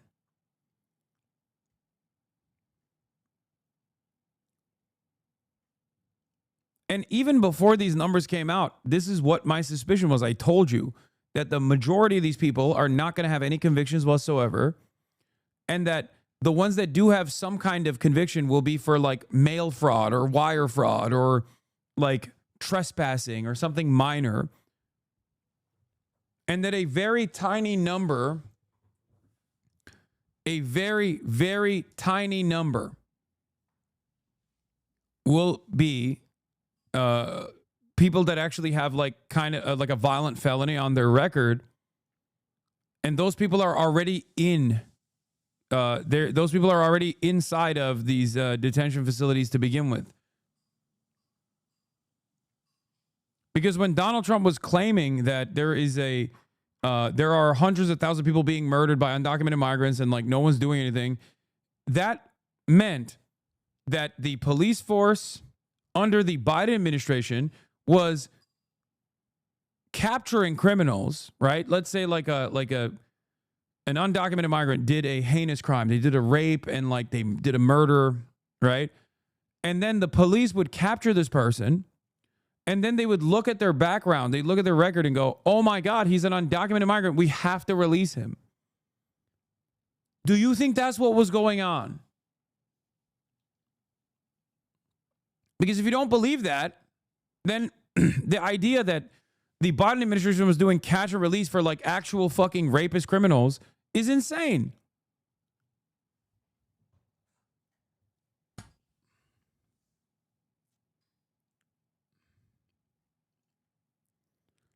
ICE bookings are primarily non-criminals and non-violent offenders.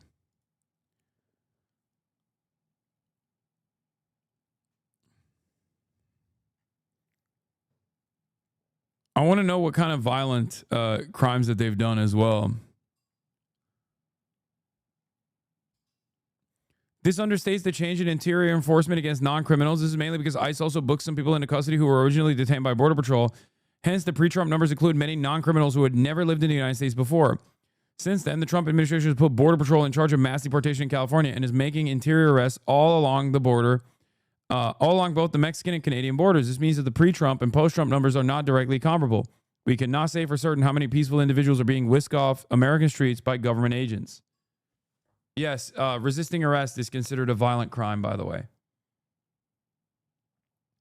Would you say the people that Obama admin deported millions as well? They don't think there's an issue with this because Obama did it too. I had an issue when Obama did it as well. But the difference between Barack Obama and like when Democrats are in charge, the major difference is that they consider immediate removal at the border a deportation. There's a difference between internal deportations and border apprehensions. Okay? Both are still uniquely cruel, especially considering that these people are not here to do fucking crimes, okay? Having said that, the Trump administration will greatly escalate interior removals, okay? Interior removals are conducted on not people who are doing crimes, but they're conducted on people who have been living here for decades at this point, who are literally playing ball with Immigration Customs Enforcement. They do check-ins with ICE agencies. They have court dates that they're waiting on in front of an immigration judge. I spoke to a journalero in Huntington Park that had gotten detained in a raid at a Home Depot. He's a citizen. They take you to Santa Ana, verify your status, then they let you go. But now you are not at work outside of Home Depot. You're in fucking Santa Ana. Yeah, they do dragnets, and if you're Hispanic, you will get apprehended. And they fucking put you in a goddamn paddy wagon and ship your ass to a facility, and then they do some kind of check. And hopefully your paperwork is intact, because if they find anything when they run a background check, they'll still clap you. Is waving a gun around on Twitch considered a crime or breaking terms of service? This is not a real gun. Pussy. And not only that, but also, I like that this is the new meta. People are like, dude, I can't believe you were waving a gun around. Good luck, dude. Guy comes in here, says, I'm going to assassinate you. I say, good luck, and do this. And now the soy right is fucking crying about it. Okay. Good luck.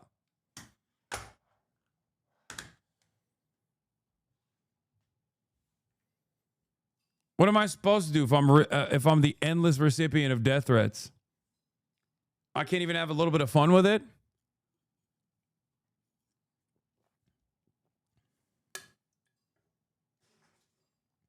Every single person that masturbated when Moist Critical did the exact same thing, okay, is now going, this guy needs to be banned immediately. Post haste, please. You should keep it in frame. I do.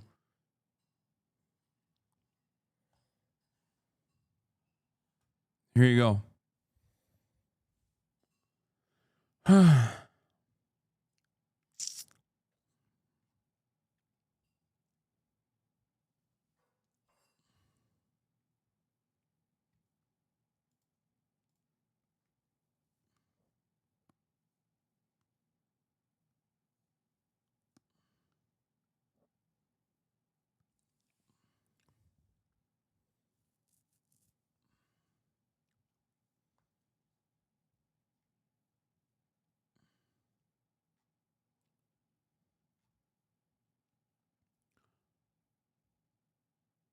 Andrea, the 411 U.S. citizen that was picked up physically by ICE and kidnapped, Democracy Now! Covered it. Yeah.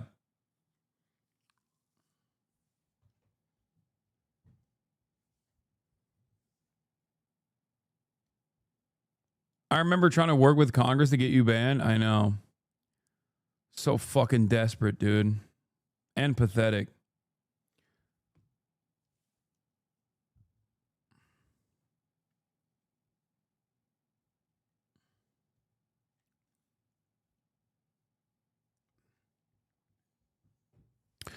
Anyway, let's continue.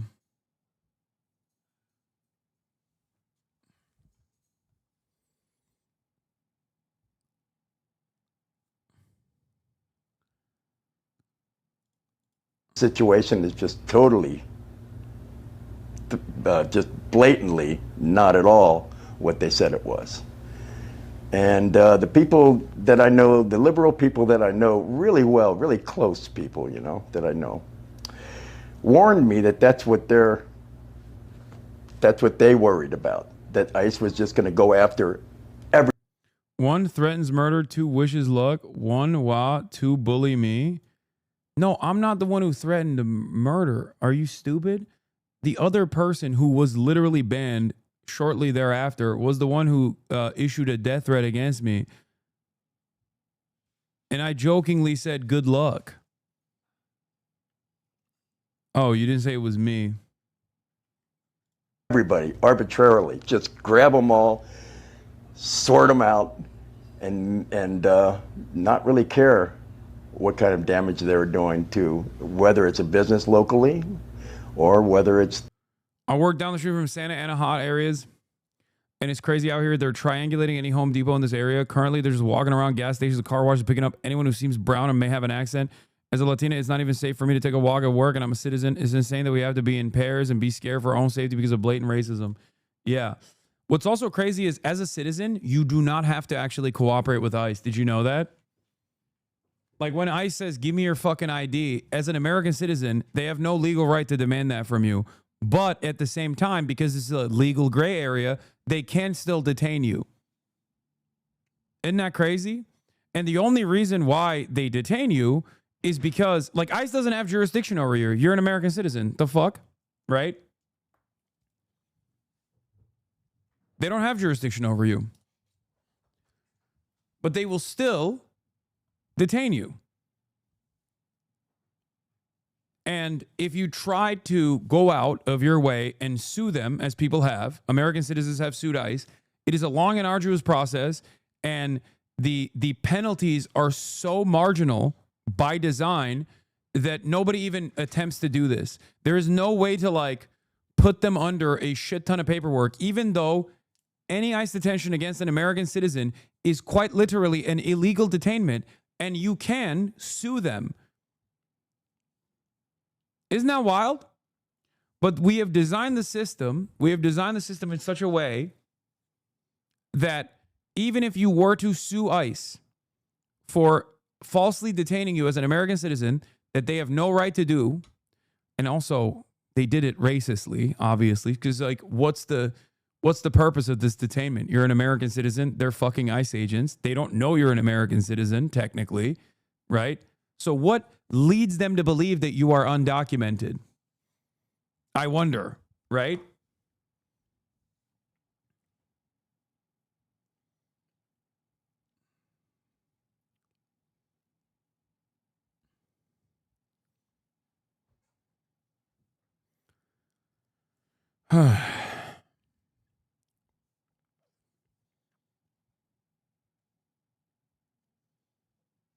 So when they're engaging in racist profiling and they detain an American citizen, you could still turn around and sue them after they free you.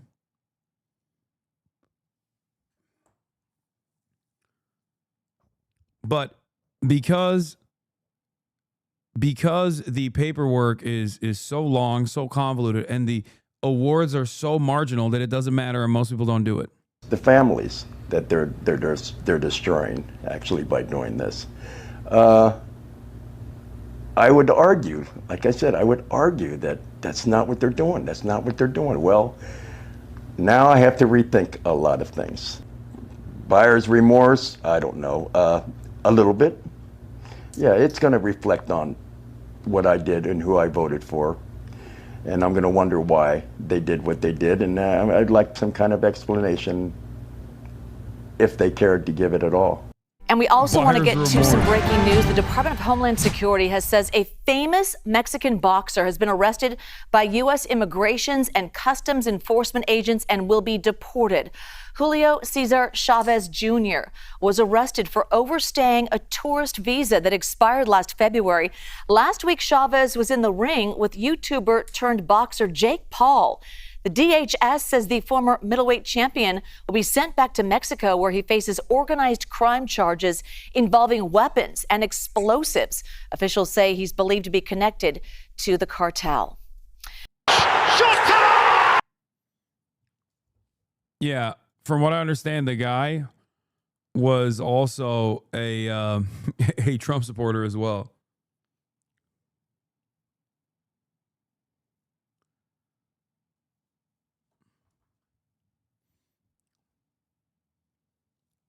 If he won, he wouldn't have gotten deported.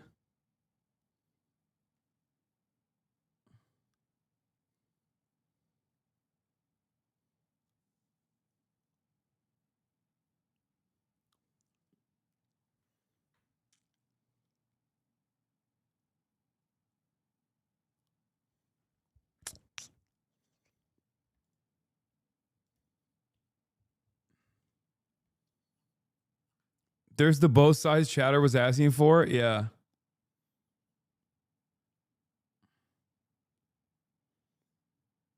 They wouldn't arrest him before the fight because that would have fucked up Jake Paul, who's famously a Trump fanboy. I don't know enough details about this guy, but it is crazy that he went from being a Trump supporter to being deported by the Trump admin back to Mexico.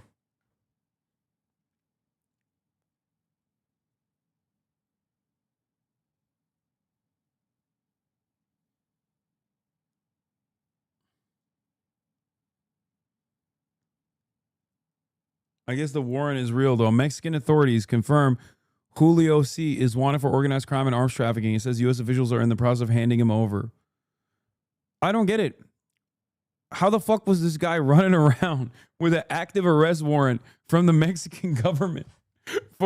Dude, this is exactly the type of person that Trump fantasizes about deporting. And the one time they actually get one, it's a fucking Trump supporter who is friends with another Trump supporter, a very famous Trump supporter, who is just like an influencer. He's like a famous person. He is a famous Trump supporter. How is this possible?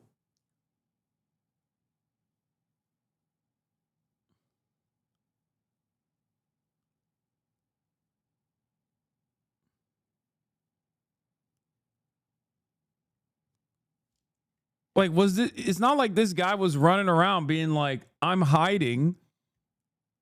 I suspect that he was very openly training for this fight, whether it was in the United States of America or in Mexico, but like he was out there. No. He's the son of one of the best Mexican boxers. His father trains Canelo.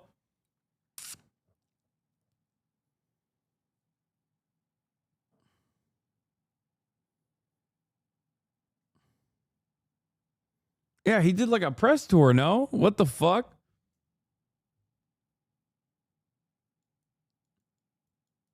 Lose to Jake Paul and deported in 1 week is an all-time down bad. He fought at Honda Center in Orange County. ICE seeks to deport Mexican boxer Julio Cesar Chavez Jr. alleges links to Sinaloa cartel.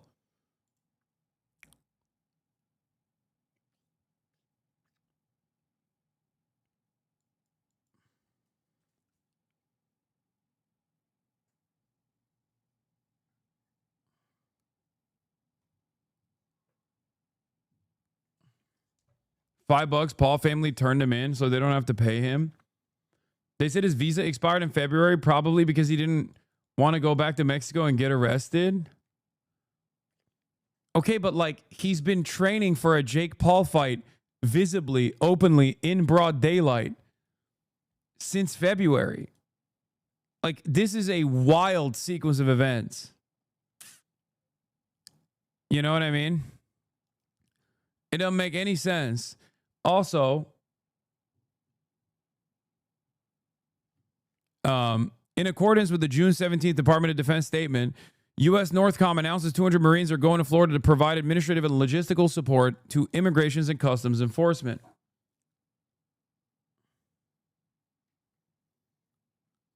So now they're sending Marines to Florida as well. I don't believe there actually is mass voter fraud, but couldn't the argument be made that since DJT is deporting his own supporters, that he had illegal votes cast? Okay, calm down.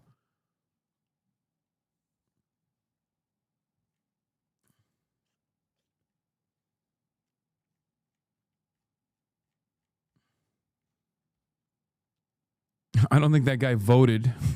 I think he was just a supporter. Wait. I was wondering if you...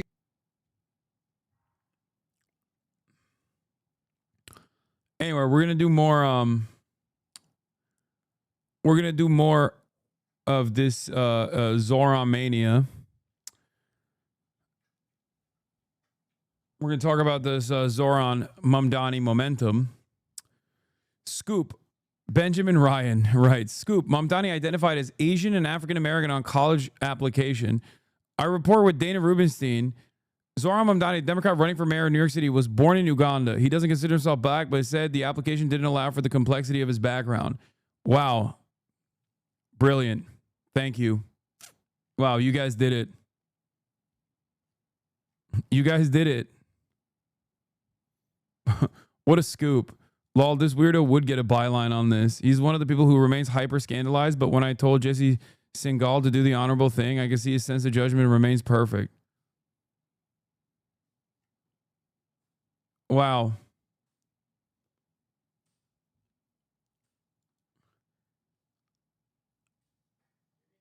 What is this? Good morning, New York. While you were sleeping, this was the most read story. Zoran Mamdani's wrong. We need more billionaires, not fewer.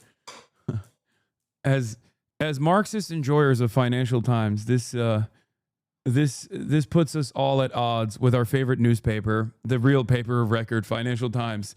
Their opinion editorial segment is going to still obviously they're still obviously going to reflect the majority opinion of the readership, which I suspect are not anti-imperialist Marxist-Leninists, in spite of the reality that Financial Times is, and I stand by this, a far better newspaper on their regular reporting side, especially as it pertains to global affairs, than the New York Times by a very wide margin. That remains to be true. This is the New York Times source on the story, who they euphemistically describe as an academic and an opponent of affirmative action. Let's see what else he believes. Last month, wait, what is this? Last month's cyber attack appears to have been carried out in order to see if Colombia was still using race-conscious affirmative action in its admission policies after the Supreme Court effectively barred the practice in 2023. While Mr. Mamdani was not a target of the hack, the information about him was included in a database of millions of student applications to Colombia going back decades. The data was shared with the Times by an intermediary who goes by the name Cremio on Substack and X, and who is an academic and an opponent of affirmative action. The Times agreed to withhold his real name. An anonymous poster obsessed with race and IQ. Musk has replied to at least 2 posts this month from an ex-user who goes by Cremio. The account has more than 200,000 followers and is known for writing about purported genetic differences between racial groups. A typical post from the account claims that black NFL players have lower IQs than white NFL players. Other posts strongly imply that black people are genetically inferior to whites. As my former colleague Ali Brelin noted in The Atlantic, Cremio has been praised on the far right for tracing the genetic pathways of crime and explaining why poverty is not a good causal explanation. Referring to Medicare payments, Musk wrote in response to Cremio on Wednesday, "This is where the big money fraud is happening." What a source.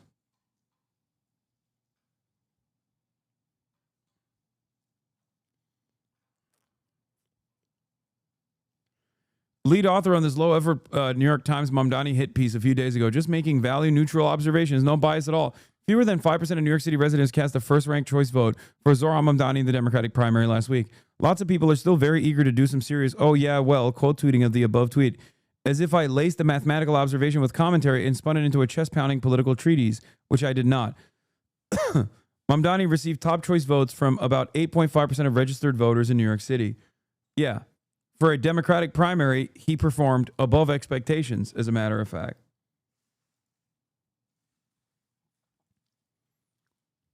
I have private information on a public official who is currently running for an important office. This information shows they engaged in professional misconduct. No one but me and a hacker has this info right now. Is it unethical to release it?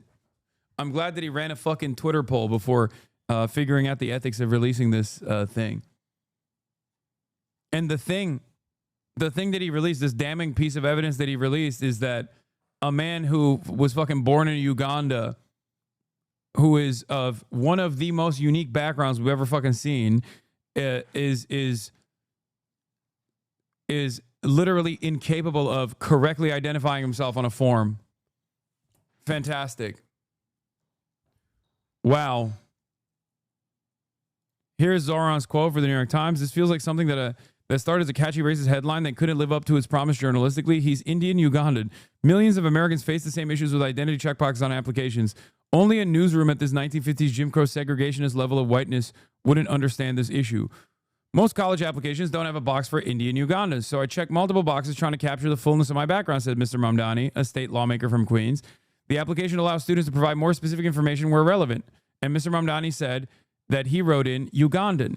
Even though these boxes are constraining, I wanted my college application to reflect who I was, he added. While neither Mr. Mamdani nor Columbia University could provide the template for the application form the college used at that time, a copy of it was archived online. Mr. Mamdani said he filled out all of his college applications in the same way. Yeah, the U.S. Census sees Middle Eastern and North African people as white. Many don't.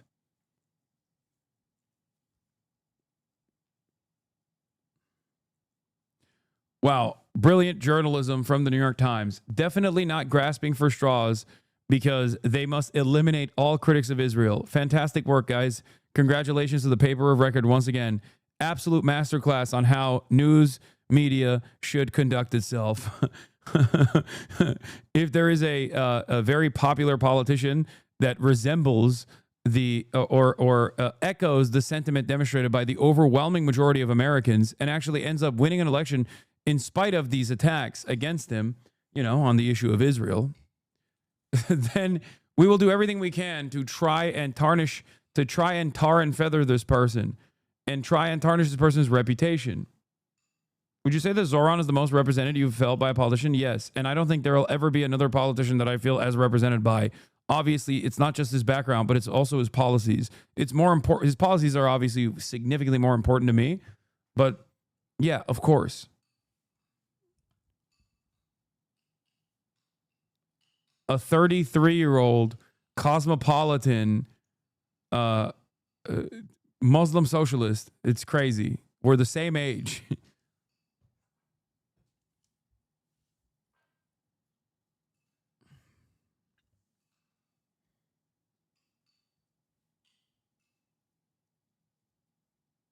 You could address some of these comments that the president made earlier this morning. Mm-hmm. He was talking about Zoran Mamdani saying that we'll have to arrest him if he interferes with ICE. And he also talked about you and saying that you were. If he interferes with ICE, yeah. arrest Mamdani. If he interviews with ICE. Interferes. I'm sorry. Interferes. Yeah, if he interferes with ICE, he'll have to be arrested. Just wondering, where do you stand on that? And he also talked about how you were a good independent option, and he obviously supported you. So where do you stand on both of those? Well, no one should. I've said this over and over again, and I'm going to continue to say it until it resonates and people may appreciate it in a period of reflection. ICE is a federal law enforcement agency. It is not some illegal entity. This administration will collaborate with our federal agencies when it comes to criminal behavior. We're not going to collaborate if it comes down to civil enforcement. The law doesn't allow us to do that. And anyone that is an elected or not should never interfere with federal authorities carrying out their function. Because if someone doesn't like ICE, what happens if you don't like the IRS? What happens if you don't like the environmental protection? You just can't pick and choose. And, my pet peeve is disorder. I don't feel comfortable around disorder. Maybe it's my blind side that I just don't like disorder. We can't have systems of disorder. And so I will encourage anyone not to interfere with federal authorities. He's not trying to win the election, I don't think. That's crazy. He's speaking like a man who cares about not having the Department of Justice decision come down on him, and not as a man who is desperately trying to win the mayoral race. He looks like he's under duress. Legally carrying out their actions. And so the president makes his determination what he's going to do. I'm not a federal elected official. I keep saying that over and over again. I'm a city elected official. I'm the mayor of the greatest city on the globe, and that's New York City. And I have enough things to improve on in this city that I'm doing than to talk about what they're doing on the federal level. We got federal authorities. Federal authorities need to do their job. There is literally pre-existing state and city law that gives the mayor and also state officials the responsibility to not collaborate with ICE in the way that Eric Adams is collaborating with ICE and cooperating with ICE right now. Now, of course, the reason why Eric Adams is cooperating with ICE is not because he thinks, he's law-abiding or whatever, and he doesn't have the authority to override federal mandate. It's because he had a Department of Justice case due to his corrupt affairs, due to his corruption charges, working with Turkish government envoys. And then the Trump administration took that away and are now dangling that as a fucking carrot in front of him. They took those charges away, and then they said, we can bring these charges back at any moment if you don't cooperate with us. Incredible stuff. Right now, the drama continuing on the House floor. Democratic Minority Leader Hakeem Jeffries has been using his magic minute to delay a vote on the One Big Beautiful bill for over 7 hours. Jeffries claims he's, quote, taking his sweet time on behalf of the American people. No thanks. Whenever he's done speaking, House Speaker Mike Johnson will take the podium for what's expected to be a brief speech. Then we'll see a final vote to decide whether the OB3 reaches President Trump's desk or sends lawmakers back to the drawing board. We'll be keeping a close eye on the House floor all hour long, and we'll bring you the news as it happens. First, we are getting an idea of how New York City Democratic mayoral nominee Zohran Mamdani, who also self-identifies as a Democratic socialist, may address the Big Apple's affordability crisis. Hello, everyone. This is Outnumbered. I'm Emily Campagno, and joining us today, Carly Shimkus, Fox & Friends' first co-host, Lydia Hu, Fox Business correspondent, Kaylee McGee-White, Fox News contributor, and Charlie Hurt, Fox & Friends weekend co-host. Now, resurfaced video from 2021 shows the socialist candidate pushing to limit private housing and increase public communal housing. No. Bombshell. Guys, did you know about this? This is scary. Dude, I hate when Fox News does this and doesn't issue a trigger warning beforehand. What? Wait, is it the Gravel video? Oh my God, it is the Gravel video. I'm gonna die. Oh my God. You mean to tell me that Zohran Mamdani thinks that we should have government housing just like in Vienna, which is, as everybody knows, Red Vienna, that's what they call it. It is a socialist communist state. It is authoritarian, okay? If you want a strudel, if you don't eat a strudel, they beat your ass. Do you understand? If you don't eat a schnitzel, they beat you. 65% government-owned housing. Shocking video resurfaces. Shocking. Housing. Watch. Why do so many people end up homeless? It's not because there aren't enough homes to go around. There are plenty of empty homes. No, it's because housing people is not the primary goal of developers or landlords. No. Stop.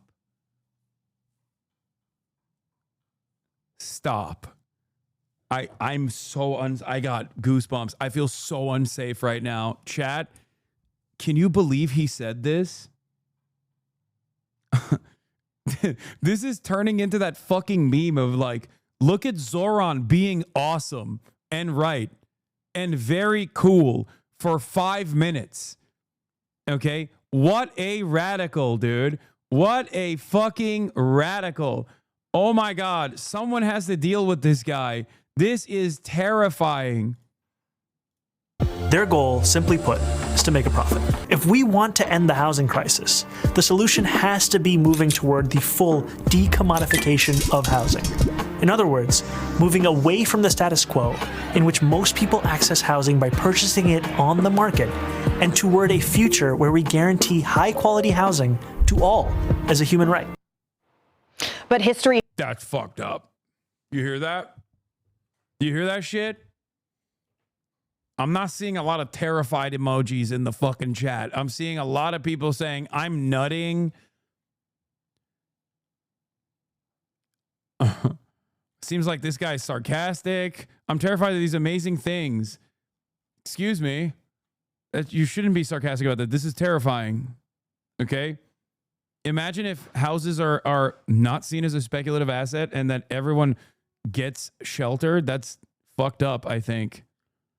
I haven't really thought this out. Let me think really quickly. What about the landlords? That's right. Shows that public housing has been plagued by chronic underfunding, leading to major problems in both big and small cities across the country. From New York City and Chicago. Mamdani and Waltz are the same. Big smile and hand over heart. Both are unwell. New York somehow wants to be a mess, it seems. As a truck driver, I can tell you it's industry-wide that trucks avoid city areas with housing projects, especially at night because of the high crime poverty associated with the area. The best companies for jobs will leave New York if he gets into office. Be careful, New Yorkers, and think about what you're doing. We need cheaper housing, not free housing. Send them to Cuba and go take a look at how successful socialism is in Cuba. I mean, you can't even go to Cuba directly. Like, there are limitations placed upon people who want to travel to Cuba, not by the Cuban government, but by the American one. So, yeah.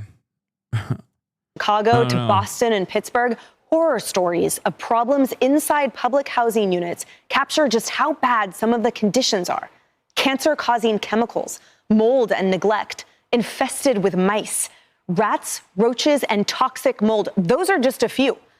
President Trump, vowing to act as a safeguard against some of Mamdani's more radical proposals, wrote this on Truth Social, quote, "I'm not going to let this communist lunatic destroy New York. Rest assured, I hold all the levers and have all the cards. I'll save New York City and make it hot and great again, just like I did with the good old USA."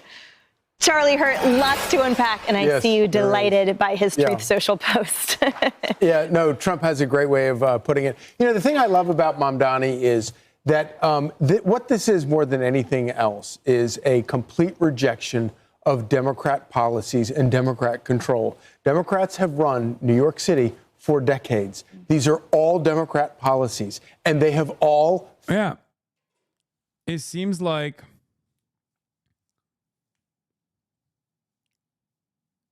this is a different kind of Democrat who wants to change that, no? After all, he won in the Democratic primary going up against the institutional Democrats. So yeah, you got it. You're not wrong. Just not in the direction that you think you're right. You know, you're right, but in the wrong way. Failed. And the idea that now they're going to turn to more cowbell because socialism light wasn't enough, so they're going to go full communism. It's not going to work out well. If you think that the subways are bad, wait until you have the city-run grocery stores. And if you think city-run grocery stores are bad, wait until you have forced public housing for everyone. It's going to be a catastrophe. And I pray New York pulls back from the ledge. And it's so rich, Carly, no pun intended, coming from the guy that lives in a $3 million Chelsea apartment. Yeah, is he going to move to public housing too then? And that's probably why he believes what he believes, because you have to be affluent to have the privilege to say the things that he does. And I recently interviewed last week Republican Assemblyman Matt Slater, who serves with Mamdani right now. And he said that Mamdani once joked with him saying, "We are both red, just different shades," meaning you're a Republican and I'm a communist. That was Matt Slater's actual interpretation of the joke, which I think should be an article written in a major focus in and of itself. So Zoran Mamdani is not hiding who he is and what he believes in. He was just... Yeah, exactly. Which should tell you something about the way people perceive him. Because they hear those things and they go, a better future is possible, question mark? Yeah, people hear that and they go, I like this. I didn't realize. I like this. I didn't realize that politicians said things like this. I had never heard of a major politician saying things like this. I wish more politicians would say things like this. Is that a $3 million apartment in Chelsea owned by him? He probably rents. Yeah, I highly doubt that he actually owns the apartment himself. Asked, what do you think of capitalism? And he said, I don't like it. And he... But also, that'd be really funny if he also owns a $3 million property. He lives in Astoria.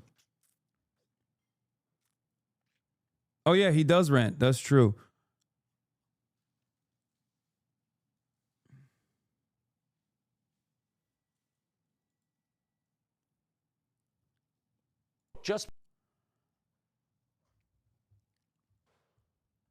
Dude, that would be so funny if he also fucking owned a $3 million property. That's so cool. He literally took Bernie more left and became more popular. It's fucking epic. Yeah. He wants to be the mayor of the largest financial center in the world. The Wall Street Journal recently described him saying that Zoran Mamdani is the living embodiment of the summer of 2020, which I think is a totally accurate description. And it's also why I'm not bullish on his ascension to power, because I think that most people and most Democrats are over that. And the proof is that Donald Trump gained 95,000 votes in New York City this past election, and Democrats lost 500,000. So I think the only way Mamdani wins is if the other candidates split the vote, which is why Andrew Cuomo needs to get out of the race and why Bill Ackman just endorsed Mayor Eric Adams. So Zoran Mamdani may have the vocal, young, energized, white portion of the Democrat Party, but it's now Mayor Eric Adams' job to keep it in the minority. Yeah. All right, Lydia, so strategy aside for a moment, anti-Semitism aside for a moment of this candidate, talk to us about the economic, disastrous potential to the city even more, because we haven't recovered from COVID. Midtown's still empty. Mamdani? Wait, Midtown is still empty. What? Still empty. People are still leaving. You know, one thing that I think is... Bro, what? You guys are in New York. What do you mean? New York is empty. Dude, Midtown is empty is so funny. You're literally in New York right now. Like, we can see behind you. Aren't they in fucking Midtown?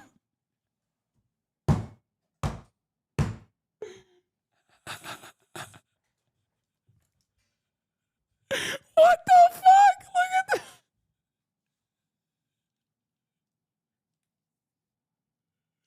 What is happening? No.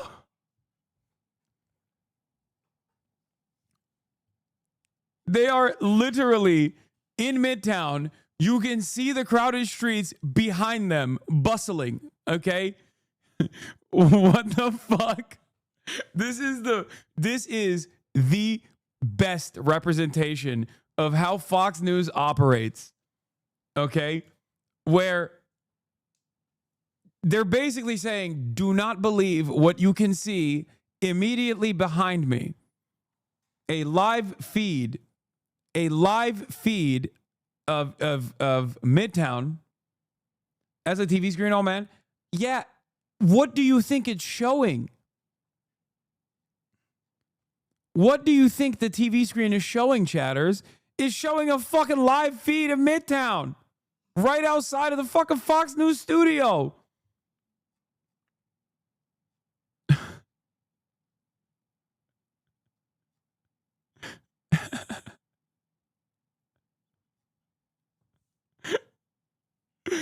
That's so funny. It's showing Midtown in the 90s. That chatter is why Fox exists. I know.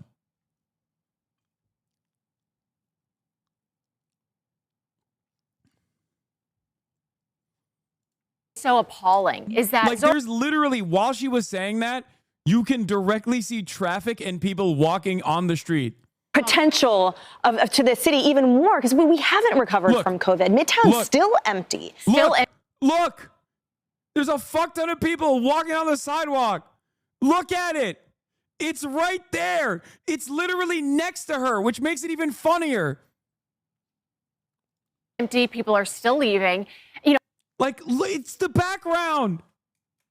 Disastrous potential to the city even more, because we haven't recovered from COVID. Midtown's still empty. She's pointing to it. She even points to it. Oh my God, she even points to it. That's crazy.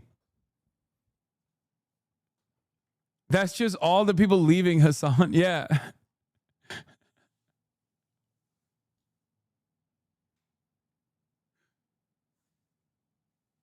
They're walking to leave, Hasan. Man, you don't get it.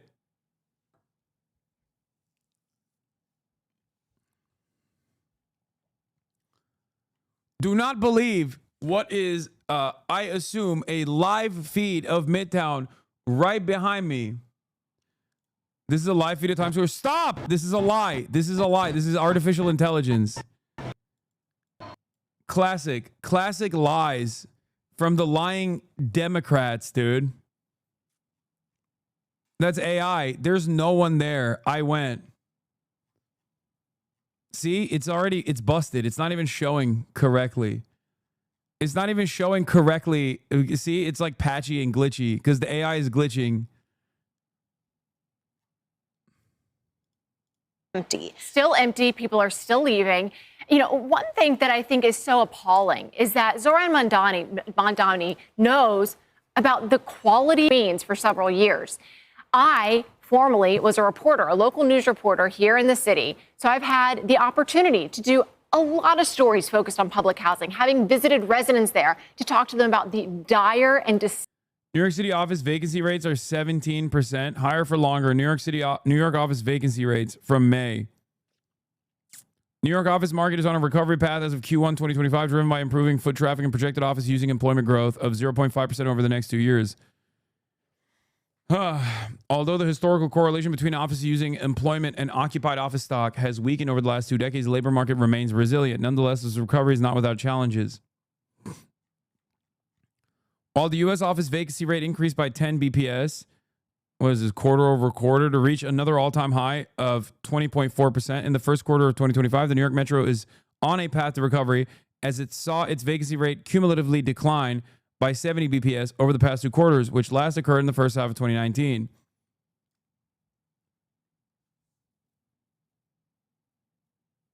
At 12.7%, New York's office vacancy rate is the second lowest among the primary 82 office markets tracked by Moody's, with Palm Beach, Florida ranking first at 12.3%.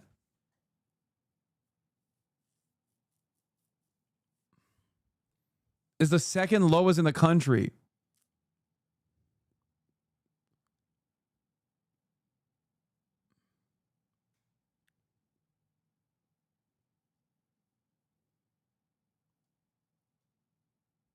New York City is the second least empty like business capital.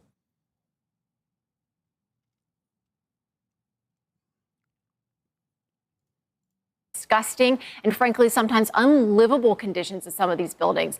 You're talking about infestation, you're talking about mold, lack of ventilation, claims that they're being made sick from living there. And then on top of that, there's just recently a huge investigation by the DOJ that unveiled years of fraud and corruption where overall, Midtown New York City is much higher. For the record, fuck Fox News and I support Zoran. I'm just saying retail and office vacancies are high.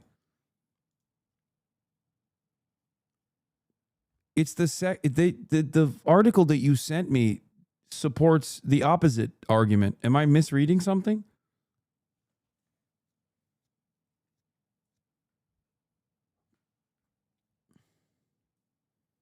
I'm from Vienna and I'm literally dying from mold right now. Send help.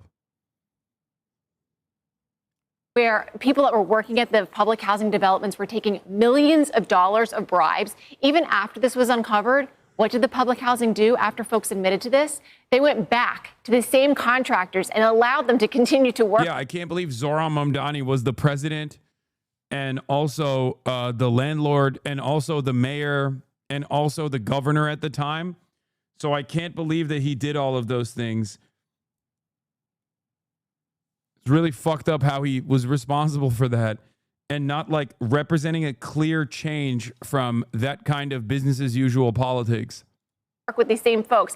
So if you are for unlivable conditions, if you are for unhealthy apartments, if you're for fraud and corruption, then yeah, maybe Mamdani's plans for public housing and commune living sound great. This article is so racist, it finally got Jamel Bowie to publicly criticize his employer. No way. Jamel Bowie criticized the New York Times? That's wild. That's not normal. Still waiting on his take on Israel-Palestine. It's coming any day.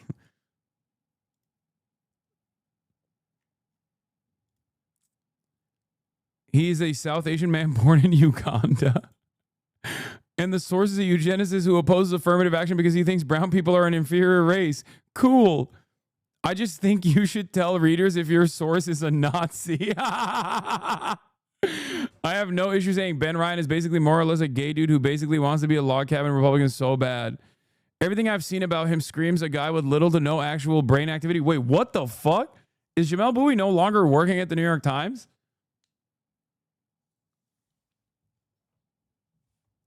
This is unique. Because I'm a little surprised, I'll be honest. I am definitely... Damn, he's straight up calling his paper's own reporter an imbecile.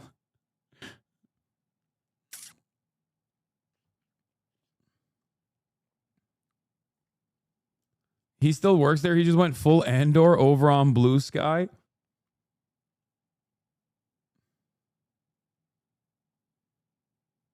Yeah, the guy who wrote that article that you guys are talking about is literally a fucking race scientist. Like, he's like a eugenicist who spends most of his time tweeting about how black people are genetically inferior, by the way, and also more predisposed to doing crime because of their low IQs.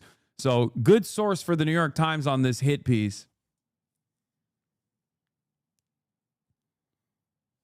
This is the source. The author of the article, on the other hand, is one of those like COVID denialists, kind of. He's one of those. He's one of those like vaccine efficacy critics. Like, he's like a weird guy. The guy who wrote the article is weird as well.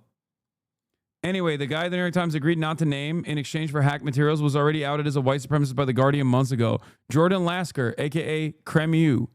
One of the speakers of the conference is billed under a social media alias, Cremu, but The Guardian has corroborated the account is apparently run by Jordan Lasker, a longtime proponent of eugenics. The Cremu Recuel X account has been boosted or engaged with dozens of times by that platform's proprietor, Elon Musk, also a eugenicist, often on the topic of falling birth rates.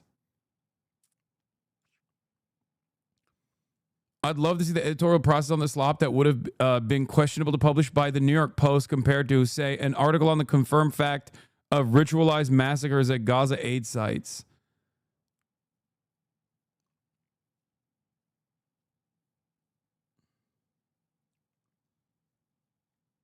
That's crazy. The New York Times trying to rat fuck Zoran so hard that they find a eugenicist, a racist eugenicist who received hacked material from the Columbia database. And this is their like big reveal. And the bombshell revelation here is not even worth the reputational damage that they will incur. That is the fucking gamble at the New York Times right now. They are so fucking desperate to like take out critics of Israel that they will literally destroy what remains, the shred of reputation and credibility they have, in an effort to turn into the fucking New York Post, dude. New York Times' reputation, yes, chatter. New York Times still is the paper of record, is still considered the gray lady. It's still considered a reputable newspaper by a lot of powerful people. They, as a matter of fact, they serve exclusively those wealthy liberals that want to read about what's going on in the world from this interesting framework.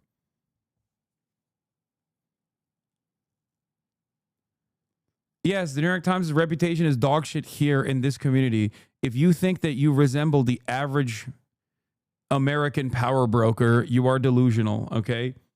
Your perspective is off base. Also, I still defend the New York Times.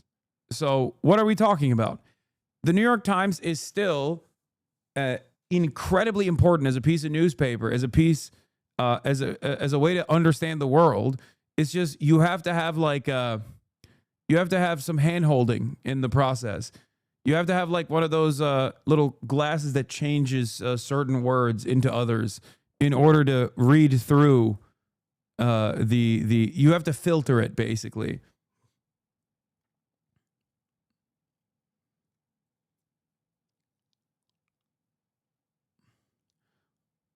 Yeah, you have to have a decoder ring.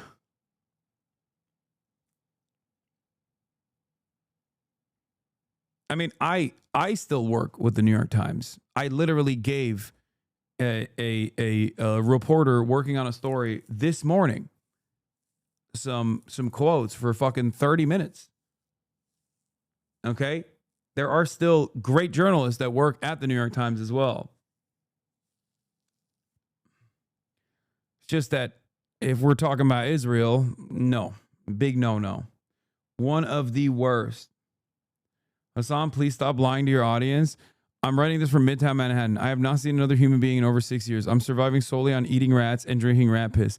The closest encounter I had with another living soul, except the rats, was fighting over a feral cat in the empty subway for an especially large rat. Every day is a nightmare. The sounds of the streets is nothing but my breathing, occasionally interrupted by rat squeaks. Help. I heard that, I don't know if this is true or not, but I heard that there were a couple people that were pushing the subway trains. Like, there's no more energy. The energy grid is completely busted. So the trains don't work. So now they have to pull the trains. Yeah. Electricity is gone. Rats do not have swag. It's on me, York.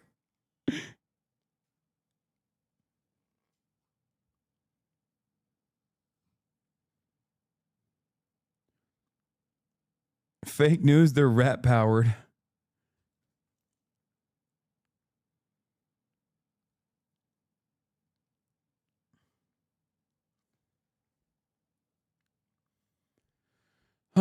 But yeah, there are obviously still good reporters at the New York Times. These guys that are on the byline here are not any of them. And also simultaneously, the editorial board has tremendous control over what kind of good reporting gets put out, unfortunately. I would be concerned if you're worried about how, housing, how we're going to get out of this affordability crisis across the country. Mamdani's, plan might be something you should take note of, because that's what the Democrats are going to be pushing now. Yeah. And so, Kaylee, talk to us about that. So the breakdown, really the minority communities, the underserved, the lower income communities here did not vote for him at all, right? He got the rich, white, Upper East Side vote. But how does this bode for the Democratic Party moving forward? What are they going to do with this socialist wing? And I have to admit, guys, when I saw the president's Truth Social post, I was like, oh, thank God. I mean, as a New Yorker, I was like, yes, thank you. Please, someone, we need a Batman to prevent this. He is going to make New York hot again. It's interesting. Democrats are really embracing Zohran Mamdani, endorsing him in the general, which is quite shocking. And I think they're doing so because he was able to tap into the young adults vote. They know that is a demographic that they are struggling with, and they want to be able to tap into that. And unfortunately, Mamdani's plan for public housing, this is a great example of the larger progressive delusion that true socialism will work. It just hasn't been tried before. But that's exactly the kind of message that young adults fell for.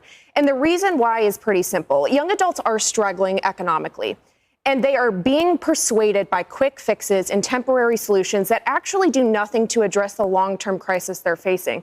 It's just a fact that Gen Z adults my age are struggling to break into the housing market, for example. There was a recent article that found that the new first-time average home buyer is about 56 years old. Back in the 80s, it was 26 years old. There are massive barriers to entry for Gen Z adults, and very few political leaders on either side of the aisle are talking about those issues, let alone proposing solutions to them. And in the absence of that, they are going to be persuaded by people like Zohran Mamdani, who are at least willing to listen to and engage with the issues that young adults are facing. And so I think Peter Thiel actually put it pretty well. He was talking about why so many young adults are being persuaded by socialism. And he said that if you don't have any investment in the capitalist system, you're more likely to turn against it in the first place. That is something that both political parties are going to have to wrestle with. Hey everyone, I'm Emily Campagno. Catch me and my co-hosts Harris Faulkner and Kaylee McEnany on Outnumbered every weekday at 12 p.m. Eastern, or set your DVR. Also, don't forget to subscribe to the Fox News YouTube page for daily highlights. Zohran is a Democratic socialist who just won the Democratic primary for mayor of New York City. Now, Zohran is the first ever Muslim nominee for this position, but he was also not even a U.S. citizen until 2017. His family immigrated here from Uganda, and before he started his career in politics, he was a rapper. Shirtless.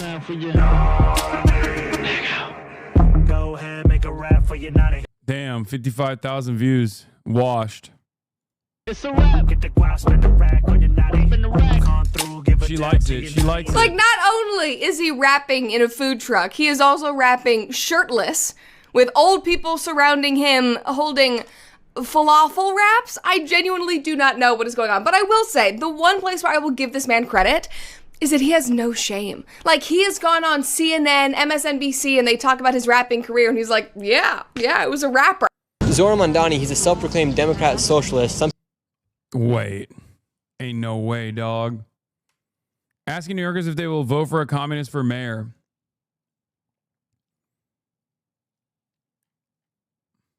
Zoran is over now that his rap videos have been leaked.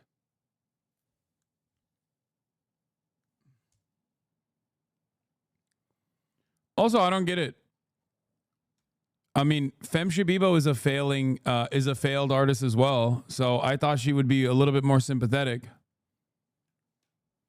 She wanted to be an actress. She failed to do so. And now this is what she does.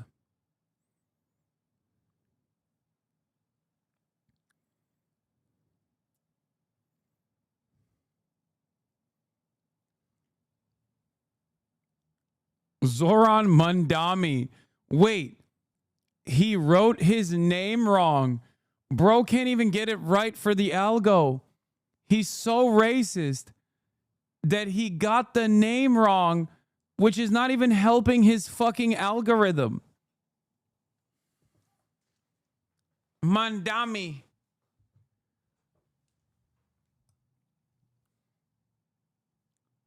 Amazing. Some people are calling him a communist. Do you think communism would work well here inside of the largest city of America? We're going to go full communist.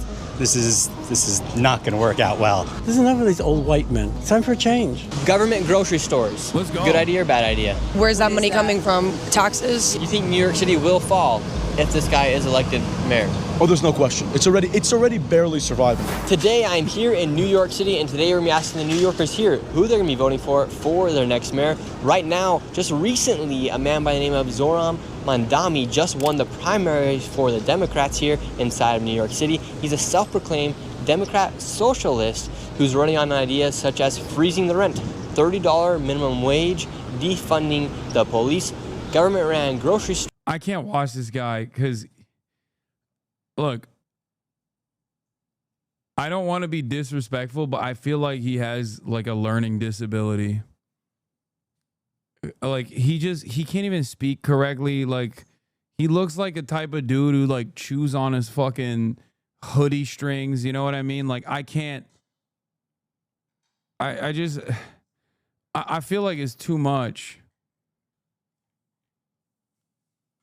Like this is, I don't want to hear from John Fetterman Zoomer version about fucking Zoran Mamabadabadoobie.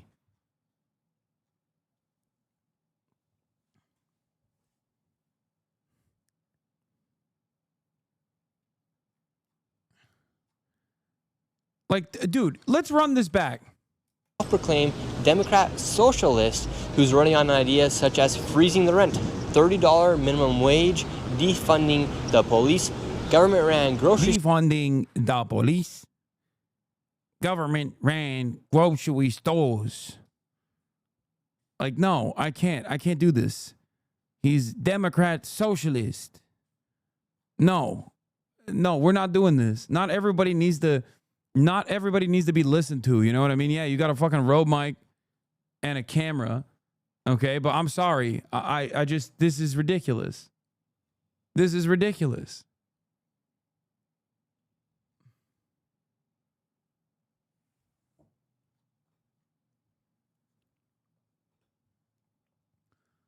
It's just a lisp, man. No, it's not just a lisp, dog. What the fuck? Yeah, John Fetterman just has a lisp, right? Joe Biden just had a lisp.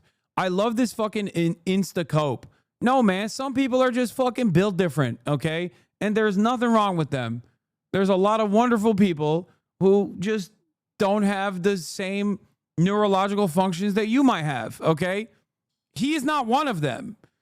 Well, the neurological functions are broken, but also he's not one of the nice people that I'm talking about. Okay? At no point is it a lisp that makes you go, he's a Democrat socialist.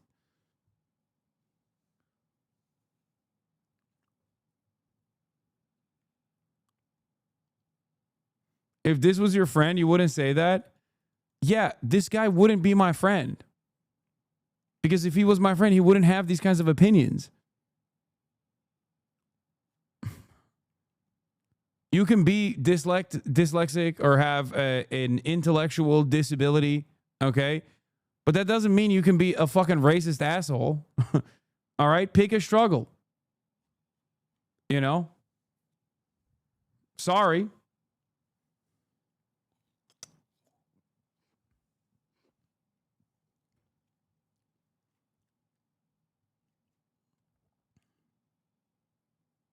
You're ableist if you don't watch the video? Okay, well, I'm ableist. A former then. security guard who worked at controversial US-backed aid centres in Gaza has told the BBC that he witnessed colleagues. New York Times readers respond to the newspaper's big scoop about the Democratic mayoral nominee. This is insanely low, racist, and desperate. Glad to see they've just decided to be a tabloid. It sounds like it clarified it well enough with it writing in Ugandan. Truly insane and just unacceptable that this was framed like this or reported at all. Who cares? Please do not do hit pieces on this man who is one of the few sources of hope that most of us have in this country. Just stop. This really does not feel newsworthy when you see he made his best effort to clarify the checkbox identity markers he was offered.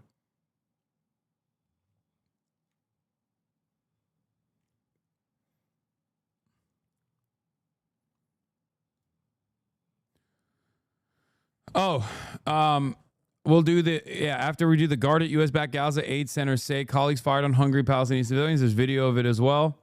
And then we'll get to the ceasefire talks. Opening fire on civilians who are waiting for aid. Since the US-backed Gaza Humanitarian Foundation centres opened in May, the United Nations says more than 400 Palestinians have reportedly been killed near the sites. And this week, hundreds of charities said that Israeli soldiers routinely open fire on Gazans seeking aid. Israel denies this. But the whistleblower says that staff working for the foundation also used machine guns to fire on Palestinians who pose no threat. The foundation has said the claims are categorically false. Lucy Williamson sent this report from Jerusalem as Israel has barred international journalists from entering Gaza independently. Days after Gaza's new aid operation began, one US security guard was already having doubts. He gave us this footage from inside site number 4, showing colleagues firing on a departing crowd of Palestinians, he said. First machine gun fire from a watchtower, then more than 20 shots from a nearby guard. When this guy was shooting into this group, this man dropped to the ground and was motionless. Then the other contractor who was standing there was like, "Damn, I think you got one." And then they laughed about it. The former security contractor, who asked that we hide his identity, said his complaints were ignored. I brought this to the attention of the leadership directly. I was like, I don't. And then the leadership said to me, "Well, you have no way of knowing that person was hit with a bullet. Maybe they tripped. Maybe they." Did they show the part where the guy goes, "Hell yeah"? I might have missed it. Maybe they were tired and they passed out. He said he witnessed several occasions when contractors shot at or injured Palestinians, including one woman who was lifted limp and unconscious onto a donkey cart after being hit with a stun grenade. Team leaders referred to Gazans as the zombie horde, he said, and instead of clear rules of engagement, had given this advice to contractors. You have the inherent right of self-defense. If there's anything that you feel uncomfortable with, shoot and ask questions later. If you feel threatened, shoot to kill and ask questions later. That's a direct quote. That's a direct quote. And if we're on a site and somebody, is any way aggressive towards you, take them out. GHF said the claims were false and that civilians had never come under fire at one of its sites. But an internal report seen by the BBC suggests significant numbers of Gazans were harmed in some way during distribution over a 12-day period. The GHF narrative that no one at a site has been injured, hurt, shot at is an absolute bold-faced lie. And they know it. It's not we didn't know that, or, we weren't aware of that. They are aware of it because I made them aware of it and they've seen it. This new distribution system, which Israel says is designed to stop aid going to Hamas, has been widely criticized for forcing vast numbers of people to walk through active combat zones to a handful of overcrowded sites, condemned by international aid organizations and Gazans themselves. It's also now being accused of negligence from within. Yeah, even the paid mercenaries are calling out the sadism and wanton cruelty of the occupation forces starving people so they can shoot them for sport. Like, that was the coverage. You got American war criminals turned mercenaries going to the Gaza Humanitarian Foundation and going, this is a bridge too far for me.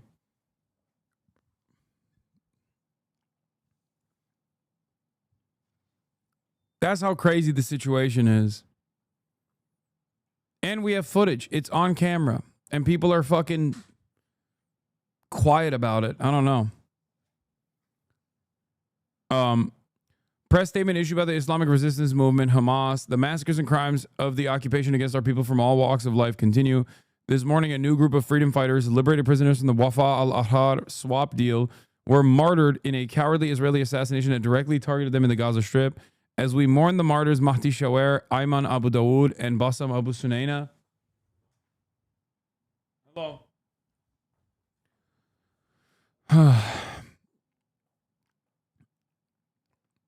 Who were released in 2011, Wafa al-Ahrar prisoner exchange and forcibly exiled to Gaza. We affirm that the occupation's crime in assassinating them and those who preceded them among the martyr prisoners and freed detainees is a desperate attempt to eliminate national symbols and break our people's will and commitment to the path of resistance. We stress that the blood of the martyrs will not be in vain. It will remain fuel for the continued path of resistance until freedom is achieved and the occupation is defeated, regardless of the cost or sacrifices required. We renew our call on the international community, human rights institutions, and all free people of the world to break their silence and exert pressure on the occupation by all means to stop its aggression and hold it accountable for its ongoing crimes. There's also another statement on the potential ceasefire. As you know, Benjamin Netanyahu is supposed to be making a trip to the United States soon, where they have outlined some kind of ceasefire negotiation that Hamas had said they had not seen. Here's their new statement. Hamas says it is not yet delivered its response to Trump's ceasefire proposal, says it's holding consultations with the Palestinian leaders and groups. But their full statements so far, and there is a final proposal we'll take a look at in a second. In the name of God, the most gracious, the most merciful, as part of the movement's commitment to ending the Zionist aggression against our people and ensuring the free entry of aid, the movement is holding consultations with the leaders of Palestinian forces and factions regarding the offer it received from mediating brothers. The movement will submit the final decision to the mediators after the consultations conclude and will announce it officially. This is the Islamic Resistance Movement, Hamas. Here is Drop Site's coverage of it. The devil in the details of Trump's final proposal for Gaza ceasefire. A Hamas official accused Trump of aiding an Israeli deception operation, but the movement says it wants to bridge the gaps and make a deal.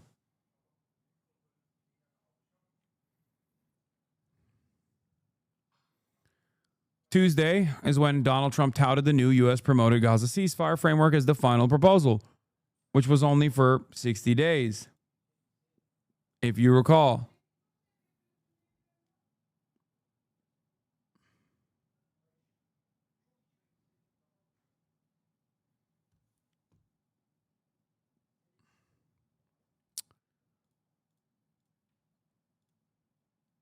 And the plan was still allow Israel to resume its genocidal war against the Gaza Strip after an initial 60-day truce. Trump is a crucial part of Israel's deception operation, a Hamas official told Dropsite News.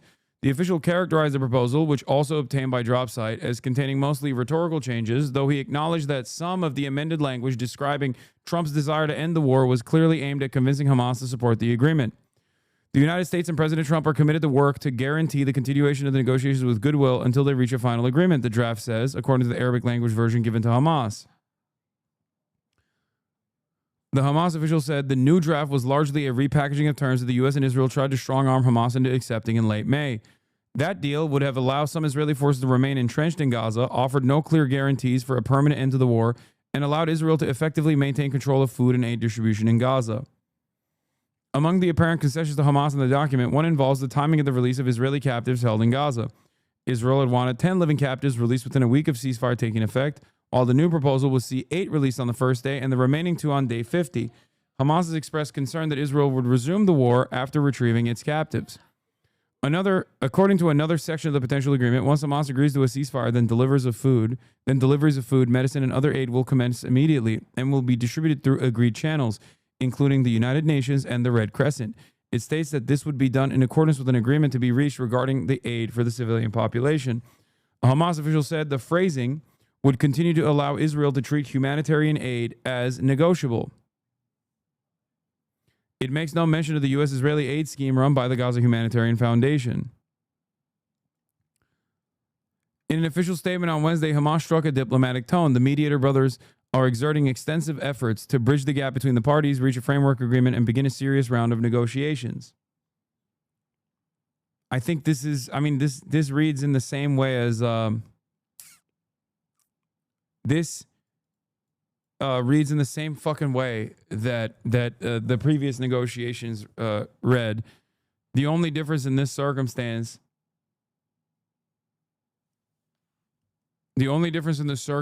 is that there is more internal pressure. Hamas officials have come under increased pressure from Palestinians in Gaza, including members of their own families and tribes, to make a deal. All of Hamas's representatives outside of Gaza have lost family members during the genocide.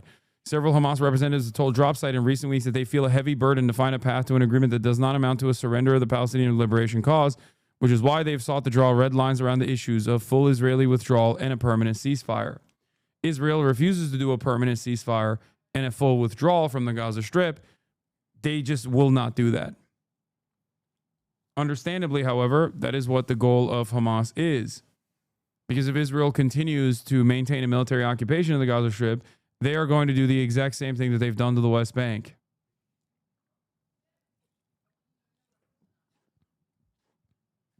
And the reason why Israel wants to do that is because they want to also permanently militarily annex the West Bank as well. The goal here is, once again, a full-blown ethnic cleansing of all Palestinians. Okay?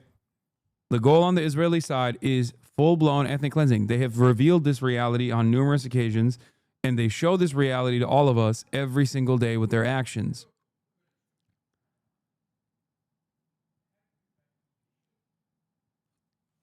So,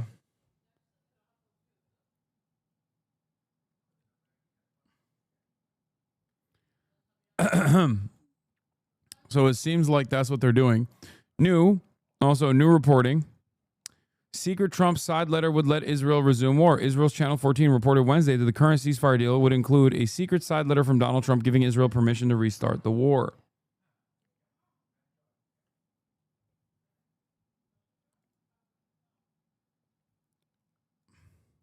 The leak, attributed to a member of the political echelon, a phrase used almost exclusively to signal Netanyahu's direct involvement, says Israel can renew the fire if our demands with regards to the disarmament of Hamas and the exile of its leaders are not met.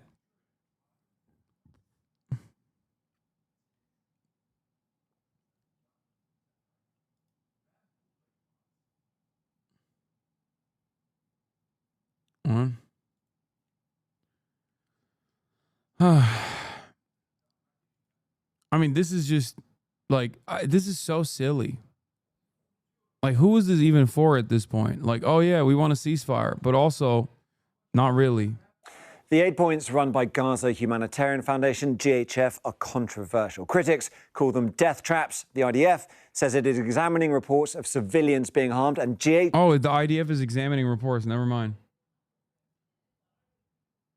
GHF itself says there's been no incidents or fatalities at or near its sites, and that this is all Hamas disinformation. So we've got incidents, reports, disinformation. But we have found a clear pattern in the data that shows that Palestinian deaths increase when GHF sites are open. This is what we're talking about. This footage is of an incident near the Netzarim corridor. Shows people taking cover from gunfire in the middle of Gaza last week.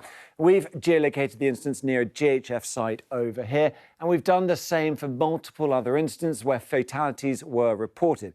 As of July the 2nd, the Gaza Health Ministry, run by Hamas, has said that 600 people have been killed. Israel and GHF say that this is disinformation, claiming that no one has died at these aid sites.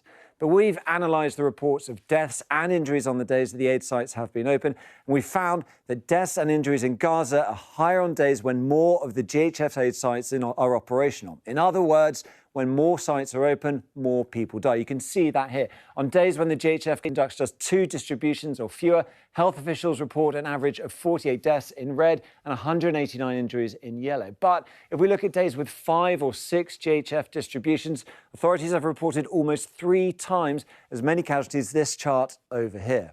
We also found that, on average, 30% of aid distributions have ended in violence. Between the 8th of June and the 1st of July, there were 77 distributions across GHF's 4 sites. You can see those marks over here, SDS's secure distribution sites. Now, 23 of those distributions, at least, there were reports of fatal shootings. That gives us that average of 30%. We've also spoken to eyewitnesses. All along the way, you're hiding. You hide here, then run, then hide again. At any moment, they might shoot you. You might make it back, or you might not. I witnessed death firsthand. Bodies lay bleeding on the ground all around me. This is not right. Food should be delivered to UN warehouses, and this entire operation must be shut down. We asked the IDF for comment, and this is what they said. The IDF did not instruct the forces to deliberately shoot at civilians, including those approaching distribution centres. To be clear, IDF directives prohibit deliberate attacks on civilians. They also added, in light of reports of incidents of harm to the civilians approaching the distribution centres, the incidents are being examined by the relevant IDF authorities, and further action will be taken as necessary. Recently, over 200 NGOs have signed a letter calling for immediate action to end the GHF scheme, which they say is led by Israel, and to go back to the existing UN-led coordination mechanism. I do love it when there's breaking political news on a programme, and James, you're going to be interested in this. You probably know this already, I suspect, but Zara Sultana, the Coventry South MP, who's been suspended from the Labour whip since last September, has just announced that she's resigned from the Labour Party after 14 years as a member. And she said this: Jeremy Corbyn and I will co-lead the founding of a new party with other independent MPs, campaigners and activists across the country. Reaction, James? Well, that's a very interesting development. He says, slightly stalling for time. But that... did you know? I did not know that that was about to be tweeted just now, but that is... if that's true, if what you're reading is correct, then I think that's quite exciting news. But what implications does it have for the Labour Party? Because... I hope this works so bad. We need this to work, boys. We need this to fucking work. If I know there have been various discussions, should the what I will describe as the hard left, you may have a different description, but should the hard left take over the Green Party, for example? I know that's been a matter of discussion, but this is a very, very interesting development, I think, and it will have major implications for Labour's electability. I mean, if this new party takes off in local elections and national elections. Well, I don't think there's been such a big opening, such a big space in British politics, probably since the formation of the Labour Party, for an alternative. When you see that 12% of people trust political parties. It works when you get Farage. That's really interesting because we're getting Farage whether this happened or not. Even if this didn't happen, we were getting Farage. And by we, I mean you in the UK. Because Labour is so garbage and people don't even want to back the Tories anymore that the Reform has been growing, and Reform has become the most popular party under the Labour ineptitude, under the Labour leadership. As Labour's victory, its telegraph victory, only led to I guess, lighter version of the Tory regime.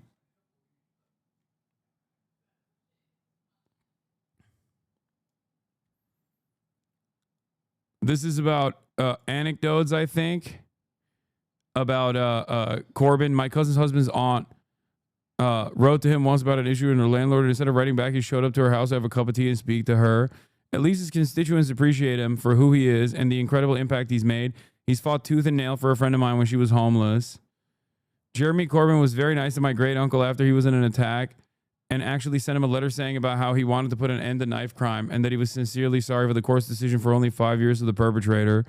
Once he came to an event I was helping host. Like, Jeremy Corbyn is like a unique politician in the way that, like, it just sounds surreal.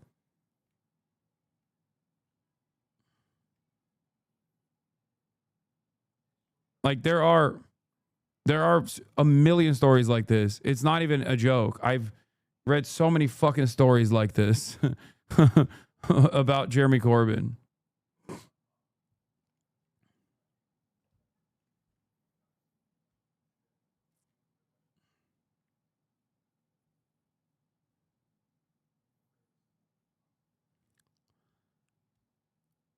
I know I'm a bit biased, but can you ever imagine having anecdotes like this about Starmer? No.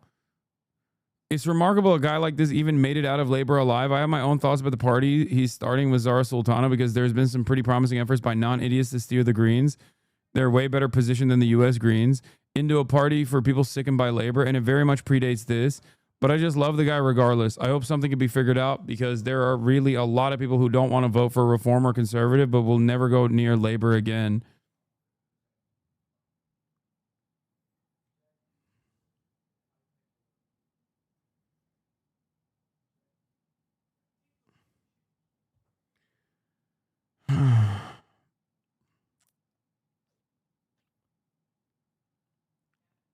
Yeah, from what I understand, Greens have also made some remarkable gains.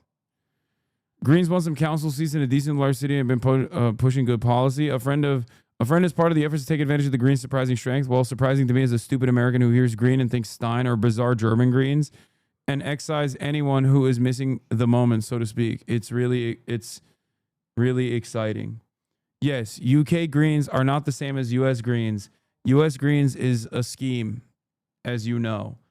I know that the UK Greens, especially as of late, especially in this last election, have made some pretty decent gains and have gotten a lot better.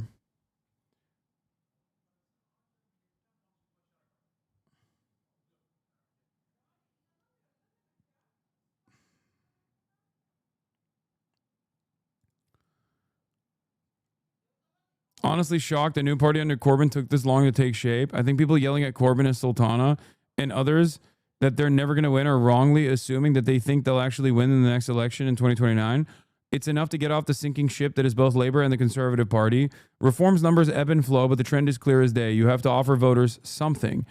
It can either be pure spite or it can be a firm anti-war message, but it has to be something. Nobody can say that Starmer and Badenoch actually offer something truly convincing.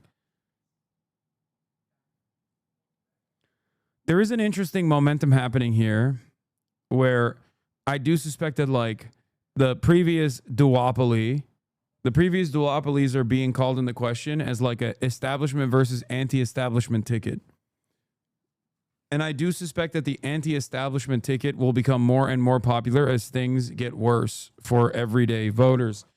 Trump was able to, of course, capture that momentum of anti-establishment politics while still simultaneously being a part of the Republican establishment.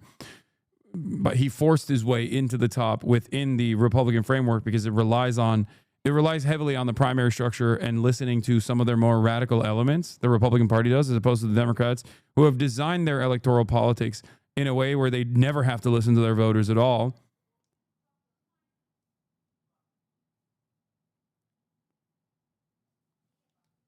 So this seems exciting in general. I'm going to follow Zara Sultana back.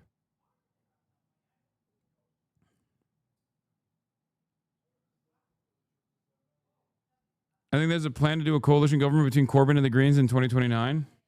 That could be cool.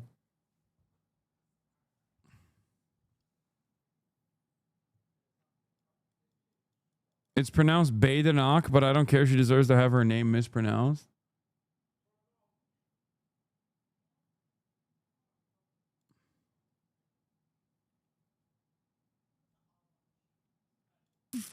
I've been calling for this ever since the genocide started. This strategy worked perfectly in Mexico and decent in France. We should 100% push this here. Look at how the Dems are treating Zoran. Yeah, I feel like the American system is designed very differently than the French one or the UK one, though, because it's not parliamentary at all. I see so many more hurdles in front of any sort of third party initiative. But if there is one guy who could do it, it would be AOC, Bernie Sanders, and like the progressive wing of the Democratic Party for sure. But yes, having a parliamentary structure is a massive difference.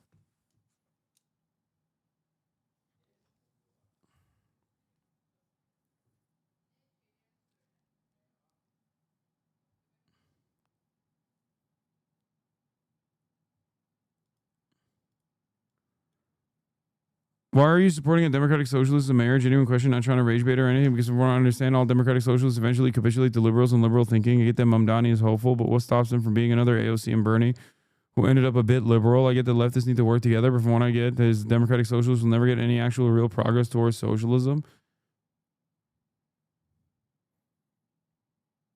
Brother, I'll take whatever I can get. The fuck? I don't care. You just said the UK is doomed, which is correct. America is even more doomed than the UK. There is no alternative, you know? What are we supposed to do?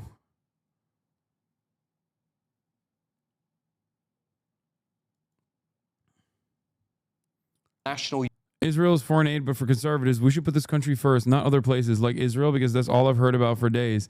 70% of Tory MPs were members of conservative Friends of Israel before 2024. unifying politics, which puts Britain first, not Pakistan, not Gaza, not any other foreign policy thing. Britain first. Dude, what's happening with GB News? Like, is GB News like weirdly fucking slanting themselves as like reactionary, but also pro-Palestine or something?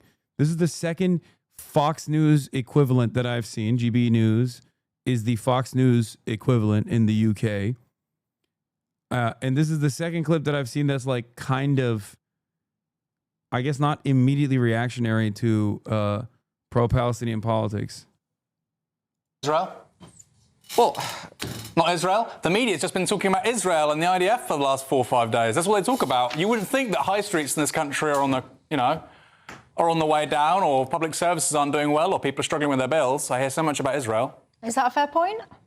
Well, my personal view is Israel is a very close ally. Well, until recently, it was a very close ally of the United Until recently, it's no longer a close ally to the United Kingdom, right? Fucking hell. Not right. Kingdom. We should look after. Yeah, I know who Aaron Bustani is. I've literally been interviewed by him, chatters. I know who they are talking to. I know him personally. Calm down. Yes, I am very familiar with Novara Media. They're our allies, I'm unfortunately. just saying that GB News keeps having like leftists on. We shouldn't. Unfortunately, we should look after Britain. Unfortunately, Israel no longer feels that we are a reliable ally, thanks to the Labour government. Oh no. Unfortunately, Israel no longer sees us as a reliable ally. Fucking hell, no. Oh no. The horror. Not beautiful Israel. Not beautiful Israel. The greatest country on the earth, on God's green earth.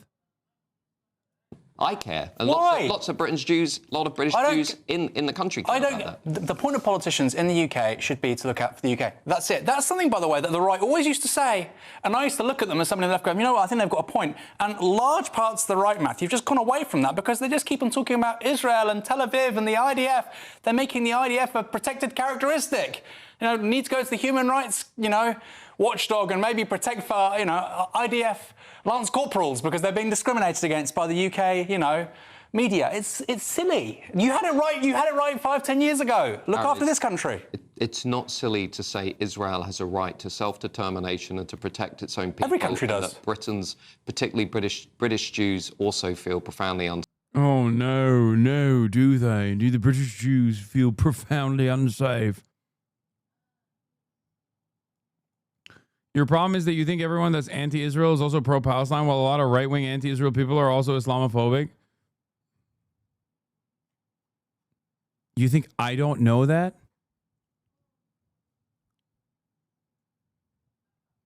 Dog, your name is Gary. Mine is Hasan.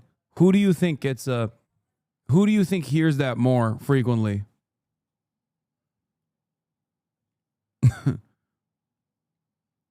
For the past 2 years, I've been called a fucking terrorist, demanded that the federal government throw me in jail, like endlessly. Okay? You think I don't fucking know that? Welcome, man. I get death threats every fucking day. And then sometimes when people say I should be hanged for treason and that a crusade is imminent on Gaza, and I say, good luck with that, and I fucking wave a airsoft gun around, the very same Zionist forces in their fucking communities will turn around and try to get me banned for making a joke about someone who issued a death threat against me. Trust me, I fucking know. Okay? I know. Gary, I know Gary. Safe about the direction of travel in this country. So hold on. You started this by saying British politicians shouldn't be talking about other countries. I say nor Israel, and then you say no, actually no, they should be talking about Israel. You need to make your mind up. I'm not saying they should be talking about Israel. I'm saying I have less of an issue with them talking about countries that are our allies, right, than people who. Obviously, the idea protects British Jews. So calling for their removal means removing Jews. Yeah, totally. That's what the IDF does. You're right. That's famously what the Israeli occupying forces' primary focus is. Who are actively trying to organise politics along sectarian lines, which is what this independent group is going to do. Let's be frank. It's Bro, your clip 5 minutes before law, just before, because he said, wait, what? No, I'm talking about GBN, the British Fox News equivalent, consistently having pro-Palestinian voices on their broadcast, even in opposition. There's a reason why the BBC usually does not have pro-Palestinian voices on their broadcasts. Okay, the only place that you see this is on Channel 4, Piers Morgan, or I guess now GB News, which is surprising because GB News is literally the Fox News equivalent. It would be like if CNN did not offer any pro-Palestinian, any voice whatsoever, and then the only time you heard a pro-Palestinian side, even if it was in opposition to the host, was on fucking Fox News.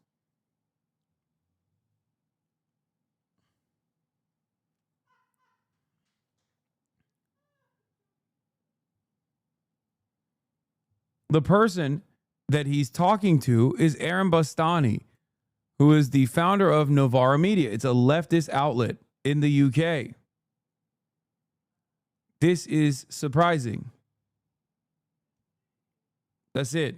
It's surprising that the Fox News equivalent would give any fucking space, any talking room to a obviously pro-Palestinian voice. Than people who are actively trying to organise politics along sectarian lines, which is what this independent group is going to do. Let's be frank, it's going to be pro-Gaza, anti-Israel, anti-British state, anti-military, pro-Palestine action. It's going to be all the things that this country should not really have. Do you know, in the last parliament, do you know what percentage of Tory MPs were members of Conservative Friends of Israel? How many? 70%. Be friends of your own constituencies.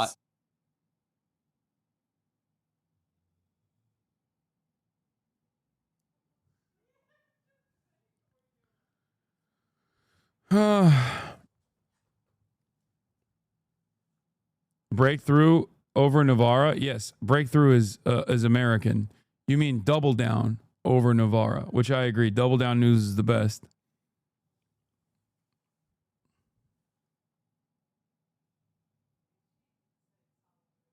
There's a Trump rally?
signed off on the death sentence on is crazy.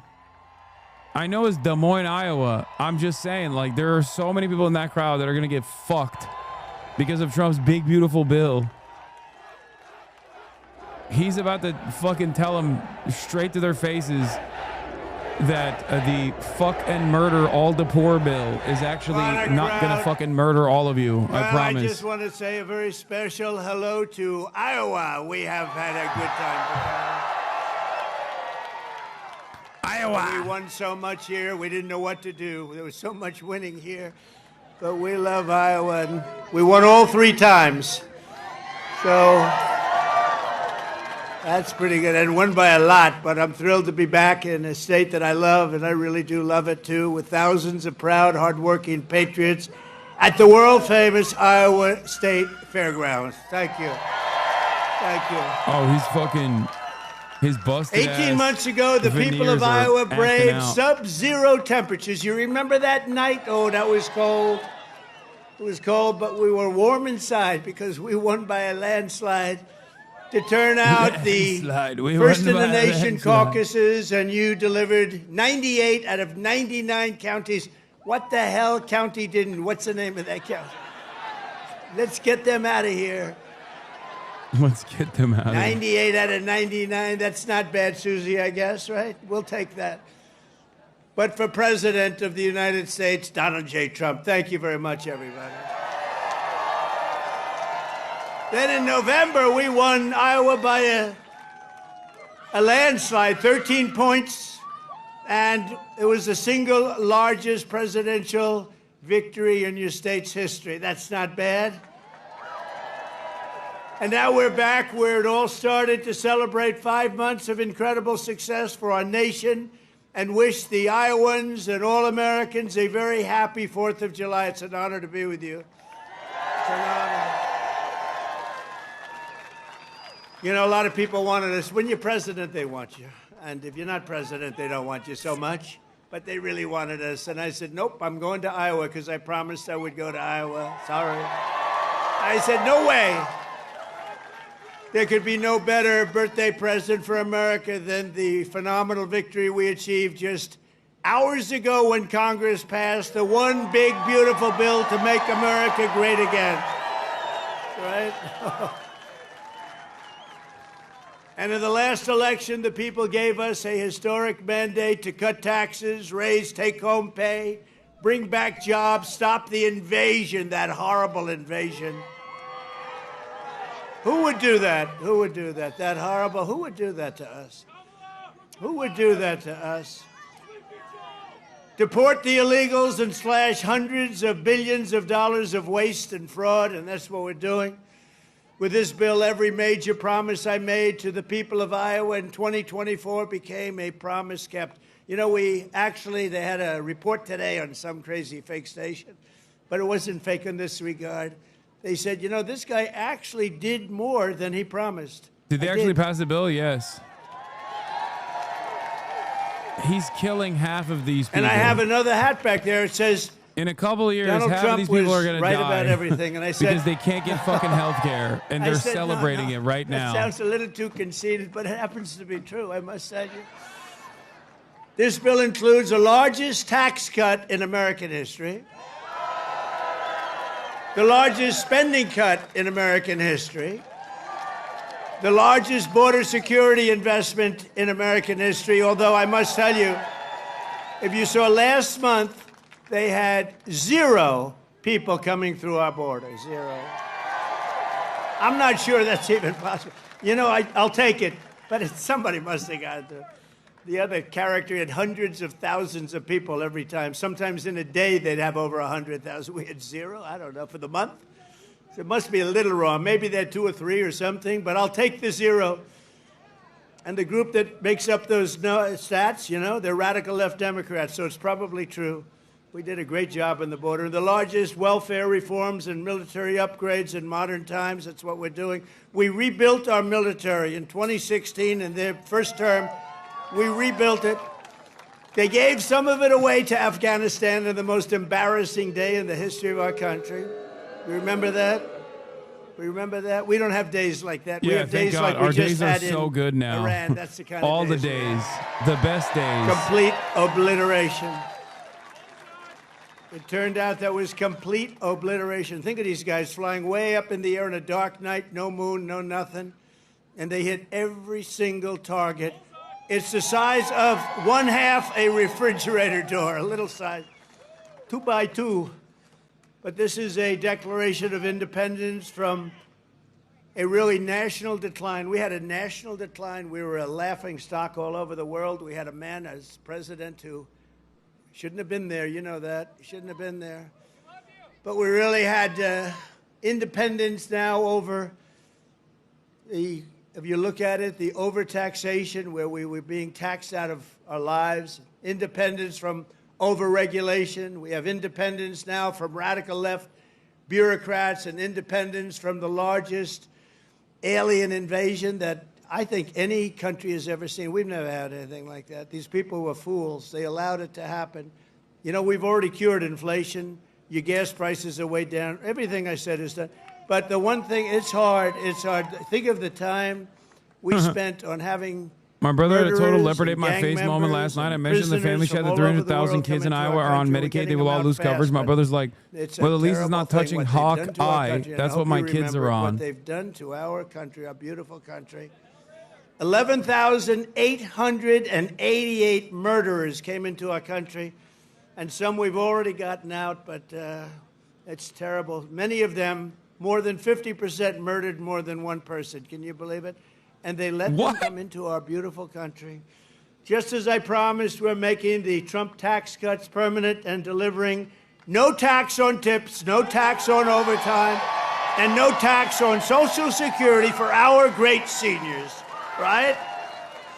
Front row Joe. We got a lot of front row Joes here. That's very nice. Thank you. Thank you.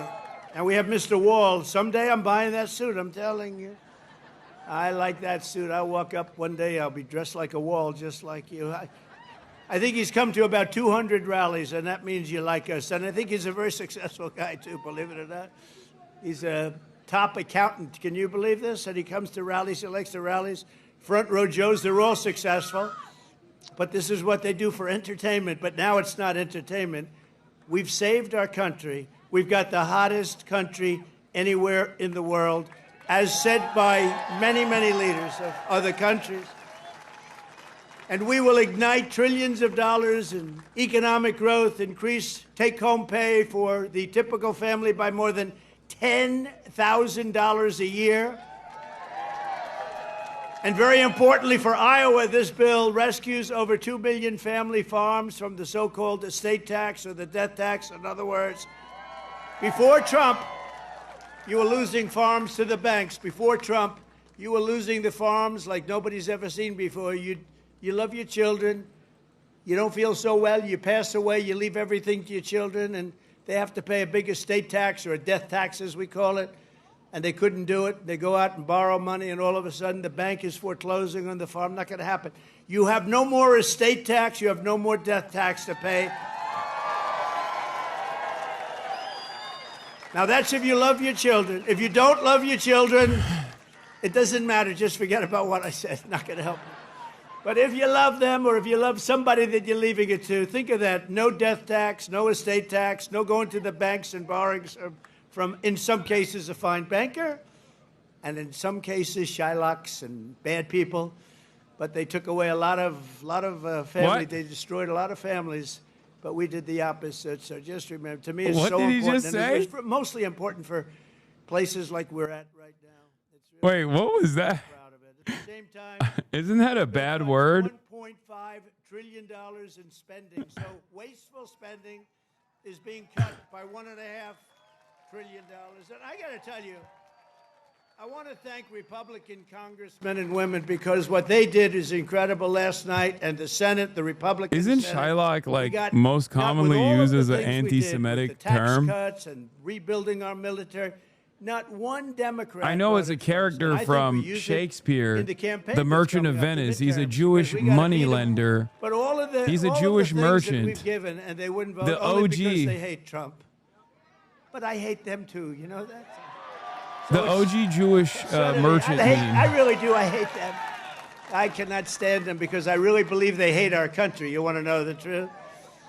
But it kicks illegal aliens off of Medicaid and food stamps and allows us to hire 3,000 new Border Patrol agents and 10,000 new ICE agents, and they are great patriots, the Border Patrol and ICE, to carry out the largest deportation operation in the history of our country.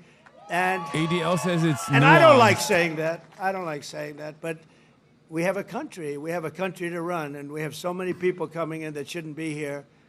And they did. They came in from prisons, and they came in from drugs and gangs and drug lords, the worst in the world.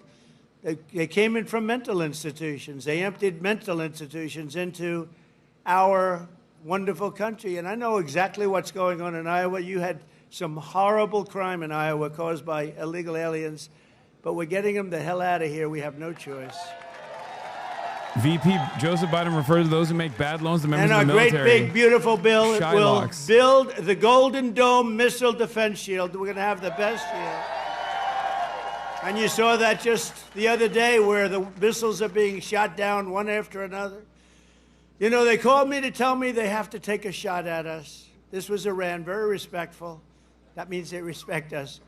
Because we dropped 14 bombs, they said, we'd like to take 14 shots at you. We I said, respectfully "Go ahead, I bombed understand." them, and they respectfully They said, bombed us where back. they'd do it. I said, good. We emptied out the fort. It was a beautiful military base in Qatar who treated us really fantastically well. And they said, sir, 1 o'clock, okay? I said, it was fine. We could make it later.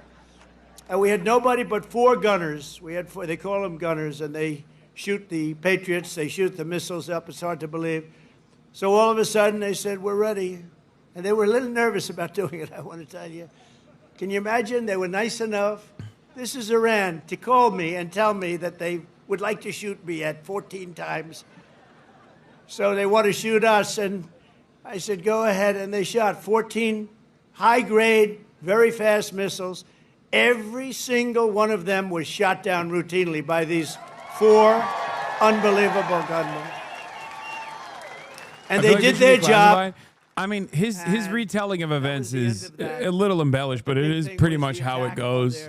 Nuclear facility. He's not wrong. People did. And you know, they're going to be in Washington tomorrow at the White House. We're going to be celebrating. We took not only the pilots, but the people that flew the other planes, but also the mechanics that had these planes going for 37 hours without a stop.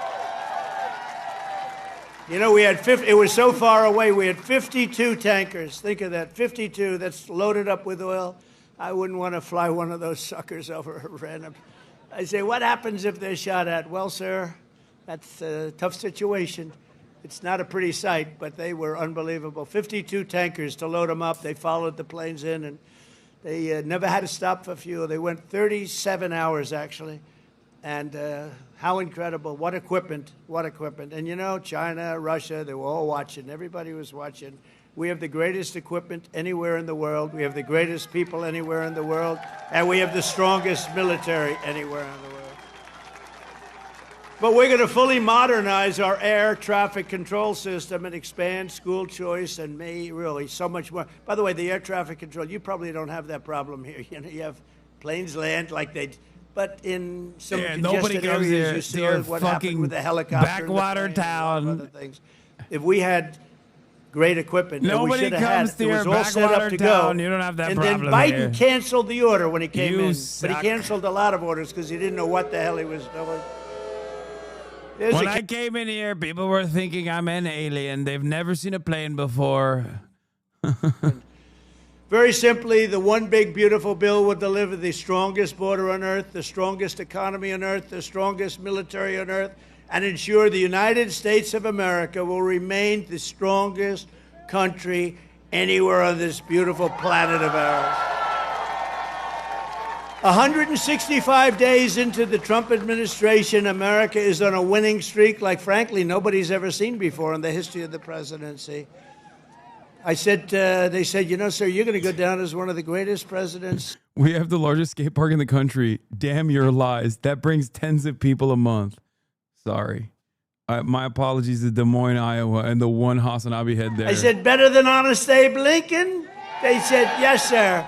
I said, I like this guy that said that. That's a smart guy. He's up for a big promotion right now. Also, But just a few months ago, our country was I'm cold. just making a joke about what Trump is saying about Des Moines, Iowa, okay? I'm not saying it's a backwater town. We were laughed at. We were a bunch of clowns. They were laughing at our president. They were laughing at everything having to do with our country.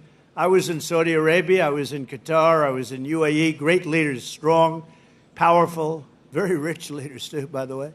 But great leaders, very smart people. And they said to me, the king of Saudi Arabia, but the three said the same thing essentially. They said, you know, a year ago we thought your country was finished. We thought it was dead. Dead. Horrible word. Dead. And they were right. The country was close to death. And he said, and you know what? You've been in there. At that time it was 4.5 months. It was a couple of months ago.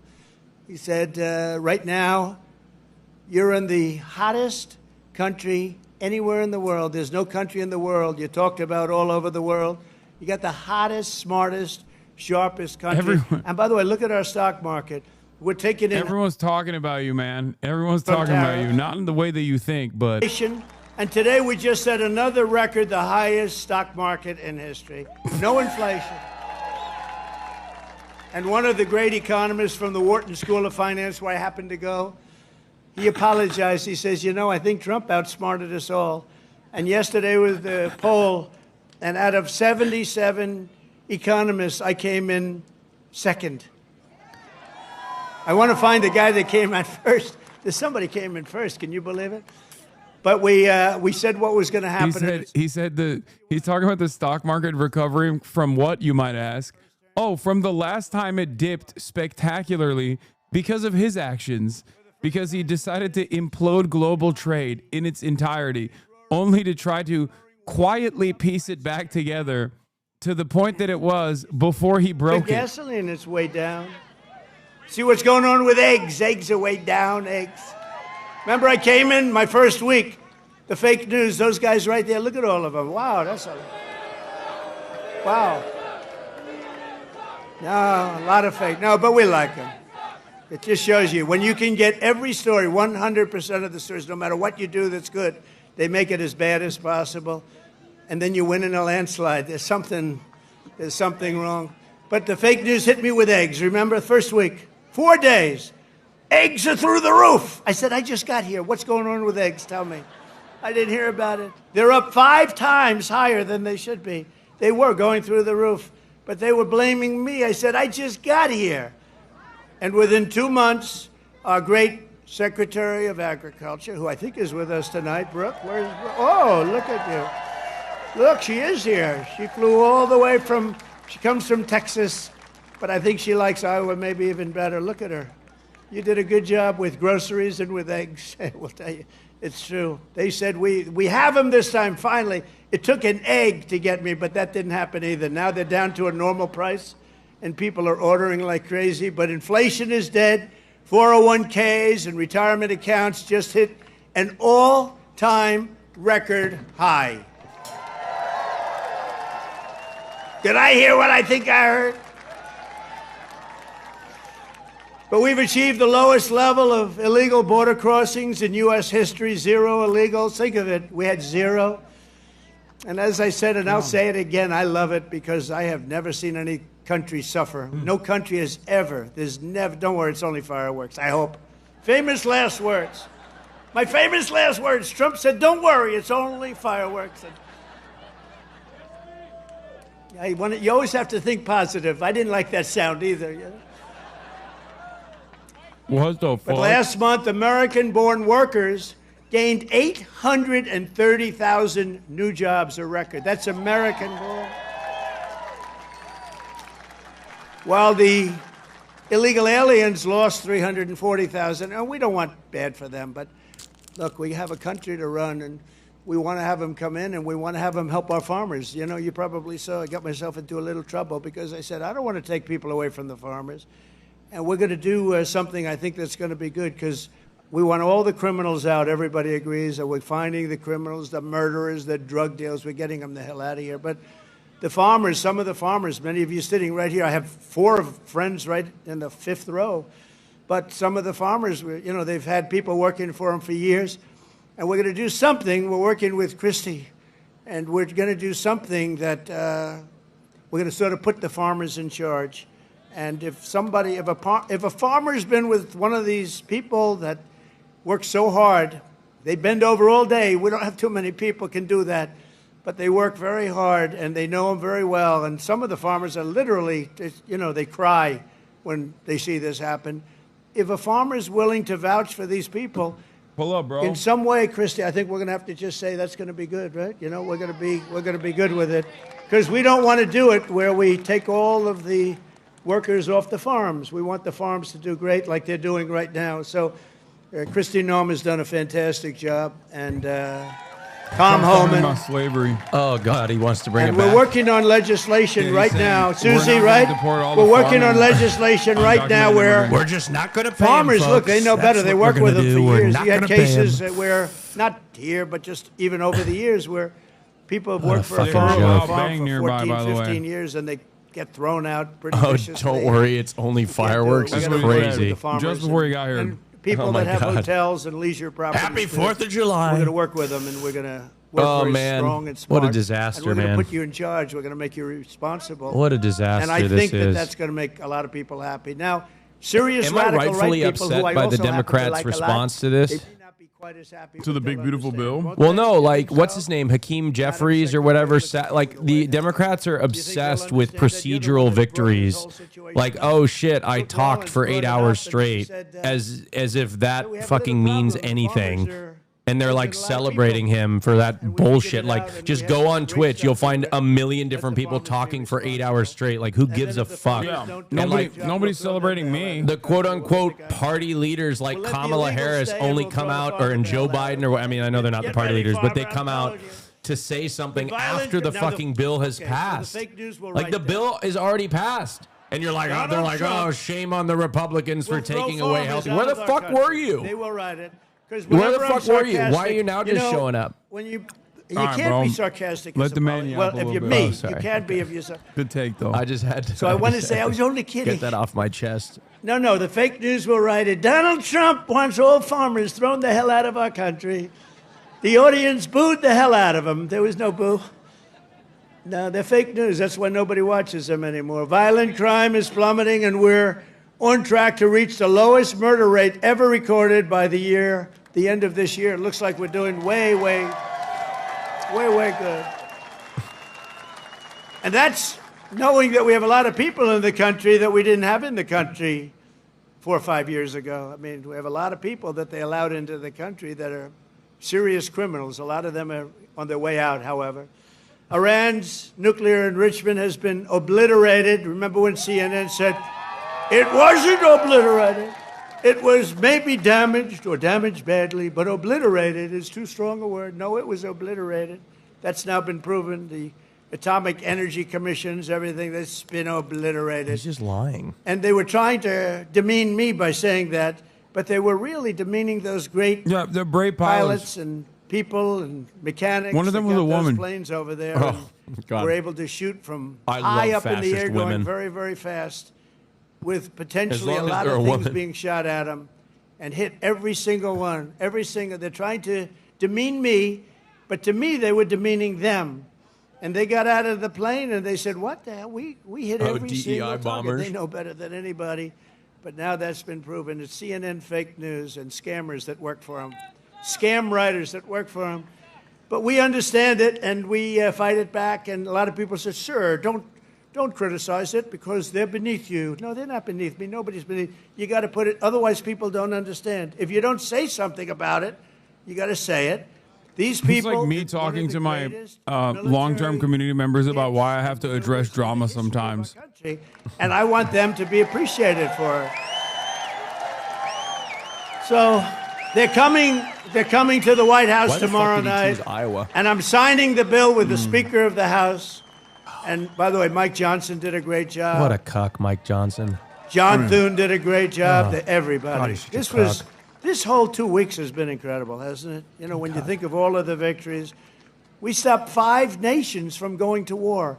and somebody else will get the Nobel Peace Prize for their writing about Donald Trump. 86,000 a professor at some school that you've never heard of will lose Medicaid. has received the Nobel Prize for according his to the Kaiser writing Family about Foundation's Donald Trump estimations. and what Donald Trump did. I'll say, what about me? I don't get it. When will but they that's start one of feeling those these things. effects? But think of it, we stopped. Oh, so they won't feel them for we 2 years? stopped Well, India, they're already Pakistan, some rural hospitals that are already in a dire state Kosovo, are shutting, Serbia, they've like been they're fighting shuttering for their a long operations ahead of time and a lot of it was because they just trade. know said, that they "You're not can't gonna trade withstand with us it. if you're gonna go to war." And So India some and closures Pakistan have was already big, taken very place, like big one for in, I think it was in different like reason. I mean, they Nebraska had that things called that shuttered nuclear its weapons. You would've had operations. pretty soon a nuclear war. We stopped that. In Africa, you look at what was going on in the Congo with Rwanda. That war was going on for 30 years. 30 years. Holy and we shit. stopped it, and it was vicious. 6 million people killed. And it was a bad I one. bet there's people It was losing Medicaid. killed and killed Medicare badly. right behind Machetes. them. Like, Machete. You know what a This is machete is? crazy. You No, know that's what what I'm I saying? said. Like there's like that And guy. we just did a That guy really needs great job. And then, Medicaid of for course, you long-term cap it care. off with Yeah, the well, hit, look at the perfect woman hit next to him. in The Iran, woman. where they This were lady talking about definitely, Yeah, she's Jesus, gone. holy she needs, shit. she needs those SNAP benefits. They're gone. I'm surprised she's not on oxygen yet. I mean, not to be, you know, You're insensitive. gay. You can butt shame a little bit. But my God, It was your month. You didn't get she's to one celebrate it. chin away from a ventilator. I'm not Okay, even. okay. What, is Dial that, back is to that fat too shaming. much? Dial back to fat shaming. Oh my God. I mean, but I it's feel no like longer you your can month. I feel like you can fat shame fascists. I feel like you can. It's no longer. I feel like it's safe. It's no longer your month. Okay. It's no longer your month. Is Your that month too is much? over. Your month is over. I feel like Pack you it up, Skittle Squad. I can't believe. We have Matt Whitaker from Iowa. I wasn't going to hire him, and then I said, Matt, Sorry, you come I from Iowa, apologize. don't you? Yes, sir, I do. Okay, you're hired. Okay. Anybody comes from Iowa, I hire. And every branch of the U.S. military is setting records gosh, for she new sat enlistments. down. You know, Oh God. remember a year ago, it was embarrassing. She They heard couldn't get you. anybody to go into the military. too They couldn't much? get I anybody mean, to go come into the on. police. She heard or you. fire She department. heard you. Voted to They couldn't take get away your. anybody to go into All right, government. fine. I She guess voted it's to too take much. away her Now we health just care. I had a guess- I'm record, sorry, a new I'm sorry. record Of enlistments I just got in woke every scolded. single branch of the military. I just got and back in from the all protest police outside the forces. Savannah. Nazi got punched in the One face, year. and like 4 people got hit by cars, and the One cops year didn't ago, give a I damn. remember saying to our great First Lady, I said, you know, First Lady, I call her First Lady because it makes me feel good. First Lady, isn't it terrible? You're saying, good night, First Lady, my darling. Because it reminds me that I'm president. That's why. Now, I said, First Lady, it's terrible. Nobody wants to join our military force. And you know, that was very demeaning to the people that are in there, that have been in there for a long time doing a good job.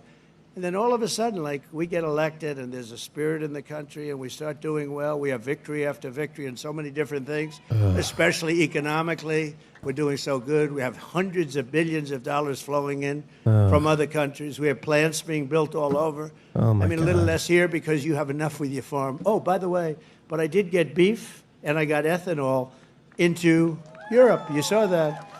You saw Yeah, that. we're making them eat our shitty beef. United Kingdom, they didn't want to do it. You know, they never took our beef. They Yeah, never took I wonder our why, ethanol, dude. and we said, you got to do it, and they did, and they were great. We made a wonderful Wait, trade so- deal with them. But Yeah, no, literally. we're doing that all over. Wait, Is so what did he- ethanol what very did he do important to- so far? Oh, away? he forced the UK to lower their food standards so that they will buy our beef. I was joking about this is like That's crazy. this is the only way to make up for the trade deficit with any country. So he's. That's right. You're gonna have to eat the poisoned cattle. Mad cow disease. Our cows are more mad than ever before. different forms of vegetation coming in at prices that were very, very bad for you. And a lot of it comes in because Chlorinated chicken was a big talking point around Brexit, but it seems the U.S. wants to make it And we're real. not The U.S. letting that already happen is to making the it real, farmers baby. into Iowa, to America Nebraska first, and not Britain. Wisconsin and all these other places that have been so great. And in breaking news just yesterday, we reached a historic trade agreement with Vietnam to open their markets to American exports with zero tariffs. They get zero tariffs. And you're going to be giving them vast amounts of farm product, including beef, pork, poultry, dairy, and pure Iowa ethanol. You're going to be giving all of those, Pure Iowa all of those ethanol. products. And the fact is, I could go on and on, but the fact is really strong, and it's stronger than it's ever Dude, been. it's so funny. So, like, people sometimes get mad when I say Iowa is all corn. And here is Donald Trump proving that. They're celebrating pure Iowa ethanol. Like, it's corn folk, okay? I'm sorry. It's just all fucking corn, okay? That's all this is. And this is going to blow it away. This incredible national resurgence is happening just in time feed the world corn, whether they like it or not. Exactly 1 year. They're gonna eat our corn, folks. That's right. Bond me now with corn. They're gonna be pooping out little kernels every day, folks. The Vietnamese, they're making the banh mi with corn. Pho. They're making pho right here at the Iowa State Fairgrounds. And tonight, here I am, okay? Promises kept. Promises kept. It's an honor, too. It's an honor because you've been with me from the beginning. Thank you.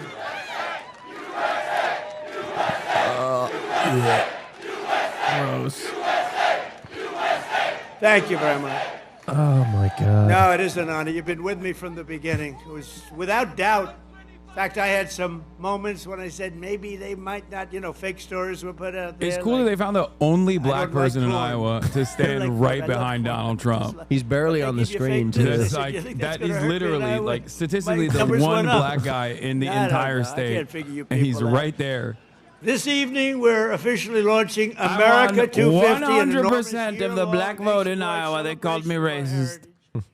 And really here he is, right behind me. Great American flag and our glorious American freedom. Did anybody see the beautiful flag I put up in front of the White House? Right? Everyone's liking it. Oh, he's such a fucking Everyone's dildo. liking it. I actually put two up. I put one in the front and one in the back. Generally, what all these like. I didn't want to go too crazy. I all thought they that care would be about enough. is like Yeah, they optics put with the colors. two and flagpoles, Big as you can 88 get. We're feet, proud of it. and We the will be rope goes announcing through the many pole more as details opposed in to the weeks to outside come, the but pole. there are just Back in the some of day, they used to have flagpoles, and the rope would get rusty and dusty and terrible, and then the flags would fall, and America was falling. But I put the best, beautiful poles. I know that is literally how he described the poles. By the way, I'm not making this up. He actually talked about how big and beautiful the poles were and how the ropes are actually inside. I feel like he's constantly messaging to the dumbest guy. Yeah. Yes, they are also 88 feet tall. Yes. Did he talk about crowd the just like we do fact tonight. that now That's a big crowd. I there's can't no even pride see flags the in the White House, So and we thank you back instead there. are putting I'd like to the- move the press back. They just kind of They they love could that. see I better. seen that on Twitter. But the Great American State Fair will bring America I 250 feel like, this time programming to around. fairgrounds No, I across saw- the country, I saw a tweet culminating about in a giant patriotic festival. A new next summer on the National animated Mall, figure punching featuring exhibits from an all animated 50 figure states, dressed as the all American 50 flag states kicking excited. I was excited. a pride animated when I, figure in did the figure in the 250, in the so balls. nothing I could do. What It the was fuck? 250, it was What are you 250, seeing I on can't your see. timeline? It was That was my Gunther baby. Eagleman. Because you happen to be Remember that guy? You know 250 that years stupid old, guy but- on Yeah, I Twitter? do. What I Yeah, did he do is blocked during me. my He first blocked you. term, I I don't got know the why. Olympics, and I got the great soccer. You know that whole deal, right? We call it I don't soccer, they follow call him. it He just- football. he got fed. I got them both. I got the Olympics. Yeah, It's the platform. First I got the Olympics. Austin's a and Gunther I got head. it. No. OG. I was president, and I said, it's a shame. It's a shame. I got the World Cup, and I have the Olympics, and I did it. And you have no idea. President Obama didn't want to make a call to the Olympics. You know why? Because he went to Switzerland or wherever, and he said, if a president goes to get the Olympics, you have to have a deal. You have to be chosen. He went there, and he came in fourth, so he hated them, I guess. And he was unwilling to make a call, and they called me up. Democrats called me up, actually, from Los Angeles, and I said, I'll do it. I made the call, and I couldn't get the people off the phone because they were so starved for love, because nobody would call them from. Anyway, we made a deal. I got the Olympics. Then we got the World Cup. I kind with of Johnny. believe that the We got Democrats World called Cup, them, and I though. got them both, and I looked That at my sounds like people. some I said, Democrat isn't it a shit." shame?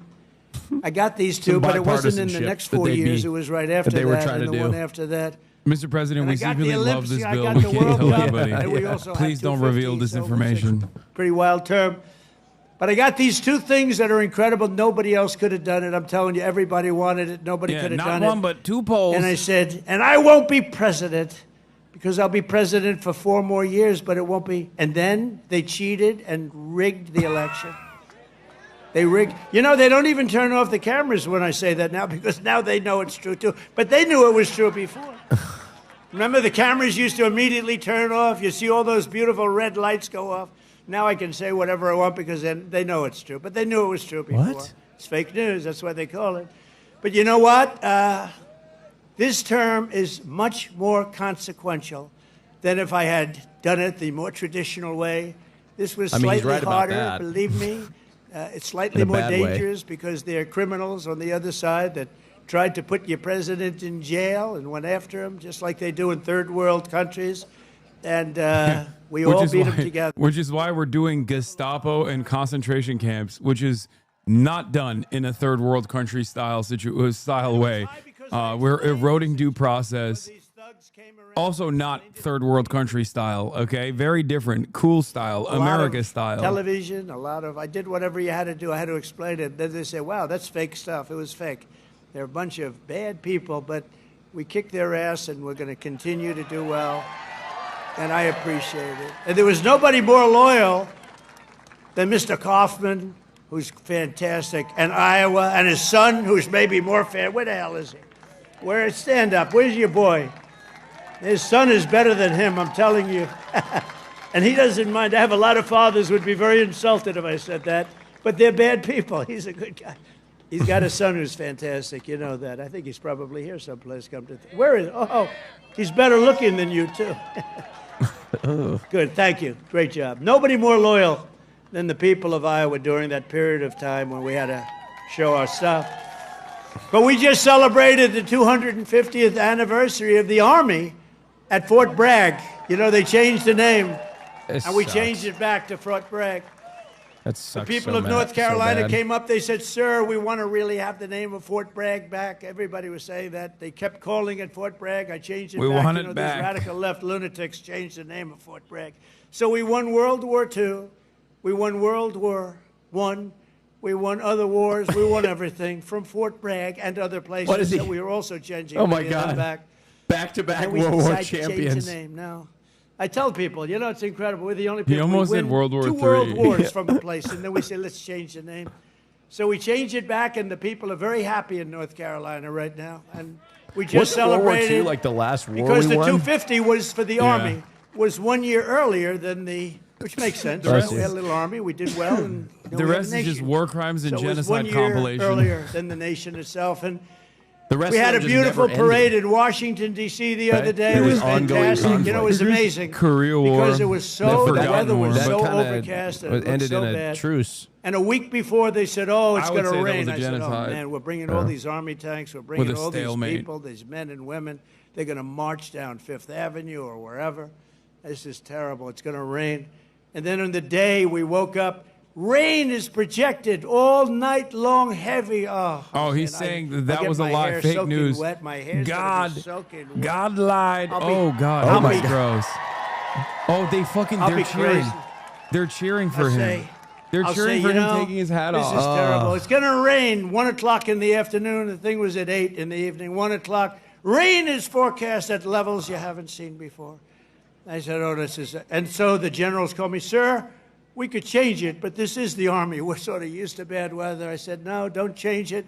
I'll wear a raincoat, and I'll wear a big fat hat so I don't get totally drenched. I'll be okay. I'm such a tough cookie. And then what happens? We get there, and there's no rain, and we go 1 hour, 2 hours, 3 hours of watching these great guys marching down Fifth Avenue. It never rained. And then I thought to myself, global warming, they're telling us what's going to happen in 250 years to our planet, but they can't tell us it's going to rain 3 hours before the event. In 250 years from now, the planet's going to burn up or freeze up. And you know, remember when they said they called it global warming, then global cooling? They had all different Dude, things. none of these people are gonna be alive in the next 5 years, especially after in the next 2 years when you kick them off of their healthcare coverage. They're super dead. They don't give a fuck about no warming climate, dog. Don't worry. In 100 years, the oceans are going to rise 1/4 of an inch and everyone's going to be wiped out. No, you're going to have may not more be around ocean at foot the end of his property if speech. that happens. It's okay. Not the worst. And think of it with all of the It's probably nuclear 100 weapons. degrees out there. Remember Biden had always used to say, it is it's an existential threat. He loves the word existential. It's an existential threat. What is? I don't know, climate change. Remember that? Always, Yeah, that's defunded dangerous NOAA, too, because they're going to take which is that. cool, of course. And they're going to say, he couldn't say existential. So you can't imitate people either. Remember I used to imitate Biden, couldn't get off the stage, and I'd walk into walls? And I called my wife, because it's always on television, and I said, how was it, baby? How good was that? We had 44,000 people. Nobody else could do it. I have to brag a little bit, because what the hell? There's a little truth to that. But I brag a little bit. I say, how good was I? You were really good, but what happened? You couldn't find this. You couldn't get off the stage. I said, no, I was imitating Biden. No, well, that's not the way it showed up. They showed you hitting walls, bunking your head on walls. So even like the word existential, when I imitate him saying it, tonight it's going to be on CNN. He couldn't speak. He couldn't say the word. Biden couldn't speak when he tried to say there's an existential crisis due to anthropogenic climate change. Like he's undermining Biden, and he's also sometimes undermining the fear mongering, as he's saying, about climate change. States Marines. They're all good. What did he say? The crowd only. And I'm a little prejudiced. Runs one of and his one of them hits, is going to be really like a great. USA It's called chant Space Force, or because that was my baby. Deportation reference. Remember, they wanted to terminate it. They tune out the rest of it. First year of Biden's administration, they wanted to terminate Space Force, and the military wouldn't let them. And it's turned out to be one of the most important there is. I was very proud of that Space Force, and they're doing great. In addition, just as I promised 5 years ago tonight in my speech at Mount Rushmore, where a certain governor at that time, who's now our Homeland Security chief, Christy Noem, stand up, Christy. Now I don't have to introduce you later. Dog killer. I hired Tom Homan for the border, and I said, Tom, I want you to give me who'd be the best to be the Secretary of Homeland Security, which is essentially his boss. Is that the woman I got to He look said, at every Christy time you go Noem, through sir. TSA? Yeah, Christy Noem. Says you need a true ID. You got to be Oh my kidding. God. Real ID. She's a I great feel like person. I'm on She's like smart, a but fucking I mean, amusement park ride. Is she tough And enough? she's like one of the Sir, fake she's the actors. toughest person around. I said, and she Sometimes is. she killed She's her tough as hell. dog. I've Killed learned. the puppy right I'll tell you, there. a lot of bad Shot the people have learned puppy that she's right done a in the fantastic head. job. Thank you. Thank you. But we're going to be officially opening the National Garden of American Heroes, a vast outdoor park featuring statues of the greatest Americans who ever lived. They took down a lot of our Robert statues. E. Lee. They took Call down me the Christy statues of Noem, the some way of I'm about to greatest kill some people that we've dogs ever tomorrow. had. I stopped them from Jefferson taking Davis. down Thomas Jefferson. They wanted That's to take right. the Thomas Some of the greatest Jefferson Americans to ever memorial. They live. wanted to rip the hell out of the statue inside.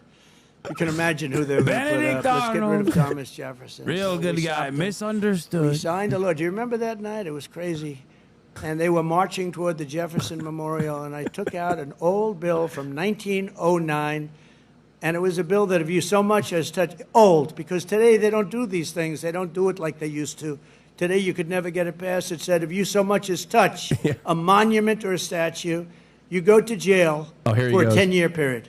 No anything. Here he goes. So they were marching down there, and in the middle of their march, I gave a news conference. I said, anybody that touches, and I'm signing, immediately goes to jail for a 10-year period. That march broke up so quickly you've never seen. They said, it's a miracle. What happened? I signed a little bill that said you go to jail for a 10-year period. It was a great thing. It was an old bill that wasn't used. In fact, I don't know. I hope we don't have to use it again.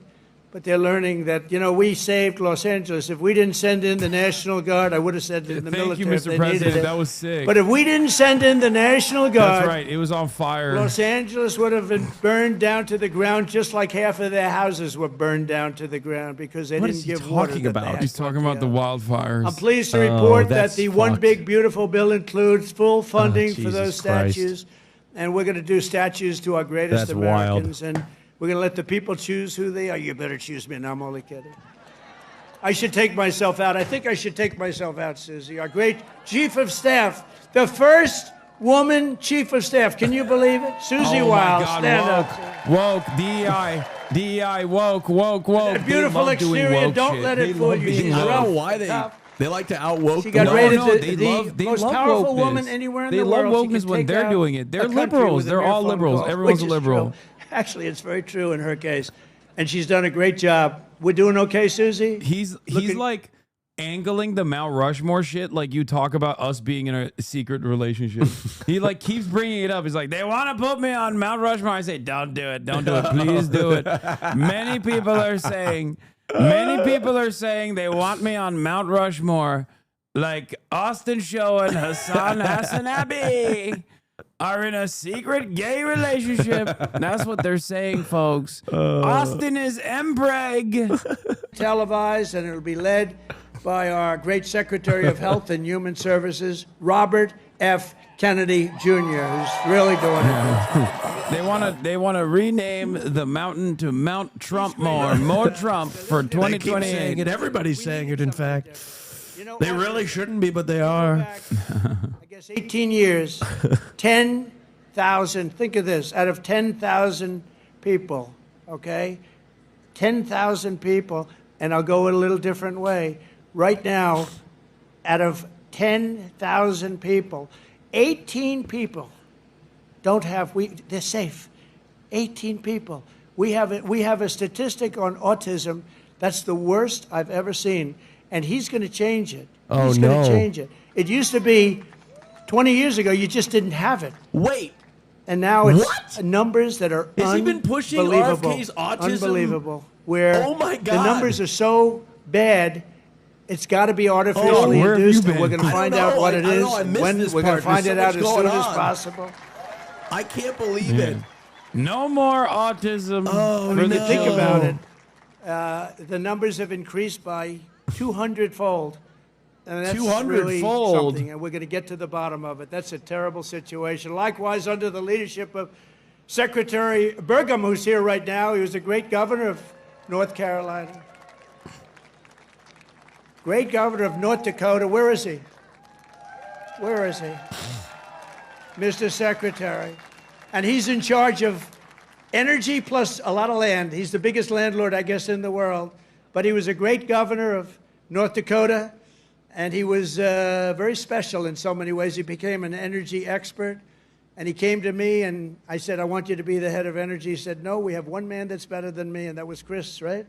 And put him in charge, and we merged the two, and he's got all the land with all the oil, and the other one has all the expertise to get the oil out of the land. And Chris is doing great, and you're doing great, Doug, and I appreciate it. And say hello to Catherine and everybody. So done. We're doing a great job. We have a great capital. Everybody's going to eat. China's going to eat us for lunch. It's not even close. So every one of our national park, so done. battlefields, and historic sites are going to have special events in honor of America 250. And I even think we're going to have a UFC fight. We're going to have. Does anybody watch UFC? The Great Dana White. Cooked. I'm just looking at the people. We're going to have a UFC fight. And I'm like, we're going to have a UFC fight. God. Think of this on the grounds of the White House. This is the best we can fucking do. Are you kidding me? We have a lot of land there. We're going to build a little. Oh, God. We're not. Dana's going to do it. Dana's great, one of a kind. We're going to have a UFC fight. Your friend championship is slow? fight. You full talking about fight, me? like 20, 25,000 people. And we're going to do that as part of 250 also. We're going to have some incredible events. Why is he doing a UFC ad? As the president in fucking Des Moines, Iowa. To fund improvements and enhanced experiences across the park system. For this anniversary, I've just signed an executive order to raise entrance fees for foreign tourists while keeping prices low. China did a surgery by satellite today. Like first successful surgery by satellite. I think it was like 5,000-mile range or something. Wait, so like they were remote. And these are just a few of the many programs, initiatives, celebrations that will renew for our national pride. We're going to have great pride. I think we do have great pride. I think we have more pride and more spirit in our country right now than we've had in. Like they did it over Zoom or like the satellite? I'm confused. Utilizing the Apstar 60 broadband communication satellite positions 36,000 kilometers above the Earth in geostationary orbit, China has demonstrated that complex surgical procedures can now transcend geographical barriers. Sure that America's 250th anniversary is the single greatest year in the history of our country. We want to have a lot of great Maybe I'm things, just a lot dumb of as the hell, things but I that don't Bobby get it. and Health and Human Services are doing. Like, are going to come up how during did the that period surgery of get time, and we're going to conducted from come that up with a distance? lot of I'm just tremendous confused. things for I need health more and safety, clarity. and According to the South China economically, Morning we're gonna have the Post, strongest- doctors from the People's Liberation Army General Hospital remotely operated Oh, well, that makes more from sense. Okay. Tibet, Yunnan, and Hainan to perform 5 surgeries on patients that makes located sense. in Beijing. Okay. These procedures involved organs such as the liver, gallbladder, and pancreas were made possible using domestically developed robotic surgical systems. All patients reportedly recovered and were discharged the following day. That makes sense. On a patient 5,000 kilometers away. Any news from China is basically, we created an elixir that stops aging. Any news from America is, we're going to kill 1 trillion people.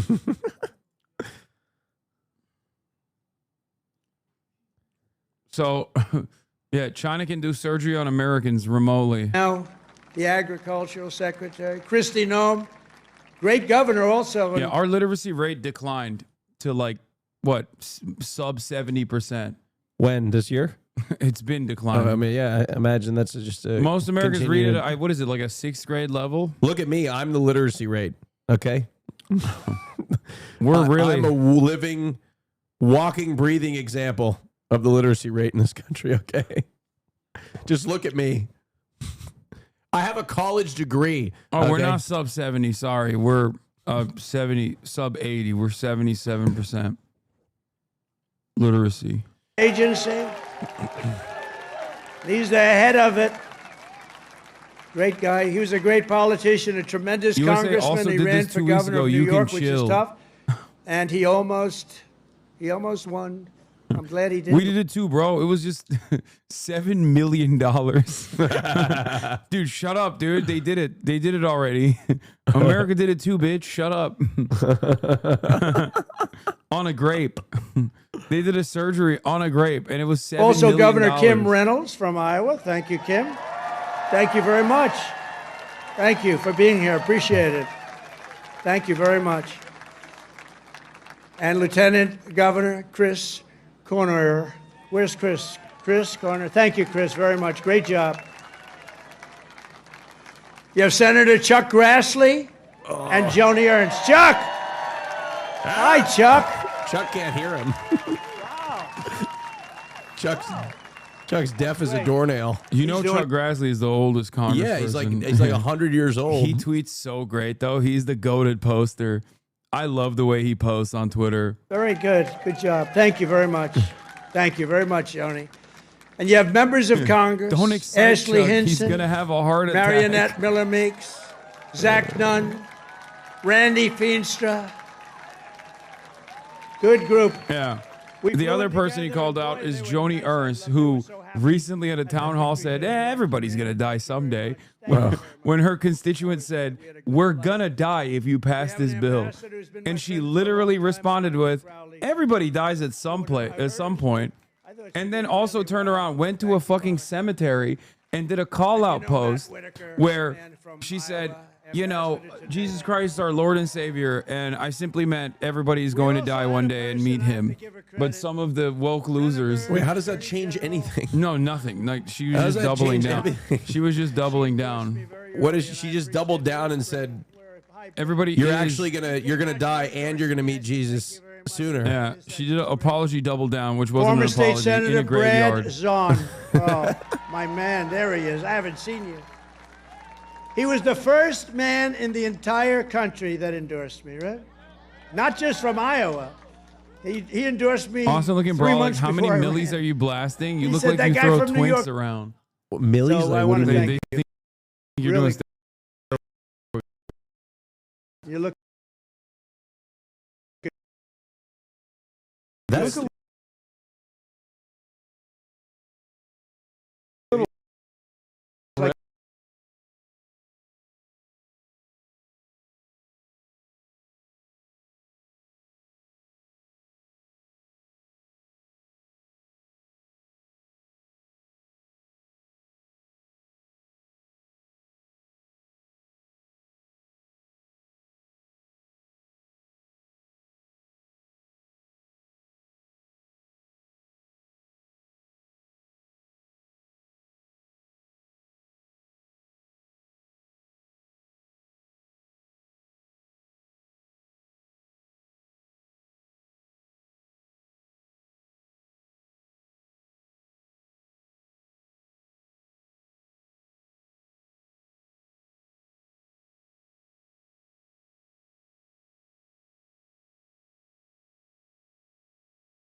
It won't let me click.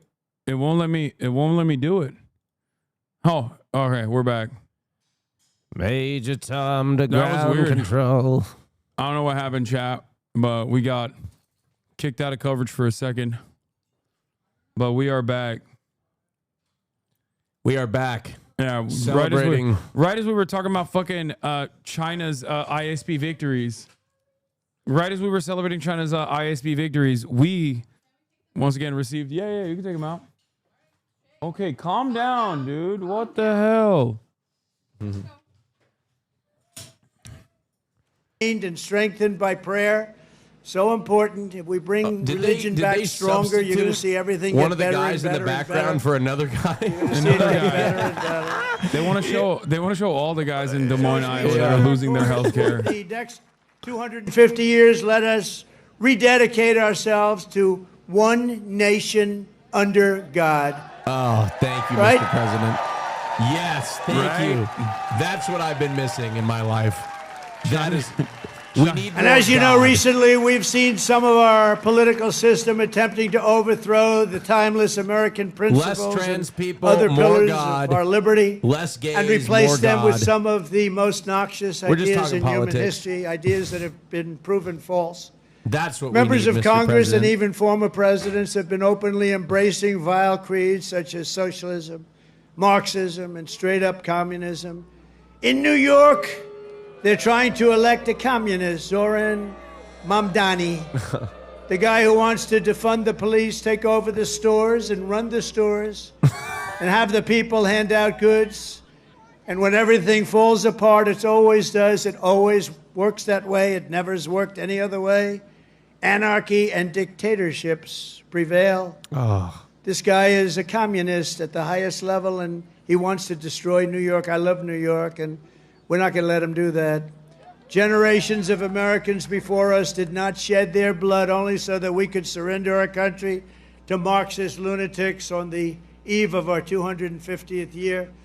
As President of the United States, I'm proclaiming here and now that America is never going to be communist in any way, shape, form, and that includes New York City. I don't think And under anybody my knows what that even administration, means. we're bringing back freedom and liberty, Like the word law communism. I and don't think order, anybody and even above knows what it all, means, we're or bringing back Marxist. I don't common think they know what sense, that right? means at Common all. sense. On day one, I stopped the weaponization of government against people of faith, and we created the Department of Justice Task Force combating anti-Christian bias. And I have to people. I tell you, honestly have Pam no Bondi fucking is doing idea. a great job.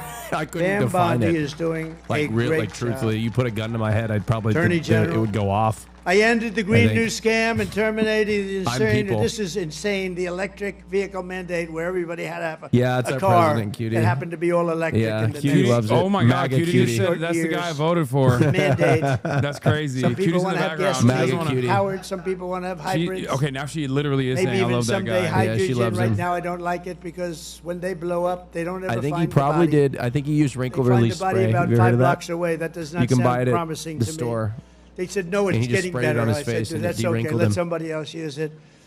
But we're not going to have all electric. We're going to I have know. electric if people It's a want spray it. tan. Electric is great. It's a spray tan. Gasoline, He people needs like that- better in that many cases. But Clibella, you can have where whatever they you inject want. into your But neck, it's it melts ridiculous the to fat. mandate Yeah. that everybody's going to He be needs driving that. an electric car in 5 years from now. So I ended it. I signed an order to begin eliminating the Federal Department of Education and send education back to the states. That means Iowa's going to run their own I know. education. You're going to have to run your own education. Iowa, well, I use you in my thoughts. Whenever I always say Iowa and Indiana, and I'd mention certain states, but you want to run your own education because you don't Really? want the bureaucrats in Washington doing it. And I made English the Really? official language of our country. Oh, here, you should come over here so they can hear you. You don't want to be over here. You would think that would be an easy Okay. one. It was not as easy as you think. I directed the reinstatement of all patriots expelled from our military by the Biden vaccine mandate, returning them to their former rank with full back pay. And I signed executive orders to abolish critical race theory and transgender insanity from our schools and from our military. See, it always gets the. It's so gross. And I It made always it gets the official biggest policy cheer. of the It's so United gross. States that there are only 2 genders, Oh, my male God. and female. I know. I know, Cutie. This is crazy. I know. Is this live right now? And if it's This is okay happening with live. Iowa, we are keeping men out of women's sports. Is that okay? Oh my God! This is what they care about. It's crazy. I also renamed Crazy. the Gulf of This is Mexico. happening right now. I renamed it to the Gulf of America. Wait, what do you mean? Why are you saying that? That's so crazy. This is And your we're favorite restoring president. the If you would name watch of the Hasan greatest before bed every president, night, one you of would the know truly great what's presidents, going somebody on. that made our country very That's so rich, sad. William McKinley to Mount McKinley in Alaska. So in conclusion, in everything we do, we're once again defending the values, traditions, and beliefs that made every generation before us so very proud to be American. You know that better than anybody in Iowa. And here in Iowa and across this land, we believe that America is an exceptional nation, blessed by God. It's really destined to be the freest, strongest, the greatest country ever to exist on the face of the earth. And we're going to make it that way much more so than it's ever been. We believe in the wisdom of our founders who declared that our rights do not come from Like, it's actually bureaucrats in impressive. Washington. Our rights How much come he's from done. our Creator in Like, heaven. it's That's so where our rights crazy. come from. And we reject government discrimination and so-called diversity, equity, and inclusion mandates. They're just about washed out the window, actually. They're just about over with. We're just about finished. In this You know what country, we DEI believe is? in hard work and we believe in merit. And by the way, It's like you and we're me on allowed the to have podcast. merit. We're now back to being a merit-based Oh, system. did you see We had a this? Okay, wait. decision in I the got United one way States. to get Cutie off the fucking Trump train. Are you ready?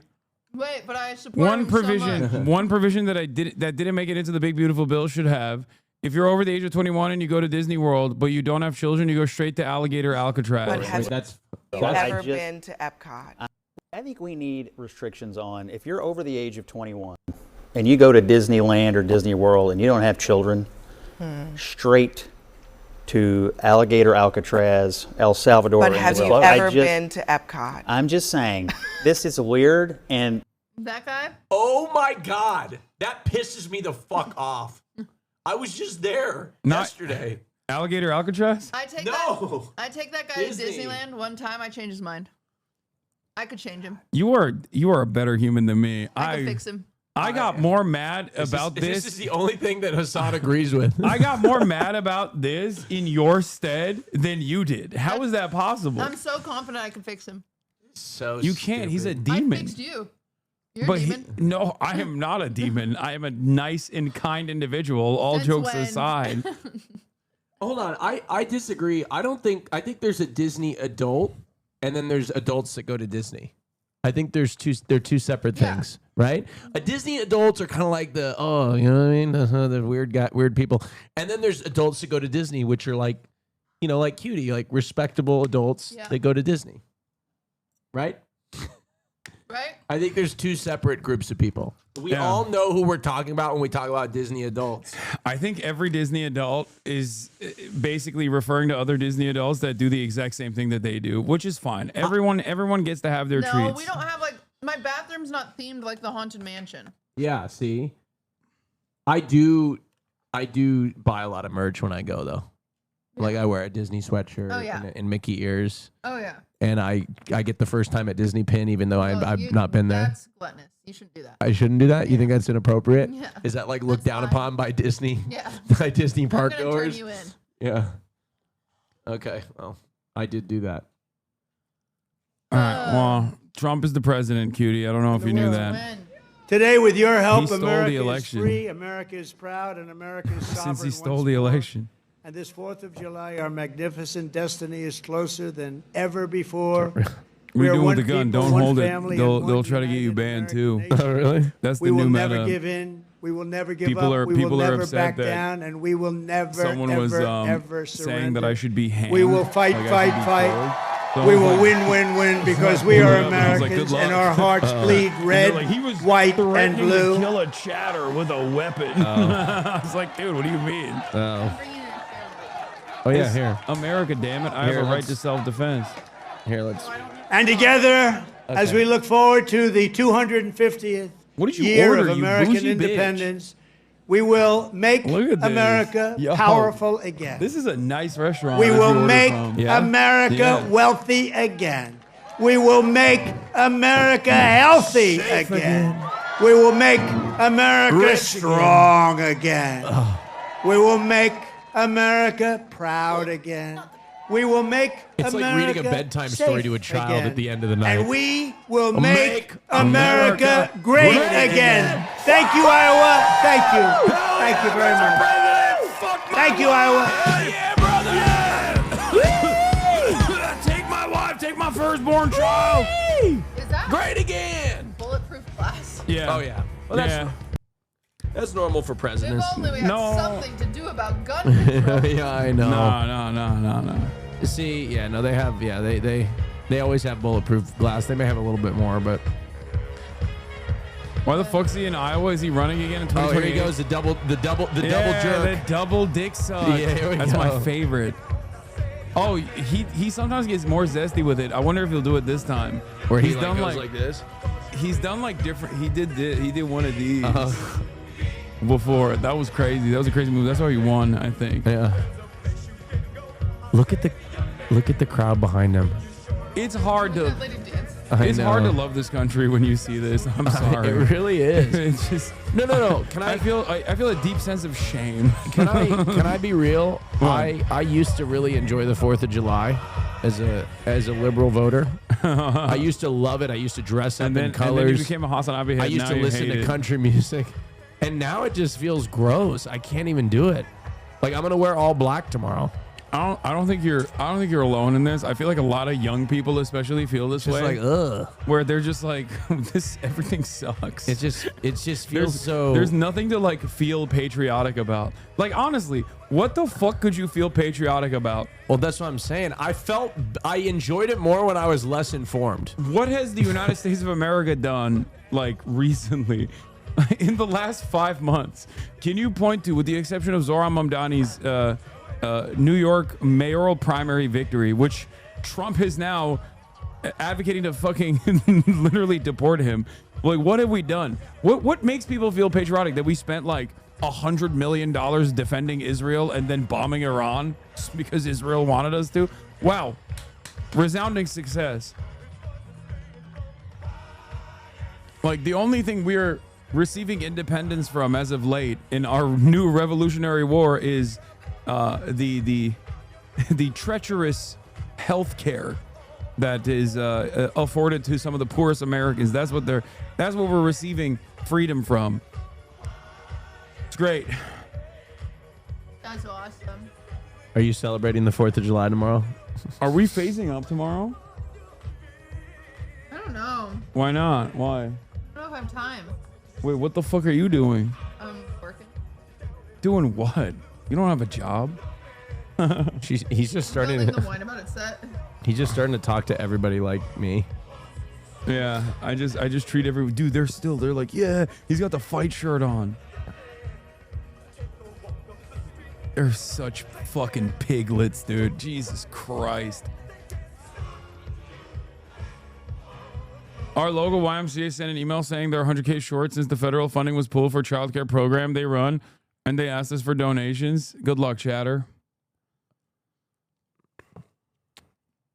What is this? Cutie caught Austin? There was an episode in 2023 where I went to Japan and I brought Cutie a gift, and it was my first visit to Disneyland, okay? Tokyo Disney. Well, I gave Cutie a sticker, and that particular sticker, she never kept it. She returned it to me, rightfully so, because it was a terrible gift, but that sticker is on my laptop. That is the infamous gift to Cutie Cinderella, my first visit. That's crazy. It's the wrong sticker. Wait, really?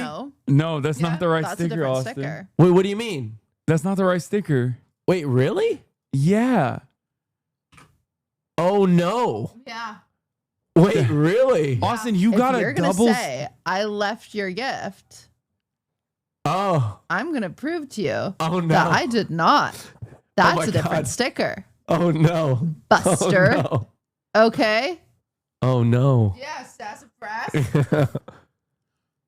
Bro, you're crazy for this. Well, I wasn't. You just outed yourself. You No, double outed she should've- yourself. Like, it's a sticker. Nobody's gonna hate her for not keeping the sticker. I just thought that was a sticker. Oh, you weren't trying to hate farm me? Okay, I don't know what it was. For That a was our sticker? problem. That's what it seems like. No. I was just trying excuse to me. hate Excuse farm me. you.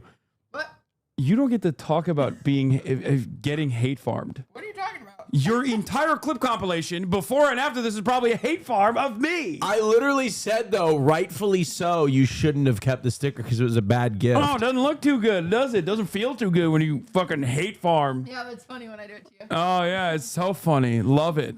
Yeah, go look at the wine about it title. How long ago was this? Wait, what? Wine about Did the first episode drop?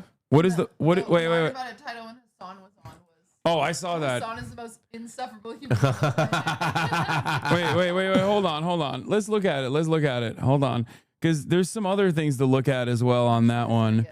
Wine about it. The end of an era. Wine about it. 132. Okay. Let's look at this. Let's look at this real quick. Hold on. Hasan is the most insufferable person on earth. 295,000 views in 2 weeks. I mean, it worked. Yeah, I'm about to. I need to pass the yard. I need to pass the yard. That's crazy. I was on a rocket ship to pass the yard, and now they have 100K on me, but they also have 2 weeks on me. Yeah, they have 2 weeks on you. There's a chance. There's a chance, but we did get them to click. We got them to click. It's crazy. Worked out. It's crazy. But they, yeah. It's good though.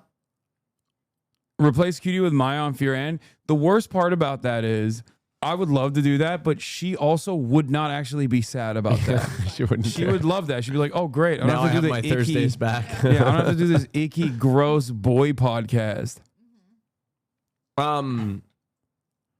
So wait, where's the sticker thing? I want to see what happened. I thought that was the one I gave you. So Where did I get that long ago. one You'd then? think it'd be in the title. Okay, so it was definitely before this. Oh, it's this one. Because Will, No, yeah. it was before that one. I feel like. No, it's that one. That's the one. To remind you of your American side. Wait, so is this from Japan? I thought he made. So me I'd like to dress go. up I in got that. gifts. I actually got gifts for everybody. Oh my God. God, you're such a ass. What's Okay, this I have to jacket? you know That's that. a nice jacket. You would my fucking God, I was brown so noser. excited You to would get get it a to gift you, for too. every single person. Well, I got us all kickaroonies. What's a kickaroomy? Book. Kickaroomie. You don't need. I don't need a Deprived of speech. going Oh. to. Okay, sorry. You've been deprived of going to Disney for so long. Tokyo Disney. Yeah. Okay. And I Wait, I experienced a went to lot of Disneyland last things, week. and I felt like as I was experiencing these things, I was experiencing them for you. Wow. Well, I can go someday. And so I was sitting in line, and I walked up, and I asked for free. Oh, it's a different sticker. Whoops. Oopty. Okay, I was wrong. Yeah, you were. I wasn't trying to drag you. Not only were you trying to drag her, but you were wrong. You got yourself a selfish sticker, and you didn't even give it correct. So I must have gotten that sticker, and I put it on my laptop like that day, and then got you this separate one. But you don't have that sticker anymore, do you? No. Yeah. So, Oh, wow. which is fine. Which is totally fine. I get it. Wow. I don't hate women.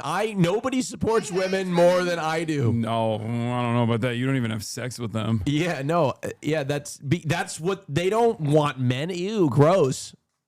You can't So even. that's why I don't have sex with You them. don't 'cause even. You men don't are even gross, kiss women. and they don't like. You don't even. They don't hold like women. men. You don't So even that's- date women. That's how much you hate women. We don't like men. He's right about that. Yeah, so they don't like men, so I'm not near them. Okay. Oh, Kaya. Oh, Kaya. Maya just dropped your collab video. Two truths and a lie with this idiot. Oh, this is just Good the. title. Yeah, this is the stream. Quizzing an abnormally large child. That's crazy. I am nothing to you guys. What is this? You're not nothing. You're a punching bag. Yeah, I am just a punching bag. I love this arc because I used to be the punching bag and now he's the punching Yeah, it's bag. awesome. It's completely turned around. Now they bully you. How does it feel, asshole? Huh? It doesn't feel good. I think I was always a punching bag. To be fair, you are a No. menace. You got invited to YouTube prom, or Ludwig got invited to YouTube prom? Oh, this was. Oh, the comment section is gonna look spicy this week. You know what? You don't have to listen to him or tolerate him. Who got invited to YouTube prom? I did, you motherfucker! I did! Ludwig is my date! Ludwig wasn't invited to YouTube prom because him, just like you guys, turned down all these invitations. You only get a few chances in life, okay? You bitch! That's why you say yes to things and you appreciate your invites. That's why I said yes to going to phase. Peach said that our edits are everywhere. I never see them. Yeah, neither do I. I saw one. They sent me a couple, and I'm gonna. Don't worry, I got them lined up for the pod today. Wait, I have a funny one of you that I saw the other day. Okay. Discord it to me. I'm not. No, we're not gonna do the reaction to the Always Sunny parts right now, chatter. We're gonna do that on the fucking goddamn podcast. Okay, calm down. You're so horny to get this immediate reaction that you want to do it. You want to do it before we do the pod, before Will's even here. Are you the real reason Maya left? Whine about it. Find out on the next episode of the Fear On podcast. We will be discussing this extensively. That's right. You need a new jingle for Whine About It. Whine about it. It still exists. It's not over. Whine about it. Oh, ow. Better be in the free section. I'm not paying $5. Maybe Okay. you saw this, but I commented on it and I said, you just earned me 10 more mean things to say to him. Wait, what is it? I have a response from you that I screenshotted, I think. Oh, really? Wait, hold on. Let me see if I can find it.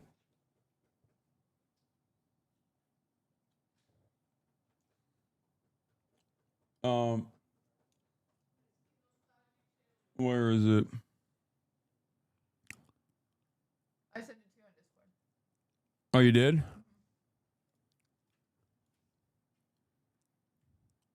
Wait, what the hell is this? Nothing beats a Jet2 holiday. And right now, you can save 50. Some things are better just raw. Right now, you can save. That's crazy. I commented on You just earned me a coupon to say 10 mean things about him for free. Wait, what? Why? Why? it. People posting TikToks like that. Yeah, well, I'm liking it. How about that? Wait, repost it. Why are you like this? What did I do? I didn't do this. Exactly. What the fuck did I do? I think they're saying you're enabling their behavior by liking it. Now they're going to make more of them. Yeah, oh no. And then your friends have to see that. Oh no. And some of our mothers have to see that. Okay, wait, where was the cutie thing I saw? Oh yeah, I was defending Extra Emily in the comments. What the fuck is this? It was. I'll send you the TikTok. This is. It was someone crashing out saying that Extra Emily was using agent and that she actually has a man, and I was like, no, that's my friend. Extra Emily doesn't have a man. Get off her back. You're on TikTok too much. I was defending Extra Emily. You're on TikTok too much. You can't blame me. I gotta defend my girl. I can't what That's do you want me to crazy. do? Oh. You're in the comments of parasocial TikToks doing battles. Another thirst talk dropped. I think the bigger thing that I did today wasn't the cold plunge. The fact that I took my shirt off on my own stream. After school, she ran to me, jumped in my 5.0. This is the. I don't look like this anymore. I'm like 10 pounds heavier. Why wouldn't you do it back then? I thought I was fat, and I can't wasn't. believe it. You're never going to get in the bathtub. We align on politics, but you're problematic, man. Damn. Nice to meet you. TikTok cleanse. Oh, I want a TikTok cleanse. Give that. Why did you scroll past it? Well, okay, They said calm TikTok down. cleanse for cutie. and you TikTok scroll cleanse past. for Don't say cutie. that. Oh, this. Have you seen What this is lady? this? No. She's the only person in the whole world that has a 24-karat gold libido. I love her. You'll see that he leaves. That's his face.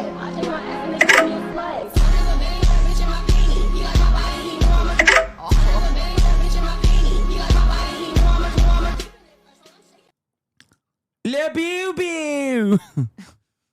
Yeah, I hate that. I hate that one. What about Cutie's reaction to herself reacting to her silly goose jokes? Piping? It's like frosting. I don't need it. It's a real piping. Oh my god. Is this really hard to be around you most of the time? That's what she said. That one didn't even. Piping? It's like frosting. I don't need it. It's a real my god. piping. Oh. Don't be proud of yourself. That was good. That was a good one. Good one, Hasan from the past. Pretty fire. Anyway, all right. I'm going to end it here, chat. We got to go and get ready. Even though we're probably going to be waiting for another hour for everybody to get here. But yeah, that'll be all for today. Tomorrow I will see you once again, yet again. Oh, is tomorrow 4th of July? I'll be doing a probably shorter stream before I go to FaZe Clan to phase the frick up. And then Saturday I got some cool stuff lined up. Probably Anime Expo, maybe. Love you all. We're gonna go shoot another banger episode of the Fear End podcast. What? Oh no! I can't believe you did that. Gross. I'm gonna get banned now. The starlock to the starlock to the topic just begun. There he is again, Hasan is streaming. Hasan is streaming. There he is again. Hasan is streaming. Hasan is streaming. Reviewing the P.O. box, Uncle Uger's face. Sudden discord at your prop, great names take embrace. Tiny Bernie Sanders, LGBTQ Air Force. The whole left at your fingertips, Anne at your door. The H3 crowded debate, the Young Turks online show. 3 full fucking years of this, plenty more to go. 90-day fiance talks of champagne bourgeoisie. A Trump rally live reaction on mass riot at DC. There he is again, Hasan is streaming. Hasan is streaming. There he is again, Hasan is streaming. Hasan is streaming. Reading live stream fair comments, Austin show chat advice. And all the ways the right-wing pipeline can suck you in online. JCS react, Lord frame gets broken, cover blown. A full-blown mass pandemic, monster streaming at your home. Total radicalization coming out to find. The system you were taught to trust in was broken the whole time. All these daily streams, whether big or whether small, have helped me and so many find the meaning through it all.